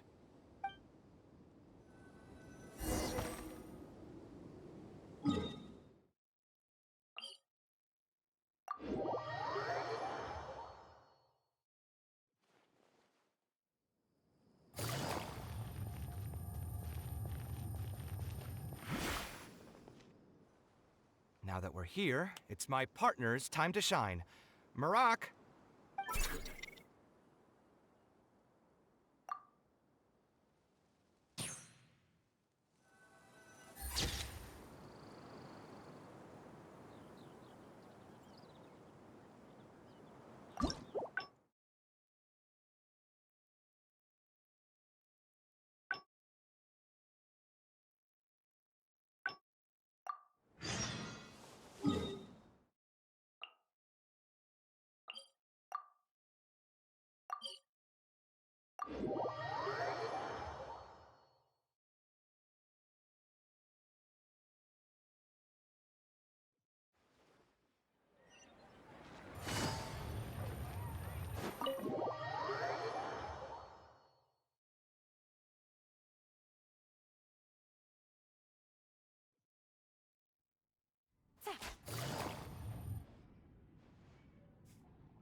Taking this commission was truly the worst decision ever.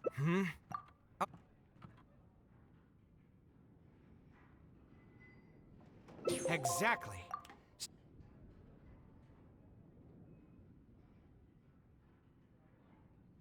Sounds great to me. A different career. I see. That's not a bad idea. I think I've heard a saying somewhere before. 80% of a working adult's woes are due to not having enough mora in the bank. It's just a saying, of course, but even I will admit that my life would be a lot better if I could make additional mora. And if I want to make mora, I should finish that ridiculous commission. But I really can't find it in me to go back and talk to him right now. Hold on. I just remembered that I used to have a senior classmate by the name of Alkami. If memory serves me right, he's no longer taking private commissions, but he's still doing pretty well for himself. Maybe I'll be able to get some advice from him. Yeah, I should get on this right away. No more wine for me today. I'll grab the bill and be on my way.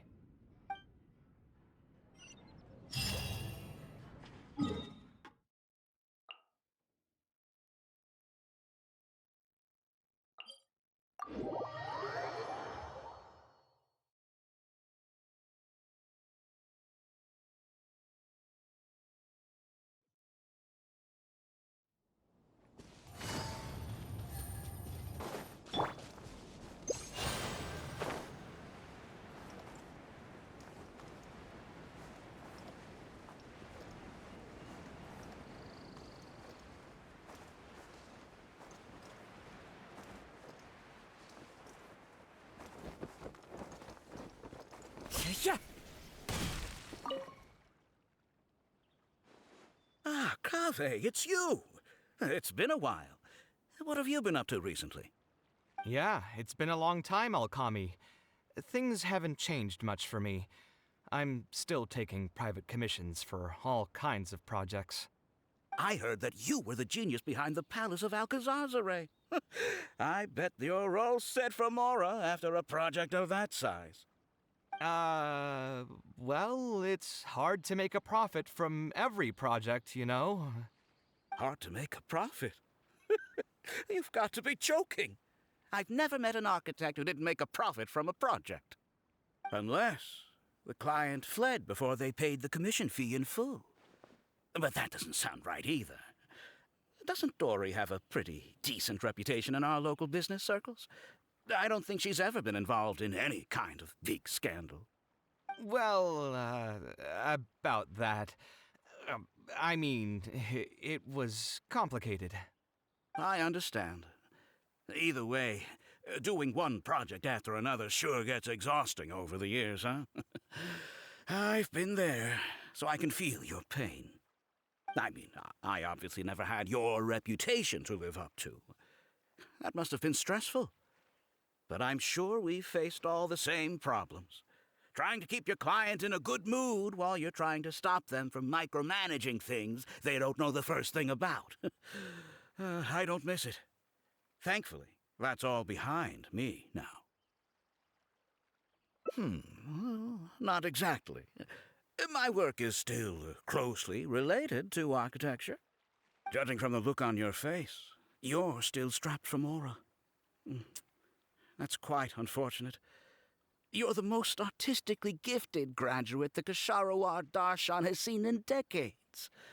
But it looks like you still have a lot to learn in terms of making Mora.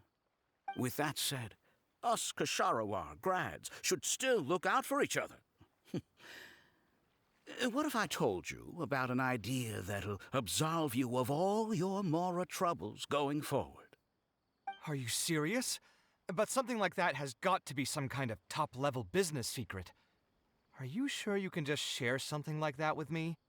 Besides, I don't want to just take something like that without offering anything in return. I still have a little Mora. Or is there something that I can help you with? Oh, you're too kind. This is just a simple tip. Even if I didn't bring it up, I'm sure you'd hear it from the others sooner or later. The idea is this. I recently opened up a training center with the goal of educating people in architecture design. Compared to the classes taught by those old fossils at the academia, my classes are more condensed and streamlined and will allow people to quickly get their foot in the door. Unlike the academia, I won't turn down anyone who's interested, rich or poor. As long as someone wishes to learn more about architecture, I'll accept them into my training center. It just so happens that I'm still looking for a few more instructors. So, what do you say?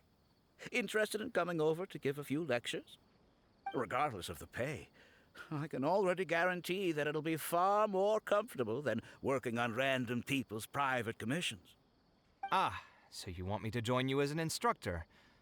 That does sound like something I'd be able to do. It sounds like a pretty stable job, too. What do you think, Traveler?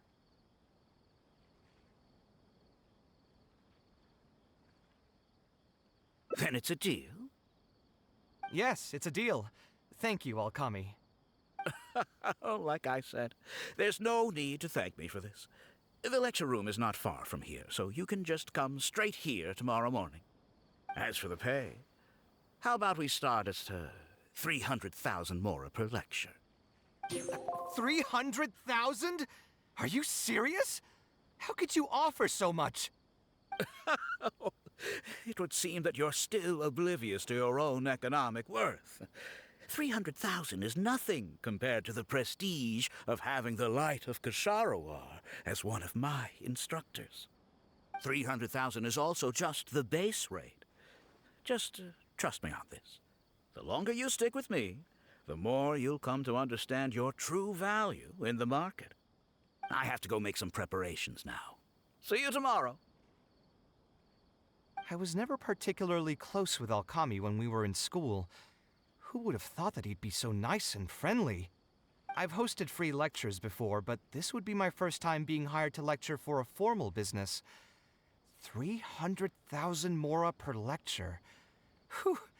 I'm so excited that I'm starting to get nervous. Thanks so much. I think I will be able to relax a bit more with a friend in the audience. Now, what should I talk about tomorrow? Some lessons I've learned over the past few years? I should probably save those for later. For my first lecture, I should start by getting them more interested in the field. All right, let's meet here again tomorrow morning. I should hurry home and create some kind of lesson plan. If I'm going to become an instructor, I should make sure I show up prepared.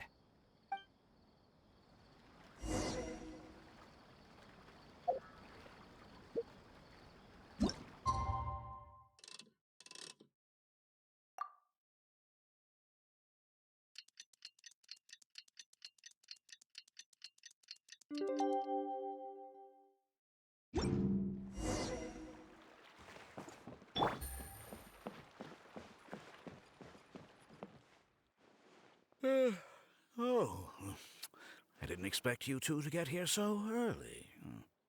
I was up last night preparing for the lecture, but I ended up getting so excited that I couldn't fall asleep. Here, I've prepared a lesson plan. Do you want to take a look? Lesson plan? I must commend you for your dedication. But the training center has already developed its own set of teaching materials. Instead of using your own plan, you can just use what we have here. Of course, you're always welcome to work in some of your own content to add some fun and flavor. Sure, be my guest.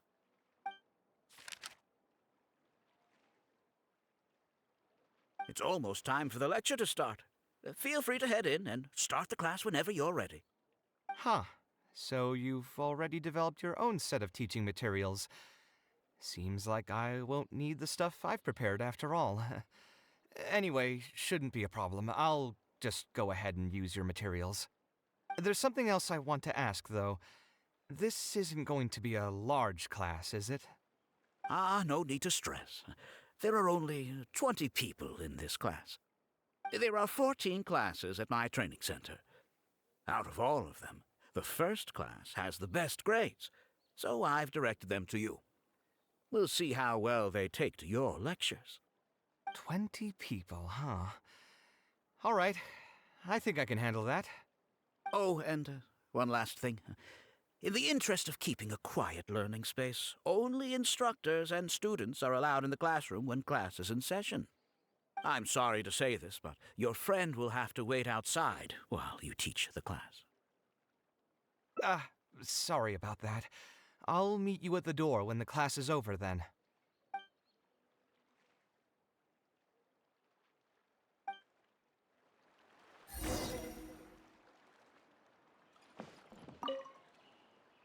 Hey there. Can I help you? Oh, Alkami?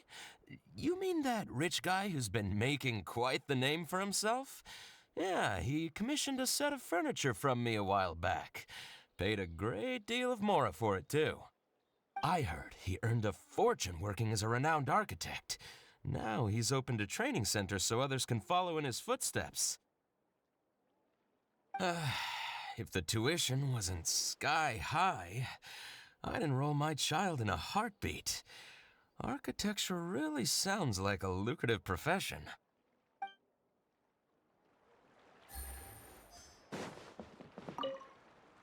Did you hear? Alkami recruited Kaveh to be an instructor. I bet that'll boost his enrollment numbers. Really makes you jealous, eh?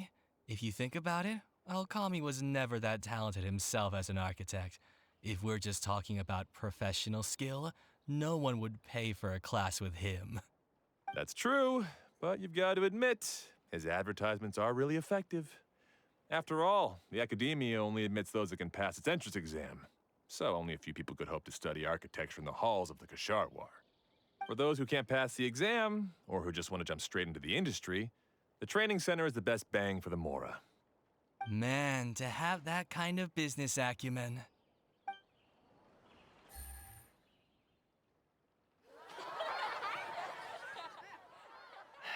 All right, everyone. There's no need to be nervous. Class is over, so we can just chat for a bit. I shouldn't have lost my temper during the lecture. Did I scare anybody?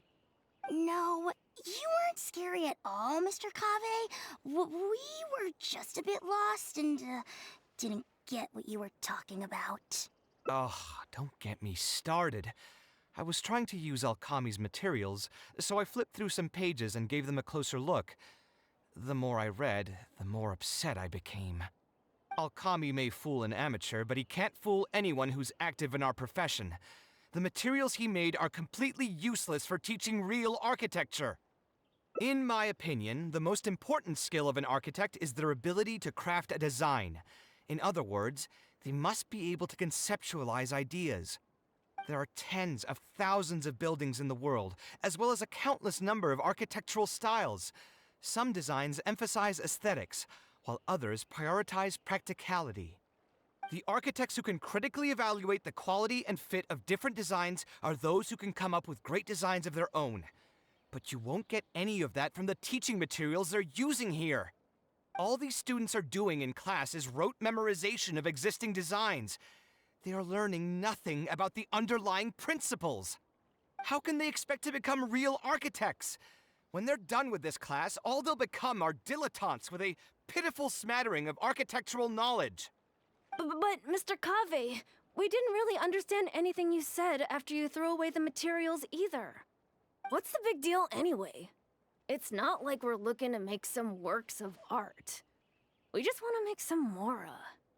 You're studying architecture to make mora? Yeah.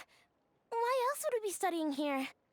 My biggest dream is to become someone like Mr. Alkami. Once I finally make my fortune in architecture, I'll be able to buy anything I like. Huh. In that case, I'm afraid you'll probably be disappointed. The reality is that the work of an architect is very difficult, and the pay is not lucrative at all. Believe me, I'm a perfect example. But how? Mr. Alkami just told us last night that you made a killing by building the Palace of Alcazarzare. He also said that as long as we graduate from his class, waves upon waves of people will reach out to us with private commissions, and we can just sit back and wait for Mora to fill up our pockets. It won't be long before I can put these miserable days behind me. Come on. And you all believed everything he said? But Mr. Alkami is really rich, isn't he? You... It's pointless trying to argue this with you right now. You've already filled your heads with pipe dreams. Let's go, Traveler. Let's hear about Alkami's true plans from the man himself.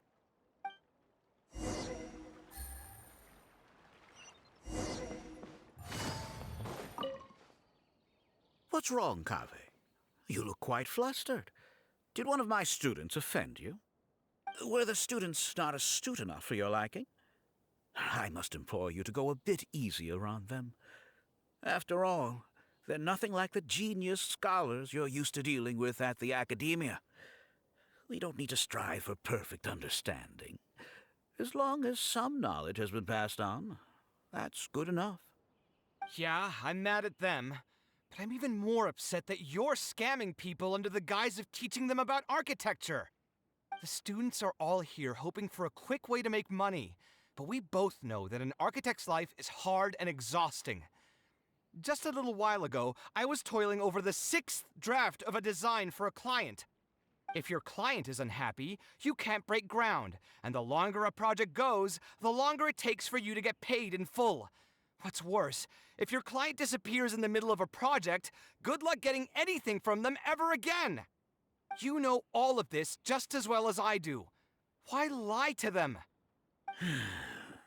Look, Kaveh, you may be the light of Ksharawar, but like I said, you still have a lot to learn about making Mora.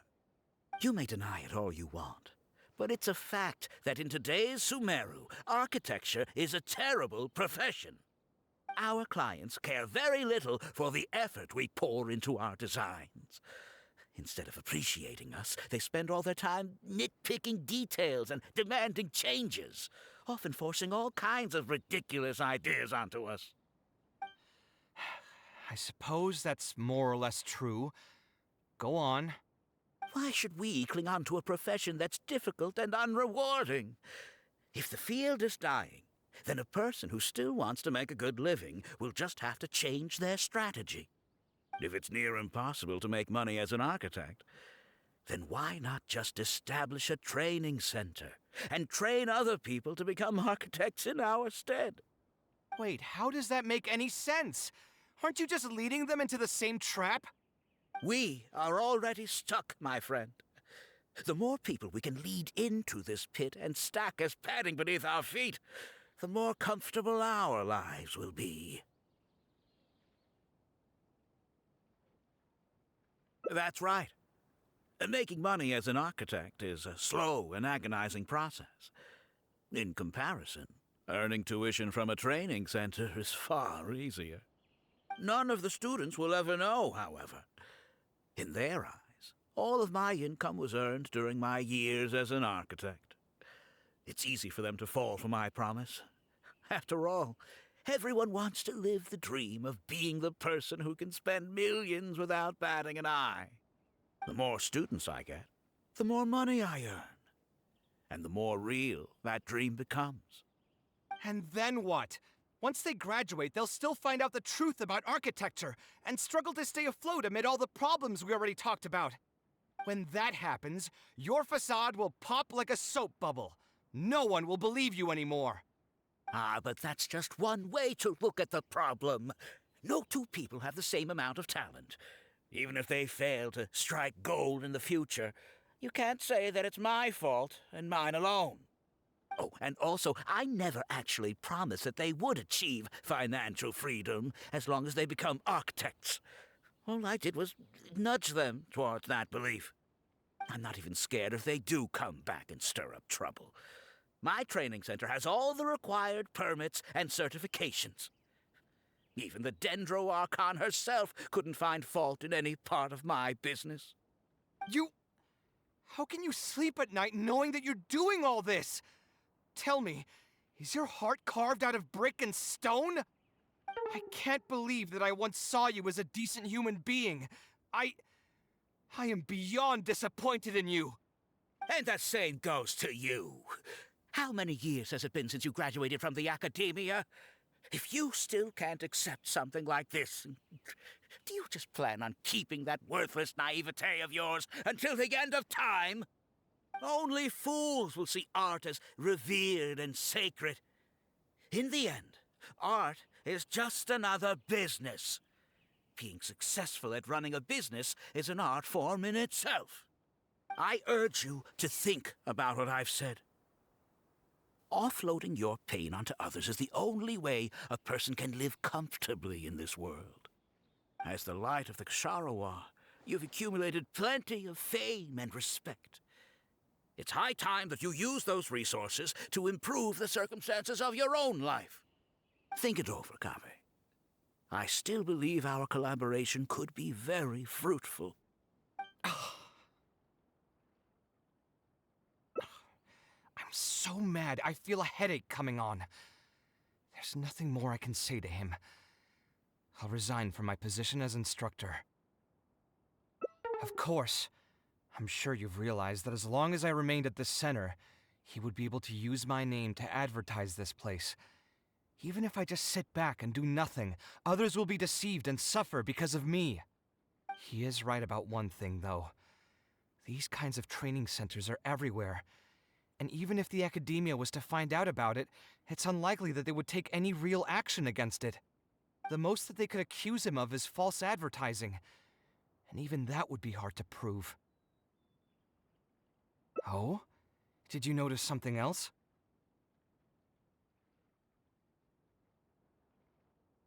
Yeah, you've got a point. The rate he gave me was 300,000 mora per lecture. That probably came out of the students' tuition. And who knows just how much he's been charging the students for attending his classes. If you're gambling everything on making it rich as an architect, are you really going to have the mora to pay for that kind of tuition? Right. We should hurry. The students didn't believe a word I was telling them. They're still daydreaming about making millions. We're never going to get any information from them again if we let Alkami talk to them first. Let's move now before he's had the chance to react.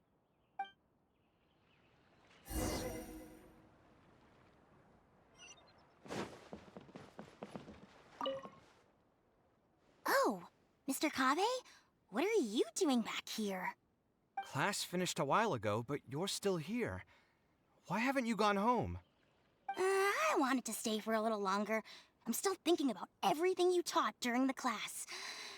Even though a lot of it went right over my head, I still thought the houses you drew were really pretty. Of course they were. All the examples I drew were world-famous landmarks. Each one was the magnum opus of a celebrated architect. It's a good thing that you could recognize them for their beauty. The accumulation of knowledge is the first step to artistic expression. Instead of rote memorization, you should try to relate and to understand, and after that, try to resonate with the work. Resonate? Yes. When I first got into architecture, there were many things about it that I couldn't understand at all. I would find a building to be beautiful, but have no idea what made it so good. And for most people, just being able to admire a building is enough. To become a good architect, however, you must also learn to assess and appraise. Going from admiration to assessment will take a lot of time and specialized knowledge, and I'm afraid that some superficial speed training won't be enough to take you there. Just as I thought. Becoming an architect won't be as easy as Mr. Alkami made it out to be, right? I'm sorry. I'm not trying to crush your dreams. All I want to tell you is that an architect's life is not as carefree and easy as others may make it out to be. I understand. Thank you for telling me the truth, Mr. Kaveh. I think I'll still stay here for the time being, though, since my family still hasn't paid everything off. Paid off what? Sorry, I can't say anything more. Mr. Alkami made it very clear that anyone who talks about it will be kicked out of the class. Don't listen to him. I am the most famous architect in Sumeru. If he kicks you out, then I'll just take you in instead. Really? Why would I pull your leg? I can see you have some talent. So as long as you get your fundamentals down, you should be able to pass the entrance exam and continue your studies at the academia. Then please keep this a secret for me, Mr. Kaveh. Truth be told, my family is not very well off, so we couldn't really afford the tuition for this class. Mr. Alkami was the one who reached out to my parents. He told them that he knew a merchant by the name of Bahar and that we could get a loan from him. He told all the students that once we graduate, people would come flocking to commission us for projects. If everything went well, we'd be able to pay off everything in just a few years, and all the more we make after that would be ours. How much did your family borrow from this merchant? I think it was several million mora. And what was the interest rate? I'm not really sure. My parents were the ones who signed the contract. All I know is that the stack of papers was as thick as a slab of rock. Yeah, I have a bad feeling too. Something about the whole thing feels dastardly familiar. We need to find that merchant to confirm. But if we were to confront him right now, there's no way he'd admit to anything. Good idea. Hey, tell me, do you know where we'd be able to find this merchant? We last saw him on the north shore of Port Ormos. Who knows if he's still in that area, though. Well, it'd still be worth taking a look. Architecture... No. The arts shouldn't be used as bait for a scam. We need to do something before the students' lives are ruined even further. Paimon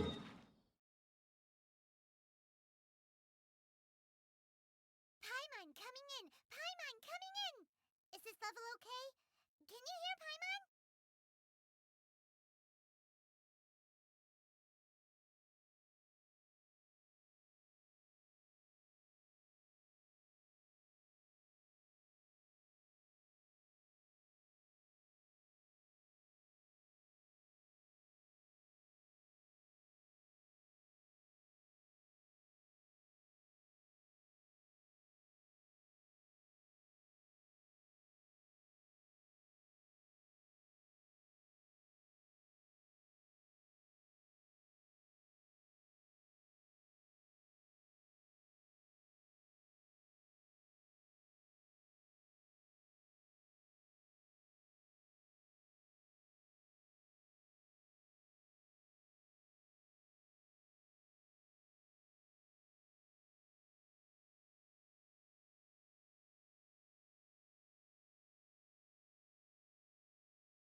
Wind Strider!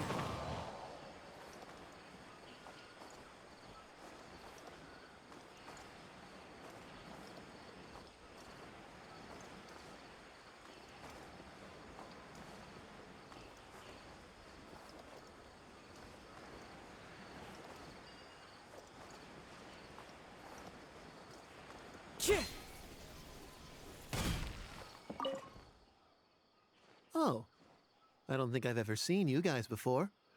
Here for business? You're Fahar, right? Yes. May I ask who introduced you? Alkami. My friend here wants to enroll in his architecture class, but they're a bit short on money. Alkami told us you're the man to go to in this kind of situation.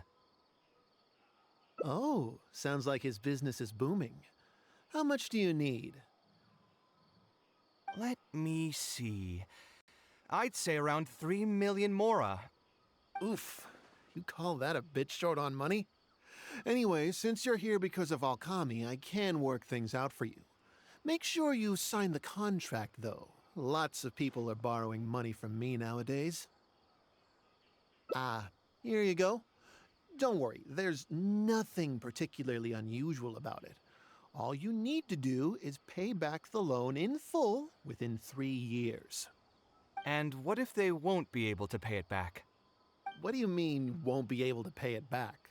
Once you graduate from Alkami's place, you'll be making millions of mora a year. Easy! At that point, paying this off will be a piece of cake. And even if you were to run into some difficulties and need to delay the installments, it's no big deal. We're all reasonable people here. If you can't pay quickly, you can just pay it back over a longer period. All that would change is your interest rates would get a little higher. It's hard work running a business. If we're taking risks to supply you with mora, it's only fair that you take on a bit of the financial risk as well. Anyway, there's no point in tying yourself in knots over the contract. With the way you're reading every single line, it's like you're worried you're about to get scammed out of your whole life savings. Why would I lie to you? Tons of students at Alkami's place have signed the contract. Aren't they all doing pretty well for themselves? I just did some calculations in my head. When you say the interest will get a little higher, do you mean it'll get higher than 30%?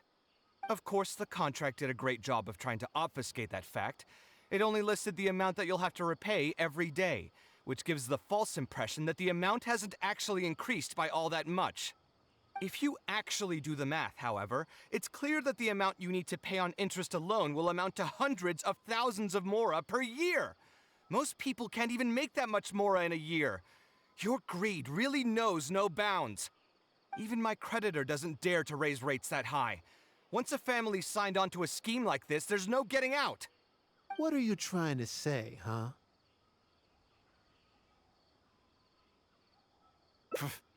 I figured something was off when two well-dressed people came looking for a loan. Think you got the better of me? Too many people are sticking their noses where they don't belong these days. Luckily for me, though, this is a pretty secluded spot. Hey, come out and teach these guys a lesson! Eremites? I've already fought off more than my fair share of them when I was working in the desert. There are only a few of them, so they shouldn't pose much of a threat. Marak, you're up! Following orders is order. Quake! Boing, boing,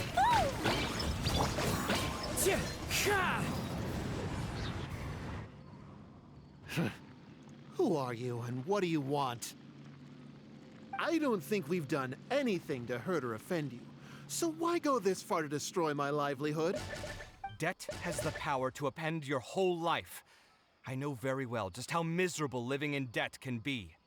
But my debts are the culmination of many different factors, and my interest rate is still somewhat reasonable. As long as I continue to work with my situation in mind, my debts will eventually be paid off. But these students are different. They have neither the mental preparation nor the financial resources to pay back a debt like this. You sold the dreams of becoming an architect to the students as bait, urging them to take on insurmountable amounts of debt to satisfy your greed. Ha! Everyone knows there's no such thing as a free lunch. It's their own fault for falling into the trap. And if we're going to talk about greed, aren't those students the ones who are blinded by it? They completely ignore the risk that's right there in front of them. Ha! And here comes the silver tongue. Surely you use that to reel in the students as well. Even now, many of them are still hopelessly dreaming of striking gold after they graduate. People grow by learning from their mistakes. I hope this will be a valuable lesson to them. Let's head back to the Academia and turn this guy over to the Matra. They should be able to link him with Alkami's business.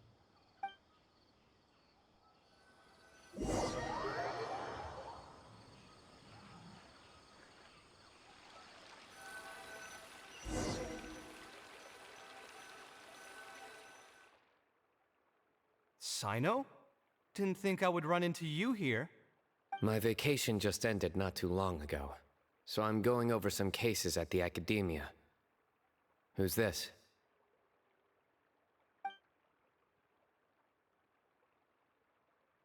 I see. Charging an interest rate over 30% indeed constitutes a crime. As it is highly likely that Alkami is also benefiting from this scheme, the Matra will open an investigation on him as well. The training center will be closed and any funds we manage to recover from the suspects will be returned to the students.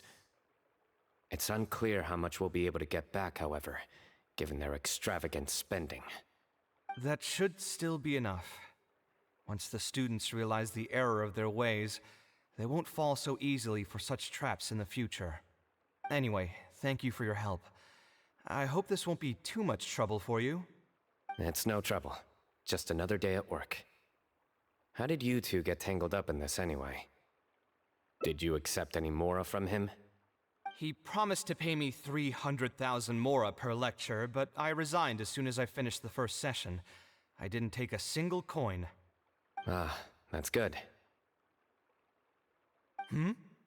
What do you mean, that's good? Would you have taken me into custody as well if I had actually accepted any mora? I wouldn't have gone that far. But, had he insisted that you were also an active participant in his schemes, under our rules, we would have been required to open an investigation on you as well. Either way, though, I believe you are innocent in all of this. Had you actually been all right with making money through less than noble means, your life wouldn't be the mess it currently is. Hey, what was that? What do you mean my life is a mess? Never mind. Your life is fine. You're just messing with me now, aren't you? Let's get back to business.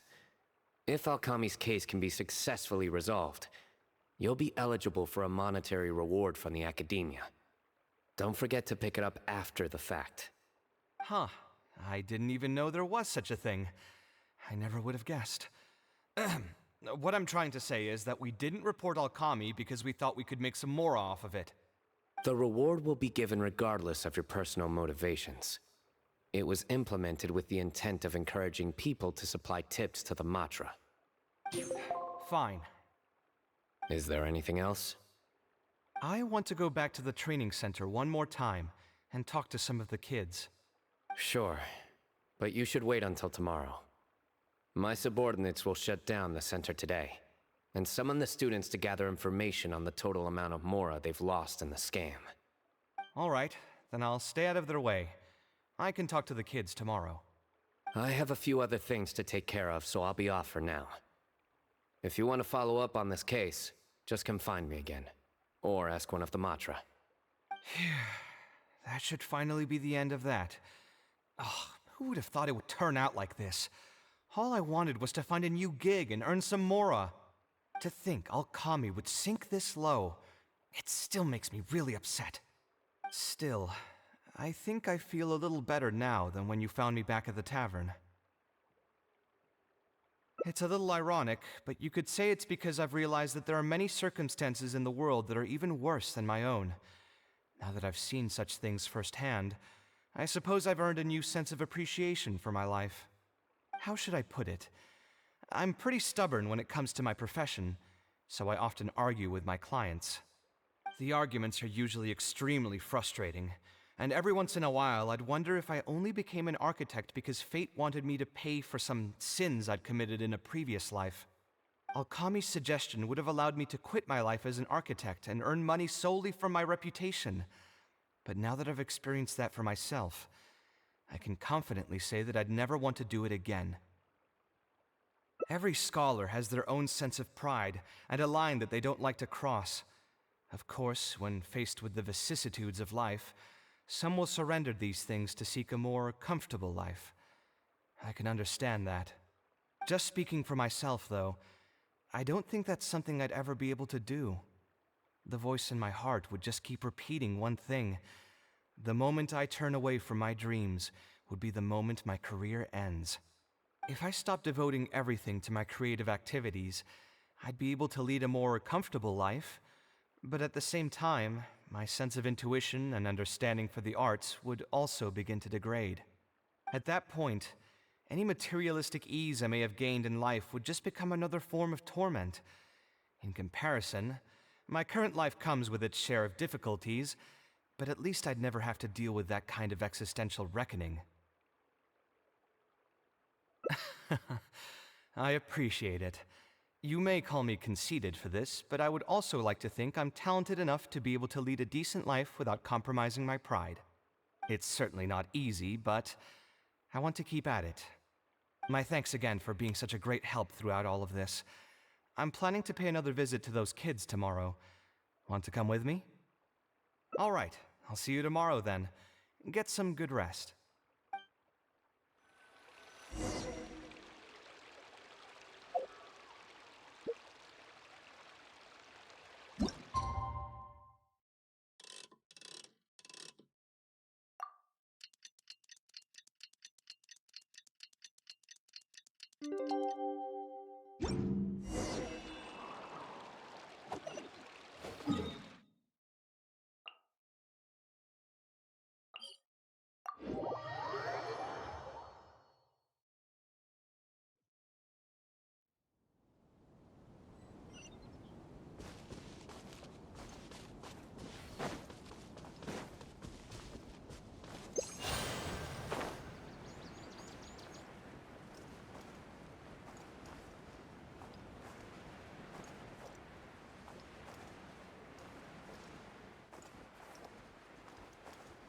Yeah. I never would have guessed Mr. Alkami was a scammer. The training center has been shut down, and the Matra have promised to return some of our tuition. But we've already spent so much time on this class. What should we do next? Mr. Kaveh said we can keep working on our fundamentals and try to get into the academia. Ha! Easier said than done. If it was easier to get into the academia, none of us would have signed up for the class in the first place. Only the best of the best can get into the academia studying on their own. Mr. Kaveh might be willing to teach us. Why? What reason does he have to stick around?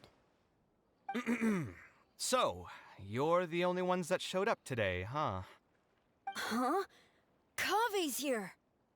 Now, that's Mr. Kaveh to you. I'm here as your instructor, so let's keep things a little more proper. I'll keep instructing you for a while longer. You can pass on the message to the other students. As long as someone wants to come, they can join the class. Oh, also, I'm usually pretty busy, so I'll only be able to teach architecture fundamentals on my days off. Another disclaimer, I can't promise that you'll all be able to understand everything I'm going to teach. Architecture is not an easy profession. Aesthetics aside, even the basics of safe design can already be a handful for most people. If you want to design safe buildings, you'll have to go through a systematic study of structural engineering.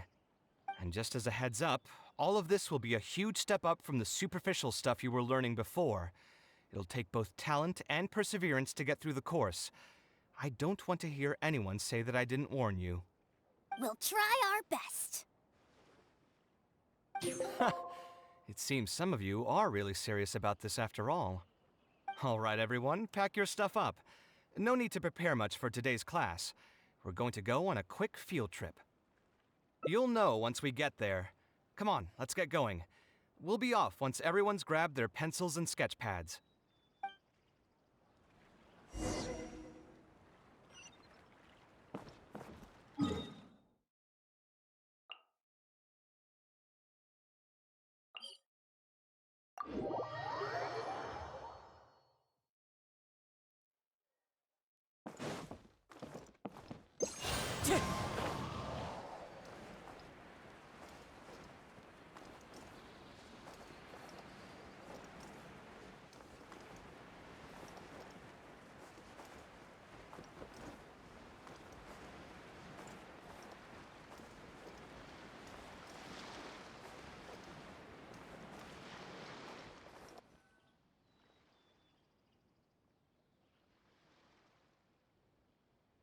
This lighthouse has been around for a long time, and I handled its renovations when I first graduated from the academia. The point of today is not so much about the lighthouse as a building, however.